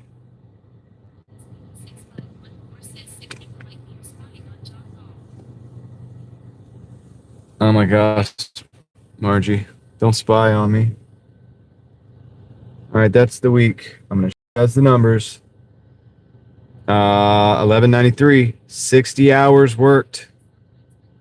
That's about $20 an hour. Today was simple. $208 in 8 hours. So, not bad, in my opinion. So that was the day. Let's see if I put this back in, if it goes out. If it's behaving like it did before, it should, but it's not. See, it's working fine. That's the weird thing about it. It's working fine right now. But anyway. But yeah, John, how you doing, man? So yeah, probably you're wondering what you stumbled onto. I mean, I know it's DoorDash if your first time here, right? We do DoorDash. I do a bunch of other stuff too. I don't know how to explain it. How would I explain it, guys? It gets different in here. But welcome in. You're welcome to be here. So anyway, so that's the numbers for the day. I did find some cool stuff the other day when I took that break. I plan on going back and videoing. We're gonna go through some tunnels. I'll just say that.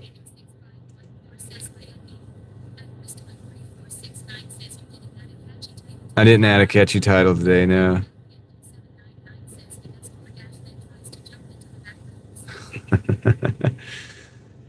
Yeah. Gosh, man, I felt like yeah. Something like that. Something like that, Cloud. We have to be careful with that though, because like the other day, stuff got real, and remember we drove under that light, and I was telling the story about how I was driving under the street lights and they were going out, and then we drove under a street light and it went out. So you got to be careful. What's up, Ryan? How's it going? Oh, you had your power's been out since 6. Wow. It's like almost 6 hours without power, man. That's crazy. Ah. What was it meaning? What do you mean, what was it meaning? Oh, the total. 208. $208. You're not supposed to say oh. You're supposed to say 0. But anyway, 208. $208 in 8 hours, Ryan. That was a pretty good day. That was pretty good. And yeah, kind of feel like driving around, but probably not going to. It's a nice day. It's a nice night here. Actually, I'm gonna turn this off. Just chill. Got quiet. Got quiet. Shh. Be quiet. All right. So what's coming up? What are we doing? Well, tomorrow is my day off. Lord willing, I'll be back.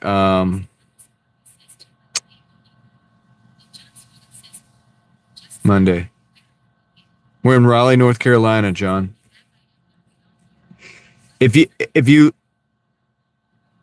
look at my videos, I don't think the street light was your fault, Eva. Think about it.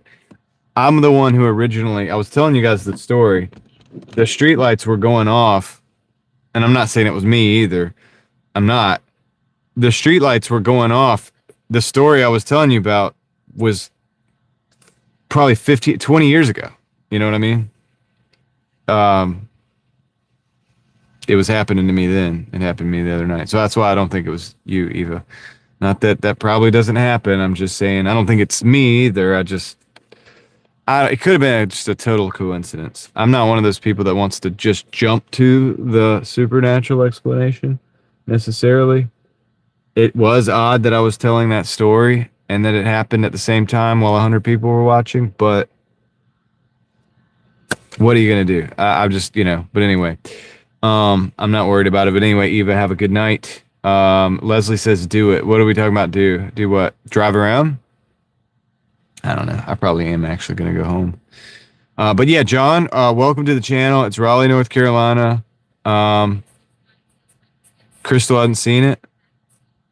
Ellie's probably not here because I think Ellie was going to a movie or something with a friend. So Ellie, are you here?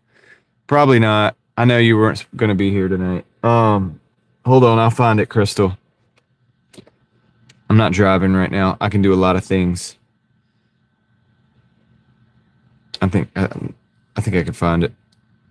It's time-stamped, Crystal, so it'll take you no time to see it. And since you're usually here, I will do this for you. You were on vacation.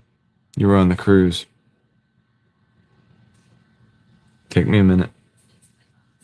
Ellie's here. Oh, what's up, Ellie? How was the movie? How was the stuff that you did today? I'm trying to. Crystal wants the video so she could see the timestamp of the street light.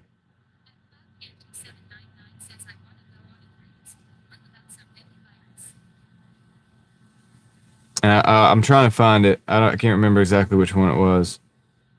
I think it was like Strange Things or Door Dashing Strange Things. Strange things happening while DoorDash. I got it. I think I got it. Ellie, don't worry about it, I think. I'm going to share that one. I'm going to share that one.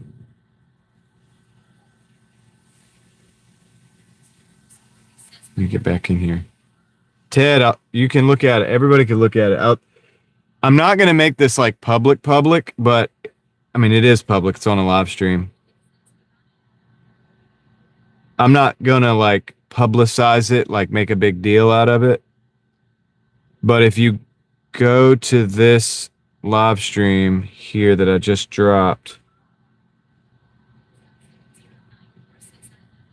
and you watch the timestamp at 7:32 that Ellie dropped in there, it'll take you about 5 seconds to see what happened.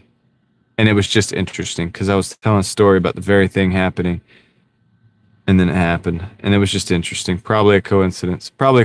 Really. But it was kind of weird. Freaked us out for a minute on the live because I don't know, 80 to 120. I can't remember how many people were there. Just normal amount of people were there, but um, yeah, that's the one. I just dropped the link. You can go there. You can look at the timestamp, and you'll see what I'm talking about. I'd love to hear what you have to say about that. All right, so there's that. Let me get back into the chat. But that's what we're talking about. And I'm dropping that for the benefit of Crystal and I guess Ted, if you want to see it, and anybody else that wants to see it, you can go see it. I'm not trying to make a big deal out of it, though. It's kind of like if you watched the video of the abandoned parking lot, there was a voice in there. I never made a big deal out of it, of that voice.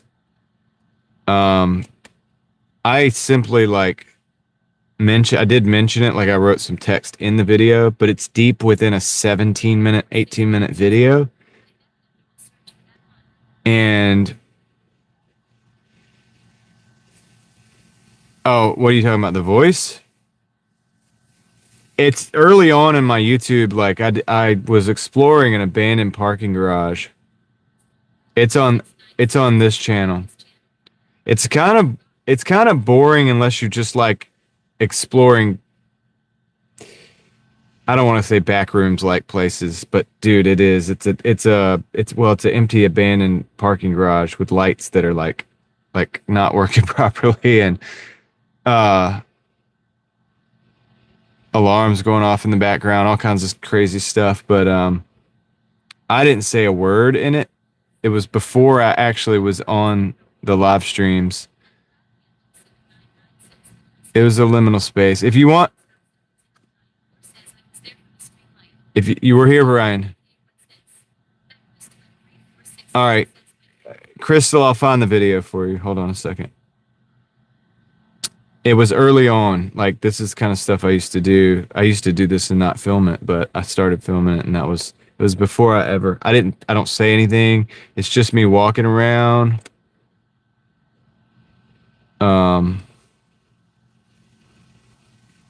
There's a history to this place. There were pentagrams there that were on the ground and on the floor of it. There was some kind of dark stuff going on there too, and we've talked about that before.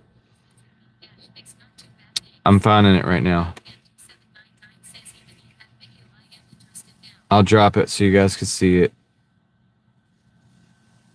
And then there's like this weird kind of voice.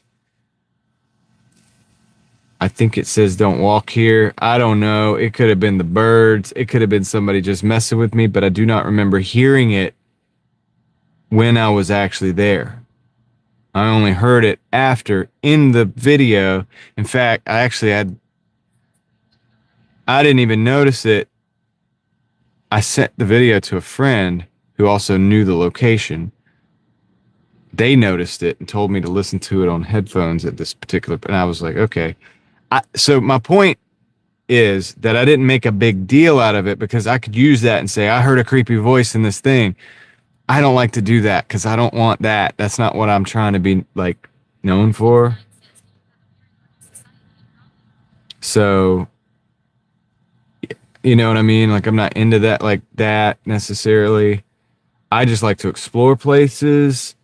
This is the video right there. I'm dropping it. What sounded wrong? Okay, yeah, that's the place. All right, that's the place. Now, interestingly, yeah, it has a disclaimer at the beginning of the video, etc., etc. If you guys are interested for something to watch later, but it'll probably creep you out a little bit. I mean, it's like just a weird place, so just be careful. It's it has a weird history too. Somebody did something bad to themselves in the building above this area that you're gonna see. I didn't know that either going into it. My wife did that research. She was like, yeah, you know that place you explored the other day? Yeah, this happened there. And I was like, oh, really? So it was just a lot. It opened up a can of worms. And that, Up until that point, I had been doing mostly just dash cam stuff on the channel. Like if you look every video up until that point, other than the abandoned rooftop building, which is the Illuminati building, which I guess I could give you that too. If you want to see the Illuminati building when the fans were still running in the abandoned restaurant. So, all right, I guess. All right, so let me do this. I will give you the two links. Again, I'll give it to you in a way that if you're interested in this. All right, so I will label them. Parking garage.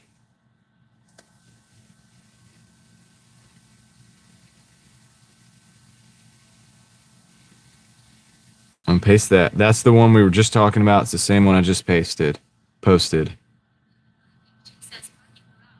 And then if we go to those videos, let's see.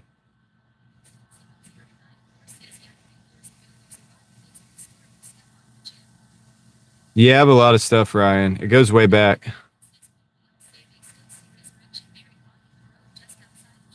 This isn't the only stuff. I mean, I've got a lot of, if you guys go back into my video catalog, you'll see a lot of different stuff like this.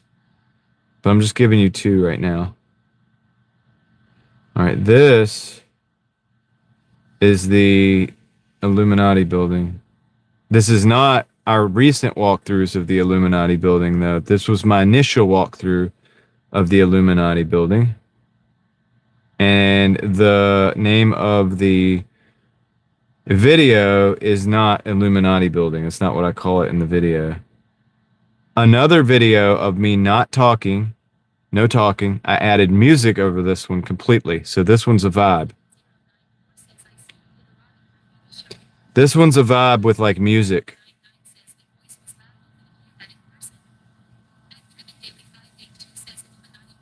I couldn't hear that in person, Cloud. I did not know that happened until after the fact. I was editing the video. I had sent it over to a friend of mine who's interested in that location as well. And the friend of mine is a very observant person. He's a smart guy, real smart guy. Totally respect this guy a lot. And he called me and he said, listen, you need to listen to this part of your video at this part of it. He said, listen to it on headphones. And I was like, okay. And I listened to it and I was like, that's interesting because I did not hear that before. I don't know if it's a voice or not, though. I didn't make a big deal out of it because I don't know. Yeah. But anyway, that's the Illuminati building. The second one that I just dropped, that link as well. That one's a vibe. So if you sit down and watch that one, the camera work's not the perfect. I didn't have a gimbal and stuff back then. But if you watch that, it's got music all throughout. There's music to everything. It's how I used to do my videos. And yeah, it is a pretty clearly probably a voice. And I didn't want to believe that, and I still don't want to really believe that, or I don't want to like think about it. Because I feel like if it was a person that was messing around with me at the time, I would have heard it. I was, let's just say, I was in like stay frosty mode, right? Because I'm going down to this area. Some of those stairwells that you'll see in that video, people like sleep in those stairwells and they like go and do like substances in those stairwells and stuff. It's not safe. The security guy for the area I spoke to before I did these videos, and he was like, dude, you go for it. Like, I'm not going to say anything. It's fine. But if you do it at night, definitely be careful, and be careful of the stairwells. That's what he told me. He said, be careful of the stairwells. I was like, all right. So I made sure to make noise. Like, hey, like I'm here. Like I kind of made sure beforehand. And then, I would go in and like film everything. But I wanted to make sure that it was. I'm always trying to be respectful of somebody that's there before me. If you're there and it's your spot, hey man, I'm not bothering you. Like I'm going to go this other way. You do your thing. Like I don't care. You've got to be that way when you're exploring these places, because these are places where people will hang out if they have nowhere else to go. If that makes sense. So I was running a risk going in there to begin with, and you'll see that in the video. You'll see the stairwell, you'll see the graffiti, and you'll see not not graffiti, but the writing on the wall. Literally, there's messages. Oh, there's creepy messages on the wall too. Is it all time stamped? I actually can't remember. There's creepy messages on the doors in the stairwells too. So if you watch the parking garage video, there's all kinds of reasons to be like creeped out by that because. Okay. All right. Yeah, somebody timestamped that stuff, but yeah. Anyway, if you look at those things, it was a weird time, but I was documenting it because that whole building, I believe that building and possibly the Illuminati building are probably going to be destroyed soon. I could be wrong, but they might actually just completely deconstruct those soon because above that parking garage, if you read at the end of that video, you'll see the history. I'm not going to tell you the history right now. It's very dark. My wife found it. I did not know it going into the situation, or I might not have even gone into the situation, but I did. It did feel dark, and I didn't realize it until later that dark things had happened there. And yeah, be careful, Ryan.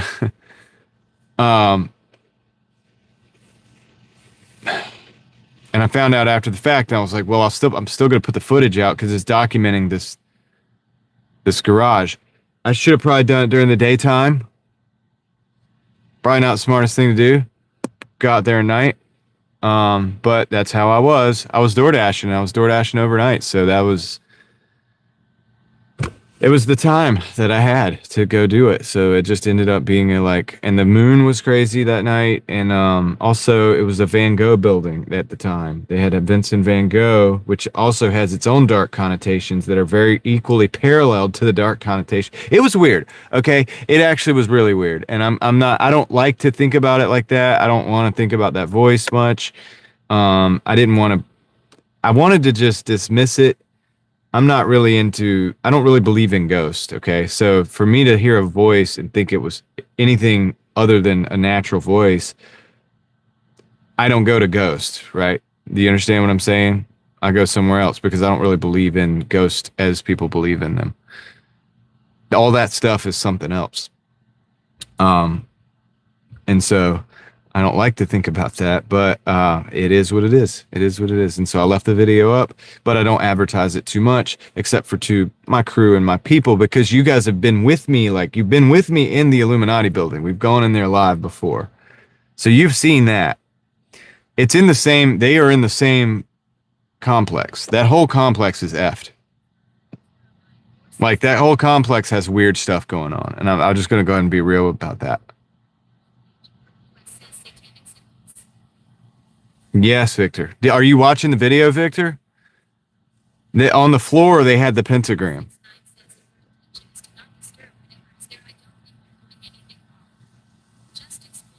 Well, my intention is always not to disturb. I'm not worried about it, Ted, because I'm not going back to that location. But without watching the video, it's kind of hard to say what it is or isn't, right? And I didn't want to think that it was a voice either, but I mean, I listened to it many times, and I haven't had anybody listen to it tell me that it wasn't a voice. And that's what freaks me out about it. I don't want to. I did stream the Illuminati building, but I've never streamed that parking garage to Victor. Because you can't stream down there. It's a parking garage. It's 2 layers. It's 3 layers.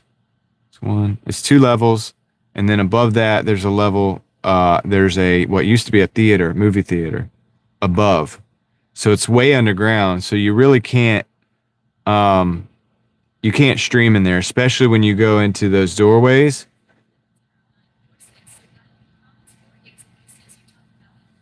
Okay, maybe they.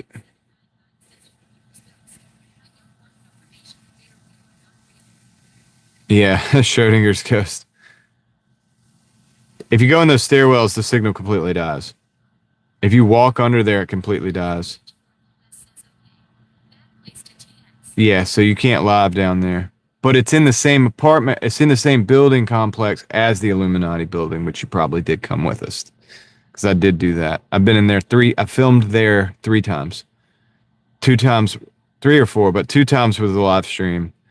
1 time was the video that I dropped there that says Illuminati Building. And I made a vibe out of that because that's what I used to do. I would just film stuff and put music to it. And it was fun. It's fun for me to put the music to it and stuff. And I really do genuinely don't want to disturb things. I like to just explore places, you know? And it gets me into a little bit of, sometimes I do it less now. Like if you were like, let's go back to the parking garage, I'd be like, no, we're not going back to the parking garage. I've already done that. No, and I don't suggest anybody else do it. Like if you're in Raleigh and you think you're going to get your kicks or whatever by going in there, don't do it. So that's my advice. It's already been done, so you're not doing anything that's already been done. Like you're not going to be original about doing it. I did that 3 years ago. They've got cones up now. You can't even get cars in there. Security's not even going to go in there and check on you. You're on your own if you go in there. And I don't even know if the lights work at night anymore because I haven't actually even gone over there because I have purposefully tried to stay away from there, to be honest with you. I drive by it almost every day. I don't have any interest in going back. Seen enough. And it's clearly worse now. You got to be careful. Yeah. Well, that would have been scary, Cloud, if I would have let them sneak up on me. But if they were to come across and not be sneaking up, like I'm kind of ready. Like in that video, I can assure you that I'm very ready to deal with a physical threat. And I was very aware of my surroundings. You can look at the way that I'm walking in the video and where I'm going, and stuff like that, I'm being very observant. I'm listening to the sounds around me. I'm not letting myself get like somebody come up behind me. I'm watching the shadows, you know what I'm saying? I'm ready, like well equipped to deal with the situation. Not that I want to have to deal with that situation, but no, that scares me less. Although it is a concern, like if somebody comes up and tries to hit you over the head with something or whatever, you got to be. But that's why the voice messed with me, because I didn't hear that, and I'm hearing, I'm paying attention, like I'm in a place that's potentially dangerous, a place I would not go today. I have kids. You know what I mean?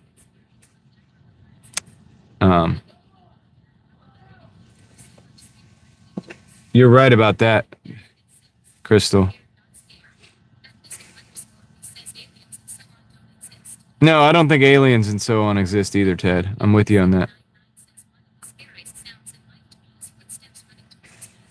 Footsteps running towards you in the dark, yeah. Which is why I tried to make it a point in that video. You'll notice I made a point not to be in the dark.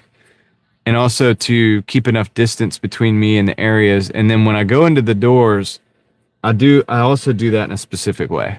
I'm not going to go into detail about that, but there's a specific way of going to the doors, down the stairs. I'm basically clearing the room as best I know how.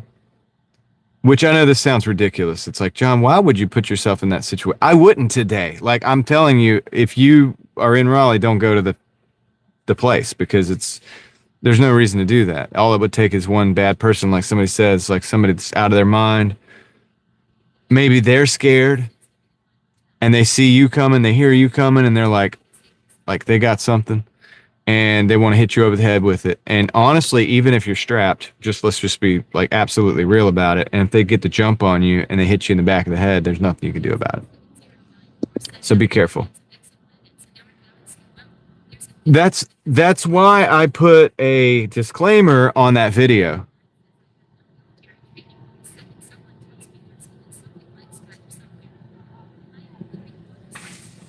That's right, Cloud. We all play Call of Duty. You can at least think about that. But right? But I put a disclaimer on that video for a reason, because I thought about it and I talked to my wife and I was like, dude, if I go down there, I'm not going to be responsible. I'm not going to be responsible for some kids going down there thinking they're cool or they found some place to hang out.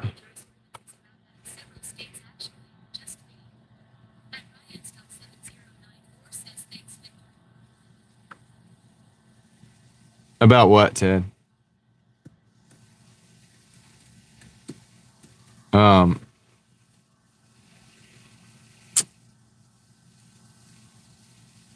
yeah, so anyway, that's what I'm saying. So that's why in the video I'm like, dude, don't go there. And don't go to places like that, especially not at night. Don't do that. I'm an idiot. I used to be an idiot, dude. And I guess I still am. I mean, I like, but you know, even when we were in the Illuminati building, you know, I didn't go too far, like in the dark. And the reason you can't eat the zombies, you're not supposed to eat the zombies. I was just watching a video today about the psychology behind the zombie thing. It's like the zombie content ramped up towards the recent history like crazy. And they were speculating as to like why that was. Like what was it in our psyche that was doing that? You know, that the reason why these things became appealing. You guys are talking about aliens and yeah, but the thing is like the existence of aliens, the way they talk about them doesn't make sense. I'm not saying there are or aren't aliens, but the existence of aliens, like they talk about them in the like the disclosure and stuff like that, I don't think that's I don't think that's aliens. I don't think it exists exactly the way they're saying it. And I think if it did, they either wouldn't have to say it or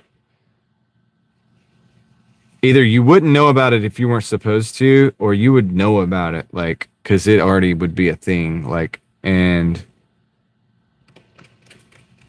I think yeah, I don't know. I think there's a lot of garbage going on with the disclosure stuff.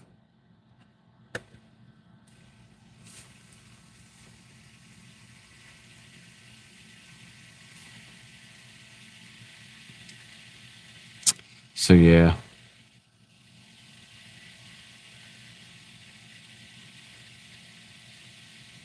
Look up something real quick.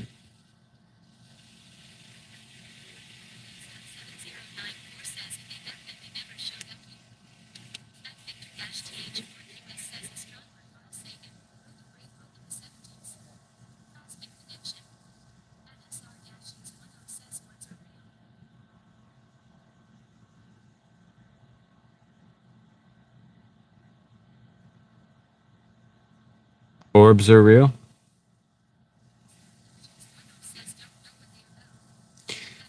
There are definitely places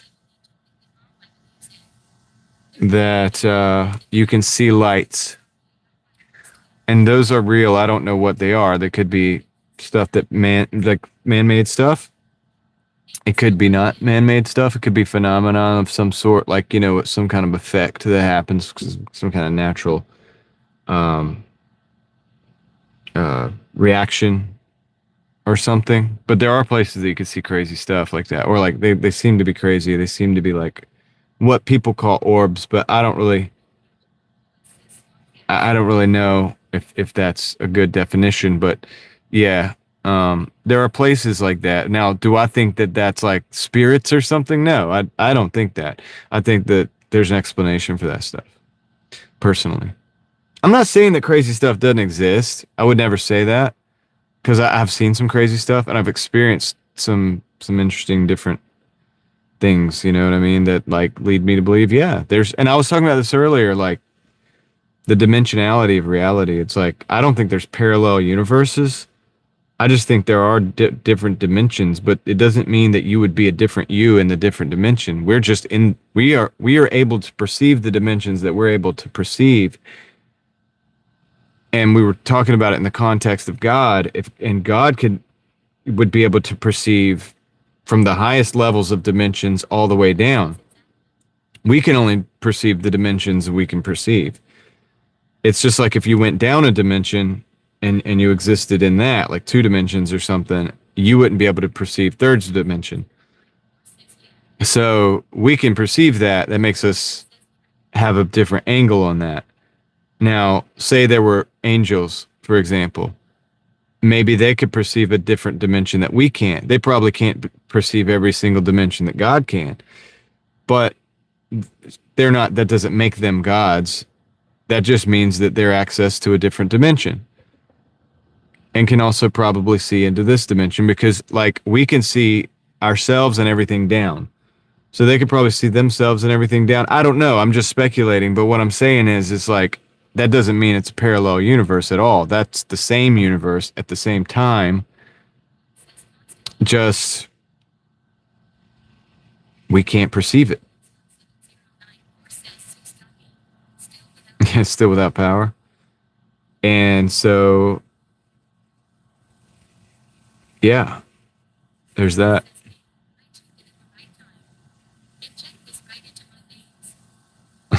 What's up, dude?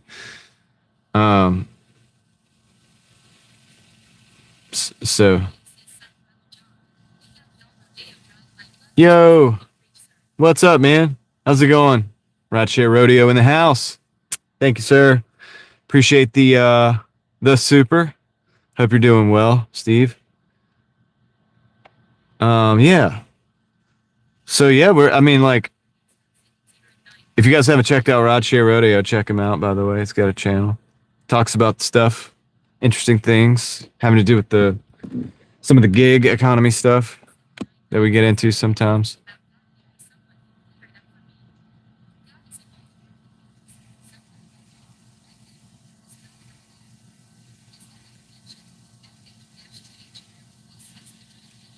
Could time be a dimension? I guess time is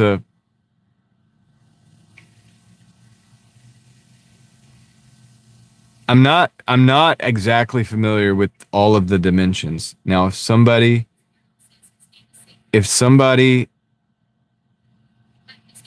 does know,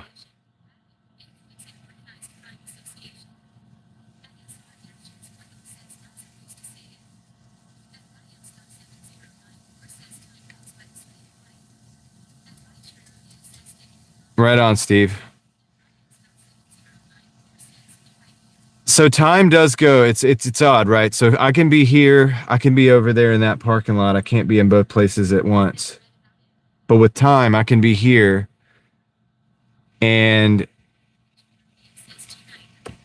in a minute I can go over there and be there, right? You get what I'm saying? So when I try to wrap my head around it, it's like, okay, if you take time, I can be in 2 places, but I can't be in 2 places at the same time, at the same time stamp. So if it's life's like a video and you timestamp me and I'm here, but then I walk over there, it's a different timestamp, but I'm still both places eventually. I'm both places in the same dimension, I guess, right? Like in these 3 dimensions of being like here, like here. Now, I'm just completely going off the top of my head here. I don't know what I'm talking about. I'm just thinking about this too. Like, that was a good question. Makes me think. Like, is time faster than light?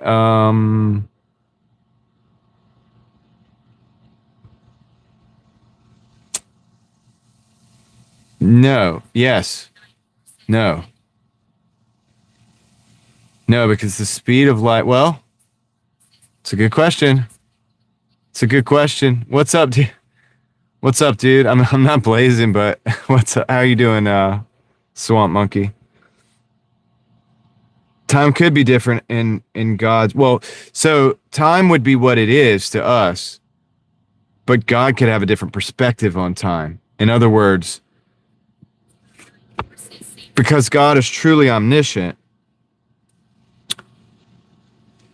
God should be able to see backwards, forward, left, right, up, down, all over time. Whereas we can only see time on this linear path. We can only experience time on this linear path. Like you can only be in the one timestamp at a time, right? Which is why I don't believe in the parallel universes with the multiverse. Does that make sense? So like,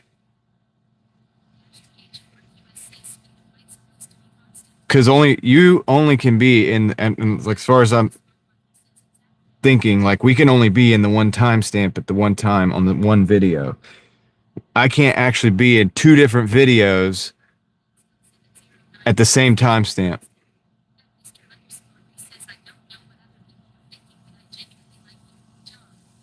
Ted, thank you. I'm glad you like me. Thank you for that. We're going out there tonight, but and I'm look, this is you're seeing me genuinely think about this because I'm not like prepared for this conversation, but I'm thinking about it. I have thought about the dimensionality part, and I have a reason for believing there's not like parallel universe, like because right now what they want to talk about is like multiverse type parallel universe where multiple things are happening at the same time in different dimensions. But when we talk about dimensions, when I talk about dimensions, I'm talking about the same thing. Like this is still happening, even if you can observe it from multiple extra dimensions up. This is still the same thing. And it can only happen this way. It's just that if you're multiple dimensions up, you're seeing it and you're seeing it from a different perspective. You might be seeing it from outside of time. Like, so God could be outside of time. It's totally possible for me to believe that it's, God could just be not even in time in the same way that we are, because we might be trapped by time, which kind of, Victor, you're talking about time being a dimension. Maybe you're right. If a dimension if we view dimension as a limitation, in other words, if you're two-dimensional and you're on a page, you're a side scroller video. Like you know what I'm saying? You're side scrolling, right? And then if you get into three dimensions, you're like, okay, now we're 3D, we're walking around. So it's like a limitation of understanding for the two-dimensional. But if your perception is two-dimensional, does it really mean you actually are? Like, that's the question. So could you actually be interacting in a three-dimensional? Which, if that's the case, if we're the three-dimensional and we could actually interact in the other dimensions, but we don't know that that's happening because we can't perceive it, that means that our actions might actually have a lot more impact than we think. Because some of the things we might be doing might be having an impact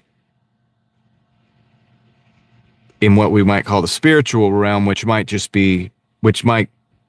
be explained potentially as another element of dimension that we can't perceive. So that might mean that everything we do, like we do it here, we might not think about it much. It might have ripples in different dimensions that we don't really fully understand. So maybe something like that. I don't know. It blows the mind. There's a kid over there like skating on the carts. He's putting the carts up though. That's nice. He's putting the carts up. So shout out to the kid over there riding around in the carts, putting them up. Santa Claus uses different 9 dimensions to travel, delivering the presents. Good to know, Swamp Monkey. 4th dimension. Well, okay, here's the thing, Cloud. This is the thing about it. I'm thinking that we're all dimensional beings, but we just don't have that perception because we're not God. Which is why I don't think we're connected. So there's this whole thing about like we're all part of God. Like we're all God. It's all God. I don't think that. Or all is one. I don't think that. Because I think we have our individuality, but it is within this greater dimension that we can't, this greater thing that we don't fully understand. Like if I'm to understand it, God created the earth. That could well be with the dimensional limitations and everything.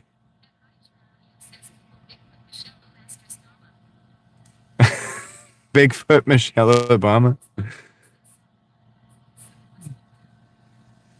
Do you think things that experience higher dimension than us are physical being or spiritual? I would say spiritual.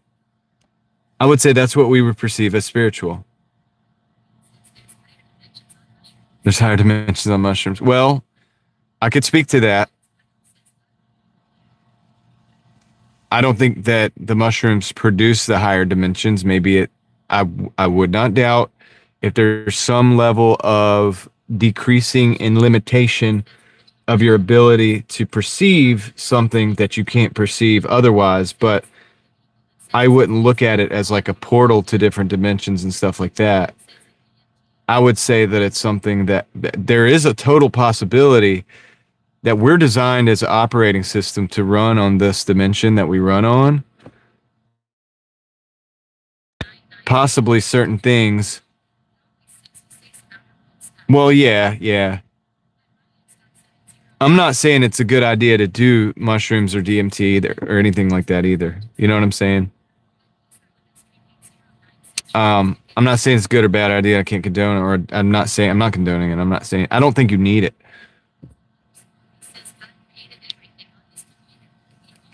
Apps on the desktop.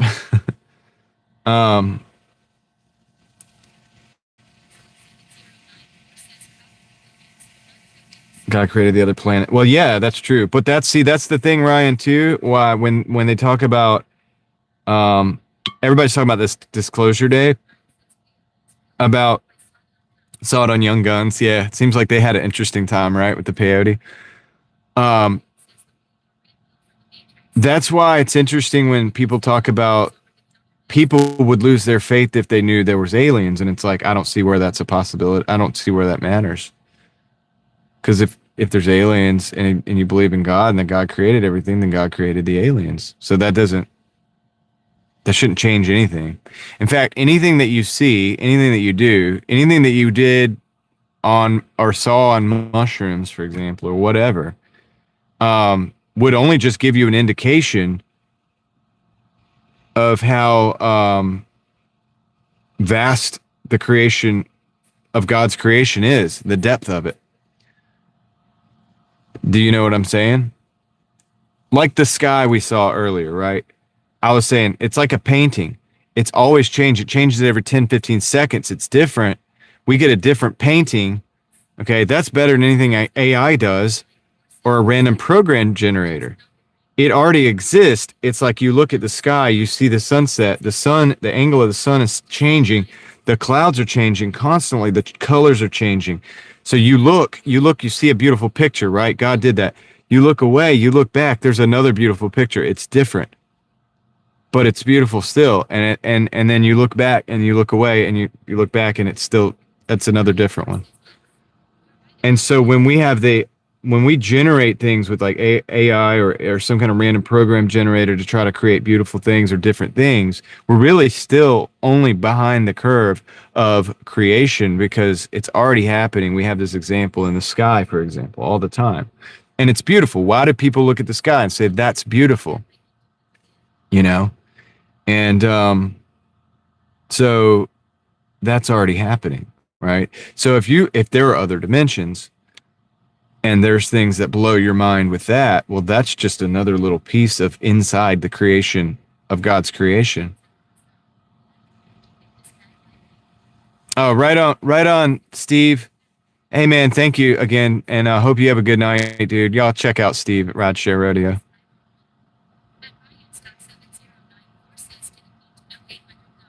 We are meant to skywatch. I mean, look, obviously, right? We can sit here and we look out at it. It's this perfect view. So it's made for us in a way, right? There's an alarm going off over there. I'm glad I'm on video, not doing anything wrong, because somebody just pulled up. It might be the manager. Maybe she's going to go disarm the alarm.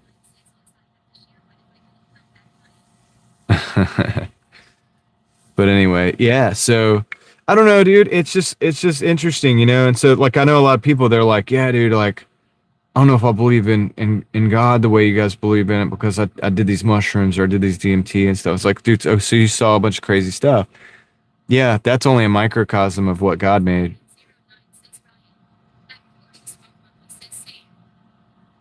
You know, think about that. And that's a little bit. That's only a little bit. That's only a little something you did because you ate some little thing that came from the ground or whatever. In this universe, in this created universe. So that should give you an idea of the expanse of it, the creativity of it. And people want to think that we can be God or whatever, or that we could be omniscient somehow. It's like, dude, you have no idea. Like, you have no idea, dude. We don't even know what's under the ocean. We don't even know what's at the bottom of the ocean in a lot of places. There's a lot of places really deep. We don't go. We can't go. We haven't been. Okay. That's the ocean. It's right there. It's here on Earth. And so if that's the case, then it's like, yeah, dude, just because you did some drugs or something and you saw some crazy stuff, it's like, well, dude, that's just a tiny little fraction of all of the things that God created and that are possibly real in this universe. So if that killed your faith, then you didn't really have any faith to begin with, because if you did, those things would, you know, only just validate what you're realizing about the world, like about creation, right? Because we had somebody in earlier, it was like, you know, what's created? What do you mean? What do you mean? And it's like, did you do it? What's up, Joe? How's it going, man?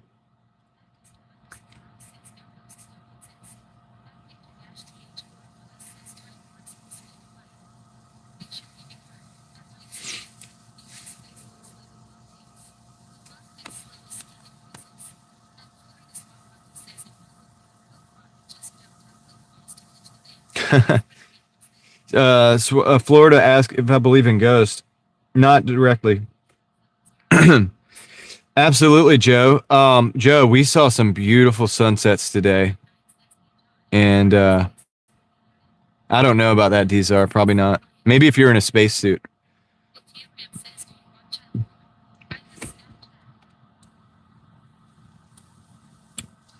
Dude, get that crap out of here. But yeah, dude, we saw some beautiful stuff today earlier, like the sky, Joe. You should have seen it. If you get a chance to rewind, I got it, Joe. If you get a chance to rewind, look at the sky. Yeah, I'm on. Dude, I'm not driving. I'm pretty fast when I'm not driving. I can get them. But the sky was so beautiful earlier today, and this is the conversation, Joe. I know you're coming into this late, but we were just talking about how, like, you know, God has this painting and it changes constantly, but it's always beautiful. And so it's like this. It's like you get thousands and thousands of paintings every day from God. A person, you know, could never reproduce that. And even well, I was talking to Joe Dzar. I was talking to Joe, but because I know you were here. We're here.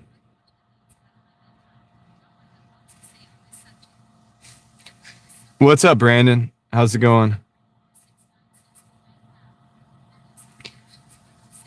So anyway, Joe, if you could go back and see that, it was so beautiful, but it was changing all the time.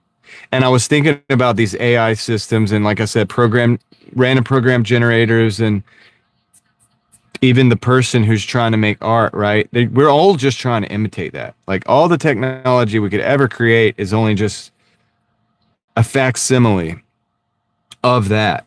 And for people to have the hubris to think that, like the global warming people are like, well, humans have so much to do with this or that thing. It's like, we don't we don't have but so much power. I mean, if you think about it, dude, like we're only just trying to create these little facsimiles of reality that basically mimics things that God can do. And they're only the smallest things that God can do. Like it's only the things we see on a day-to-day basis. Is that alarm annoying for you guys? I don't know why it's going off, but it's kind of bugging me because I'm sitting here, but I know there's another person in a car right there, so I'm not the only one out here. And I'm on film not doing anything. So you're doing great, man. Yeah, Brandon, it was great. On the DoorDash side, I made $208 in like 8 hours. So I felt like it was pretty good. Yeah, there's an alarm going on over there. You guys can't hear it? I have the noise cancellation. Let me turn that off. Good night, Angie. Can you hear it now?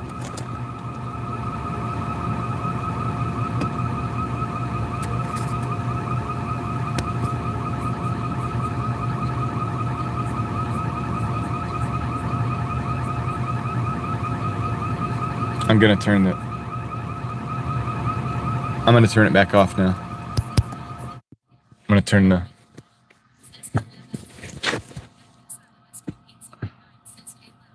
Yeah.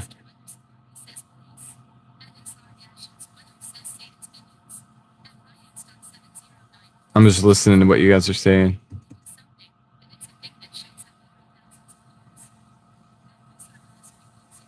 Yeah. Well, yeah, Ryan, I mean that's my argument is like we're not probably making global warming.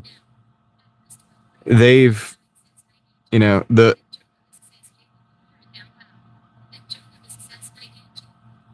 noise cancellation does work good, Brandon, doesn't it? I think that the warming and the cooling seasons and stuff, they're really, it's really been going on for thousands of years. You know, it's part of the earth, and you know, but here we go, men, and you know, and when I say men, I mean humankind, right? I'm not saying like men. You know, the aliens are tall whites, like one of the tall whites. It's like I'm a little bit like I feel like a little singled out here. Okay, I'll stop. But yeah, so to think that we have the power to do all that, to truly change the face of the planet, and to that degree, I mean, it's a bit of hubris, right? Like it's a little bit crazy. It's a little bit crazy, right? But they sell that to manipulate people's buying habits, to control them, you know, to say, hey, look, you need to stay. You don't need to be driving across the country. The weather is manipulated. I will agree with you there, SR. That's a whole subject matter that I have studied quite extensively. You can manipulate the weather, but for them to say that the narrative on why they say that like global warming is a thing is a lie. It's a lot of lies. They can definitely move the rain around to different places, and create storms and stuff like that. They've done that. There's patents on it. There's even laws about it. And I've done a deep dive on that. There's absolutely no question that those things exist, as far as like, you know, cloud seeding being like the very lowest version of that.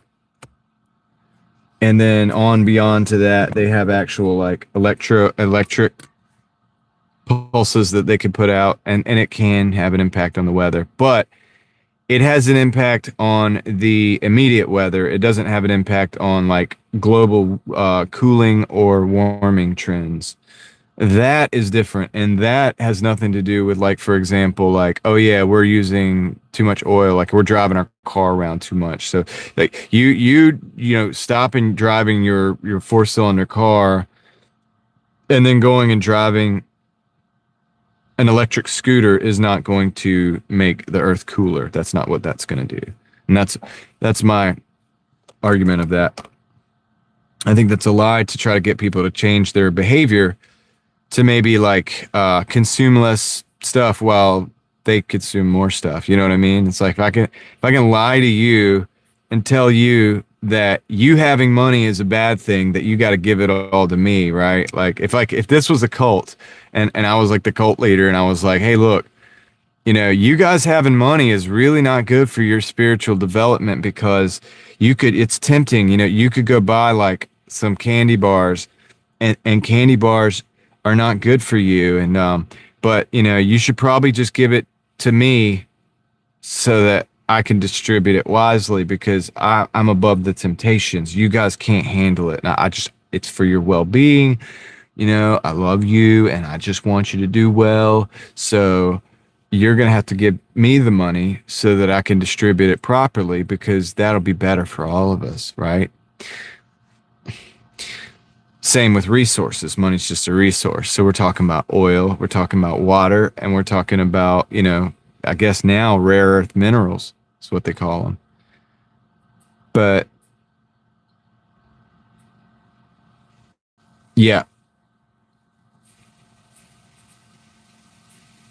exactly. Road tripping. Yep.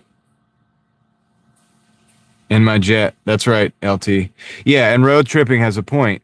And it's like, and I've mentioned this before, the electric vehicles are not good for the environment. They're very bad for the environment. Have you seen, so here's the thing. I don't think we can totally shift the global cooling and warming trends like they say. One thing we can do, though, that people have the ability to do is to completely strip ecosystems. They're doing that to build electric vehicles. They are doing that to build. There's no question about that. There are complete ecosystems that have been completely stripped. They've stripped mine for the rare earth minerals and things like that. So that is true. We can do that. And you can also package that into a green energy deal and say that, hey, look, we're saving the planet. You could save the planet by buying an electric car or putting an electric power wall in your house. And I'm not saying electric cars are necessarily bad or the power walls are bad or anything like that. That's not really what I'm saying. What I'm saying is the lie is that somehow fixes the environment. That somehow that's better than a gasoline car, which I'll argue it's not, because we've had the gasoline cars for long enough to know how to contain the oil, to know how to contain the spills happen, but that's rare. To know how to, and I think that the gas is not, the oil that comes from the ground is not as rare as they think either. It's not as rare as we've been told. Remember peak oil? That was kind of a lie. I didn't, Joe, but you know what? I'll listen to it on the way home, brother. I will.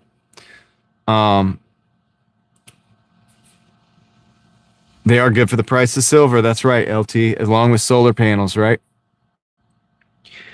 So hopefully that you understand kind of what I'm saying, where I'm coming from, whether we agree or disagree. And I think actually crazy to think about it, but it looks like a lot of people actually agree with me on this, and not everybody on everything. And I get that, and that's fine. We have these conversations, but electric cars are cool because they take off really fast and everything, but it is not good for the environment. Yeah, technically nuclear probably is, because there's a lot less other stuff. It's not like coal and everything like that. But yeah,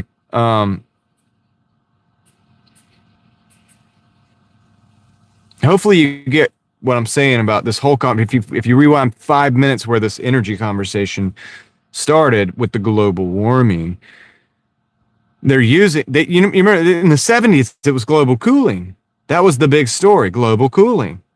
And they would have probably said a lot of the same things about that then, but it's all about controlling the resources.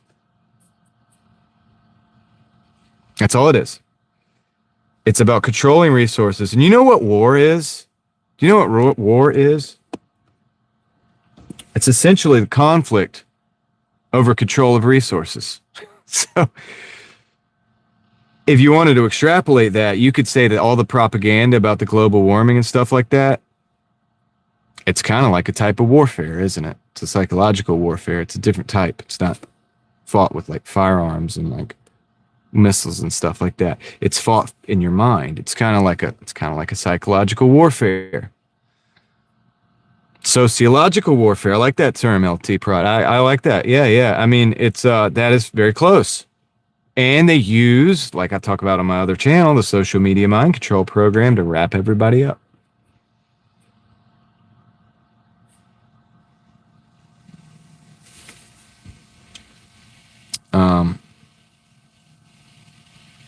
So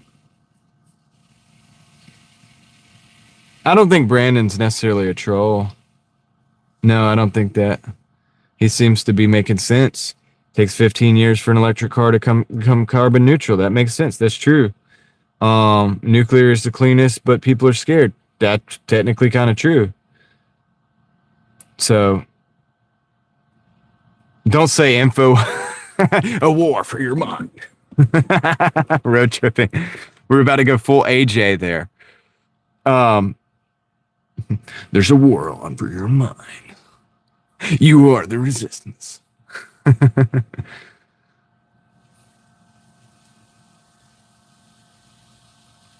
You're not a troll, Brandon. Weather change. That's right, Victor. That Alex Jones is back. Yeah, man, I had to change some things up. They let me on. You like my haircut? It's a little different. It's just a little different. No big deal. It's just got to do what you got to do in the fight against the system. But yeah, you know, nuclear probably is cleaner, Ryan. Actually, I'm not kidding, because if the reactors don't melt down, it's cleaner all day long. The globalists. Yeah, dude. Dude, it's classic. It's lizards. Oh, David Icke too.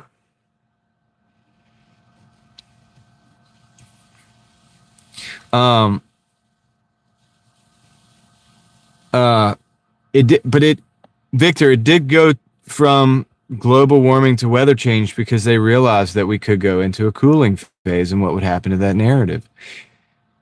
And if we went from a cooling phase in the 70s to a warming phase now, which I would argue we're in that, dude. We haven't had 104-degree weather on a regular basis, you know, whatever. But that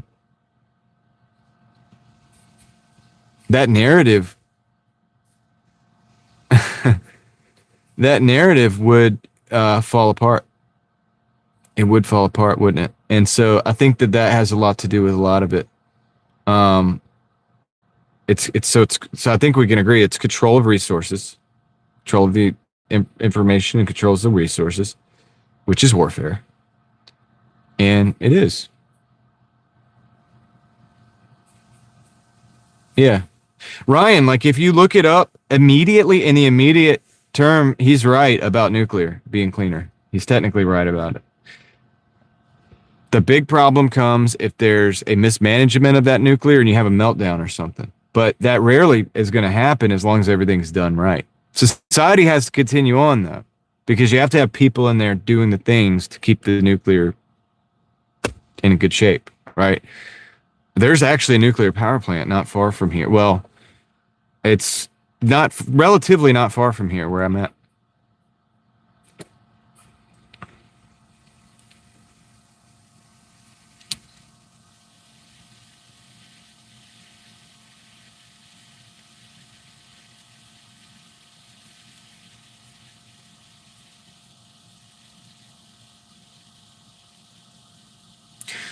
Human error. It's always human error with nuclear. Yeah. And most of the nuclear issues were mismanagement, either by military or government or something like that around the world.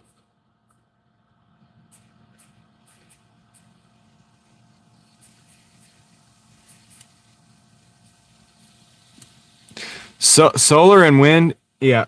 The thing about solar and wind, Ryan, is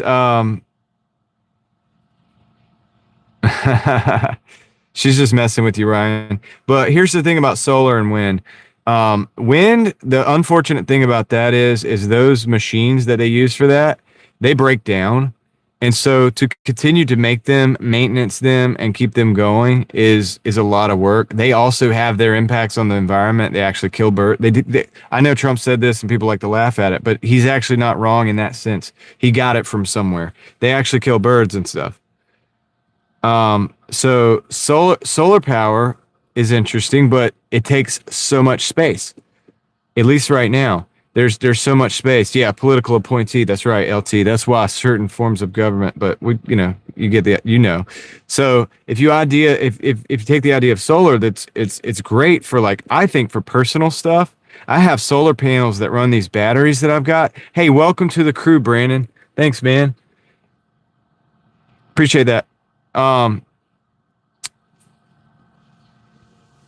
Solar panels are good for personal. And I think they're good for, like, your house and stuff. Okay. But you have to have batteries to store them, or you have to be pulling that energy on a regular basis. So, like, I have solar panels that I use for my batteries that I use. Remember, I had the video about how I run the Starlink on solar? It's because I have these batteries, and then I have solar panels that go into the batteries, and the batteries could discharge into the Starlink and keep everything running. Yeah, I mean, Mitchell, he was right. He can be right. I don't care if it's if the devil says the sky's blue and the sky's blue, the devil's right. It doesn't matter who it is if they say it. And the context of what we were saying was that that the wind farms are detrimental to birds, and they are. They just are. It's a fact. I don't care who says it. I don't care if Biden says it, Trump says it. I don't even care if Al Gore says it. Like, I don't like Al Gore, but if he says it, and it's true, it's true. That is a fact, and you can look that up. There's issues with the windmills. So it's convenient or not convenient, it doesn't matter. That is one of the problems. The output on the windmills is also very low. Once again, and I've seen the windmills. I've been out west. I've driven by and I've seen the windmills. They take an incredible amount of space, and this is the problem with solar too. And I was just going to get into that. Solar takes an incredible amount of space. It takes, now you can build it on the top of buildings and things like that. There's a lot of smart ways we can do it, but it doesn't mean that it's something that can work on a mass scale. I think people underestimate the amount of energy that we use. If they end up doing all these data centers, which it looks like they're going to end up doing about a quarter of the ones that they actually say they're going to do, which is good news in a way, then that's going to be a lot more power. And if you switch to all electric, think if every vehicle was electric, that's going to be even more power that is required from the grid. If you think so, a good way of doing this is take an electric car and see how many solar panels it would actually take to charge that car in a way that you could use it. Once you kind of put that picture in your head, you'll realize, like, oh crap, yeah, solar might not be the savior we think it is. It is great for your house. It's great for, like I said, I got 2 sets of fold up solar panels that I can carry with me, that can charge my batteries, that keep my comms going if I'm out in the middle of nowhere, or if I'm out, in the mountains where there's no service. I can have comms using the Starlink, using the battery, using the solar. It's wonderful for that. It's absolutely amazing for that. And I love it. And I have it and I use it. It's not so good for running a city. You know what I mean?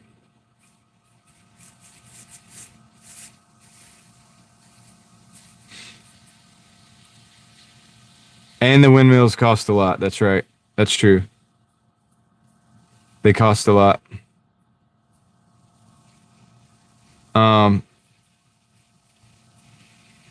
Yeah, Crystal, the wind farms are massive. I've seen them. I've drive past them and through, past them. Just a lot of roads go through the wind farms. It's incredible, how much space they take up. You can't really use that space for anything else. You really can't. So that's a waste of space, in my opinion.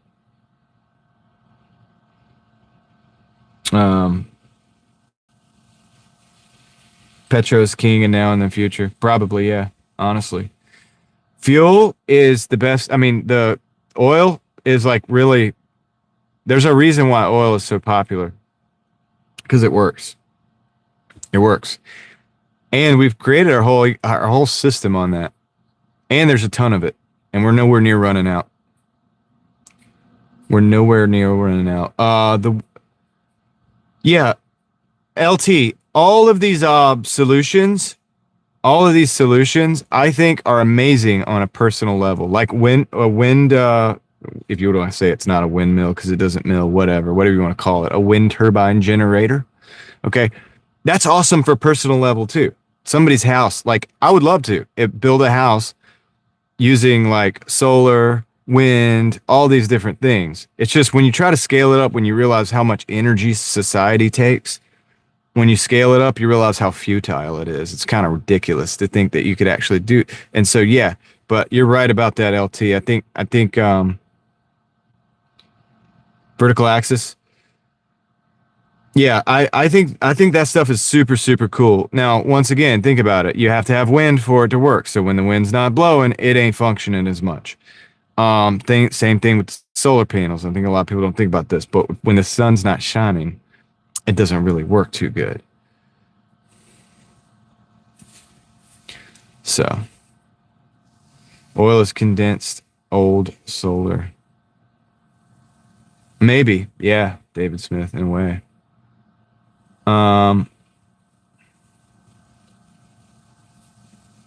Go ahead, Joe.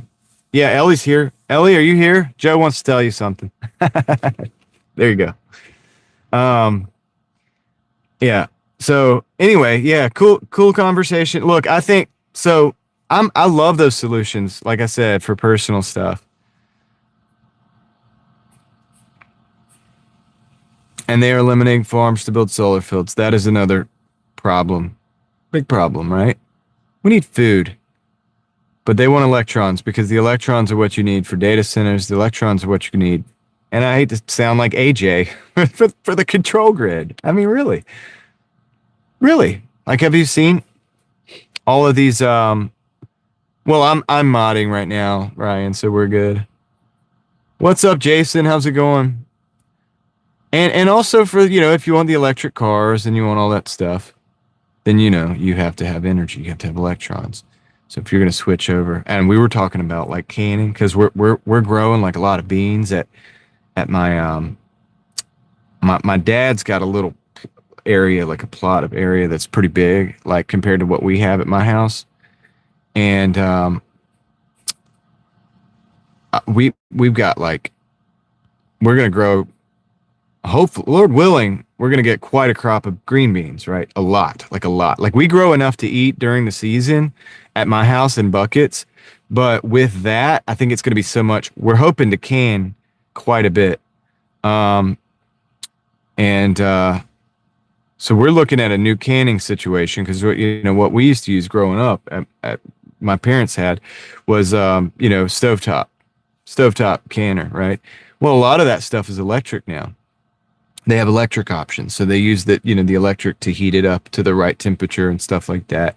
And it's a lot simpler. Maybe it's safer because it's like more controlled. I don't know, but whatever. Supposedly it's functional. It's just a way of looking at, it's a new way of doing things, right? They have electric canners. Okay. That's just an example of what I'm talking about. So you used to have something that worked either on electric or propane. And now you got electric. Just pure electric, right? Plug in. So you need electrons. Everything is moving towards it. In Alaska, who run on solar with the whole family. It seems to work as long as you have batteries. You do need, yes, yeah, batteries and a backup generator. Well, if David Potter, who is usually here in the chat, was here, he'd have a lot to say about this because he runs on solar mostly. In fact, most days he gets more energy than he needs from his solar.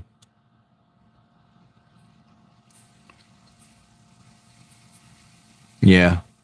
Well, the issue with the EVs is the charging. And I imagine they'll get fast charging, faster with the charging. I'm not saying EVs aren't going to get better and more effective and all this. They probably will as they build the infrastructure and stuff like that. The point earlier, the rare earth minerals for the batteries and stuff like that, strip mining, if you could look at it, and if you look at what's going on in Congo, or it's called the DRC, the Democratic Republic of Congo. Is not democratic. It's not a republic. It doesn't act like a republic, but it's an area where a lot of these minerals and mostly the metals come from. In fact, they're really well known for their cobalt mines, right? Some of the earlier batteries really heavily relied on cobalt. So the inroads to the infrastructural change as far as batteries for electric vehicles really heavily relied on this cobalt. And they used slave labor and strip mining to get this cobalt. It's very dangerous for the people who do it. It's not good for their health, and it's not good for the local environment. In fact, they kicked a lot of people out of their homes to do this. That cobalt ended up in a lot of batteries. It ended up in a lot of these EVs that people bought to save the planet, ironically. So I'm just saying, be realistic. I'm just saying, let's be realistic and understand. Exactly. I mean, road tripping's on it. I mean, you're actually absolutely right. I mean, the companies that want to mine the asteroids, it's a very interesting prospect, right? Because you're taking at least resources from something else that's at least not strip mining our planet. I'm not a tree hugger. Okay, I'm not a tree hugger, right? I'm not a global warming alarmist for things like that, because we talked about that. I do believe in being a good steward of this earth that we've been given. I mean, we were told to subdue the earth. We were told to, obviously, to multiply, okay, things like that. I believe in that. So we have to still take care of what we have. You know what I mean? And what we've been given, and maybe figure out the best way to utilize it. And right now, I'm driving a car that uses gasoline. She might not be here right now. I don't know. Ellie, are you here? She's not here. If I said that and she's not here, she's not here. It's okay. She had some stuff going on today, so don't worry about it, guys. But yeah, Astroforge. It's interesting, and it's an interesting concept. And if it could save the planet that we actually live on from being strip mined, and that's great, right? Because I mean, here, look, no matter how you look at it as a form of responsibility, we do live here. You might want to make sure that it's still livable, right? A lot of people don't want to hear that about the EVs, man, because they bought it hook, line, and sinker. And it's just not what it was sold to be. EVs are, look, it's cool. I think they're cool in a sense. They go fast. They go really fast. And I rode an EV is like one of the most quick vehicles that I've ever rode in as far as a street car. My buddy came over. He had the dual motor, and they had the ludicrous mode or whatever thing, modification or whatever, and it's software update, I think. But he came over. He was dating a girl that had one of these Teslas, right, with that setting. And dude, he sat out in the middle. He was like, dude, you gotta get in here. He's gonna take you for a ride or whatever. And so we started from absolutely zero and just took off. And the difference in between that and a regular car was like controlled traction. It never broke traction whatsoever. And all of this stuff. So yeah, absolutely insane what they can do. Very fast, very quick, you know. But they have their problems. They have their dangers, they have their problems. When they catch on fire, it's hard to put them out.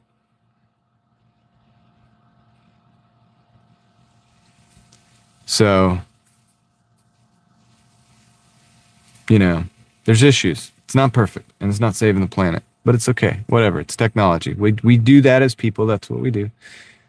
And I get that, but I wouldn't expect it to replace oil. Like, remember they were talking about like within the next 5 years, there's only going to be EVs. And then there was a backlash about that, right? Because they couldn't sell them because people know they have problems. Yeah, the EV fires are very bad, Mitchell. Yeah, exactly. I've talked about all this. I have a video about this, and I actually left some resources that were kind of scary. Like if there were government, fire department, and then like some other resources, like research resources that you could look at to see some of this information. But what about the fridge? Oh, yeah, because your power's out. Still out, huh? Just don't open it. Refrigerators are an interesting example. Technology. Technology, like where we used to have these things called root cellars, right? So you would go in and dig into the earth, and the earth would stay at a certain, under the earth, it stays at a certain temperature. It's a cool temperature. If you've ever been in a cave, you know, you experience this. And now we have refrigerators where if the power goes out, not only does it not cool actively, it actually actively gets hot in that sucker because they're not designed to not be used with electricity. So if you run out of electrons for your refrigerator, you got big problems, right? And it's kind of interesting because it's like, couldn't we make a technology that works using that natural, that understood principle of like the root cellar, but also enhance it with electricity instead of just going to the point where it's all electricity, but then like once you lose it, it actually becomes worse. Much like a lot of houses, the way houses are built nowadays. They used to build houses in such a way to try to keep them cool and stuff because they had to. But now they build houses based on the HVAC system. Only problem is when the HVAC system fails, that house gets super insanely hot. All right, Joseph, take care. Thank you for being here. I hope you have a good day tomorrow. Off tomorrow. Yes, I'll hopefully see you on the other side on Monday, Lord willing, okay?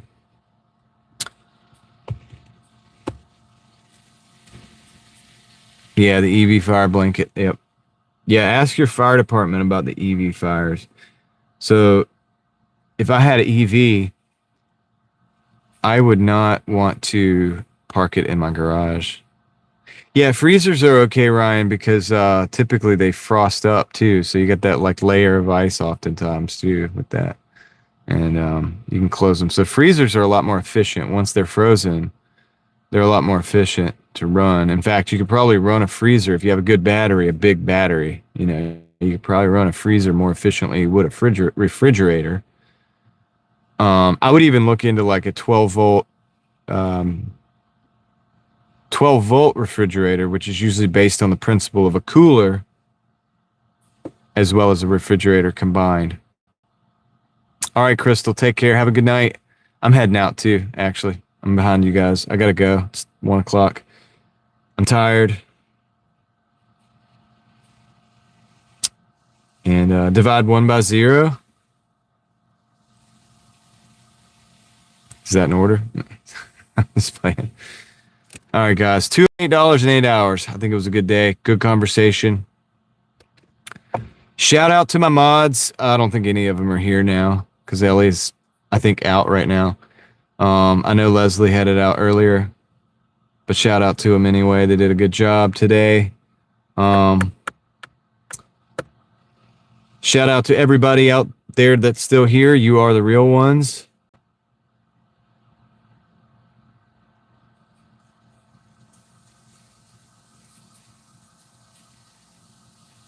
Yeah, the older freezers are better. Yep. The older refrigerators are better too, Brandon. What was I going to say? If you're not familiar with my second channel and you stuck it out this far with this conversation and weren't offended, you might want to check out my second channel, Real Thoughts Project. I'll leave you with that. All right. I think I'm going to get off of here, guys. I appreciate each and every single one of you. As always, if there's any chatting going on in after the fact, I will check that out as well. I'll stay monitoring. And I will listen to those songs, Joe. I will listen to those songs. Undefined. I think. Okay. Ted and Ryan are going to go back on to what 1 divided by 0 means. I will, Joe. I will.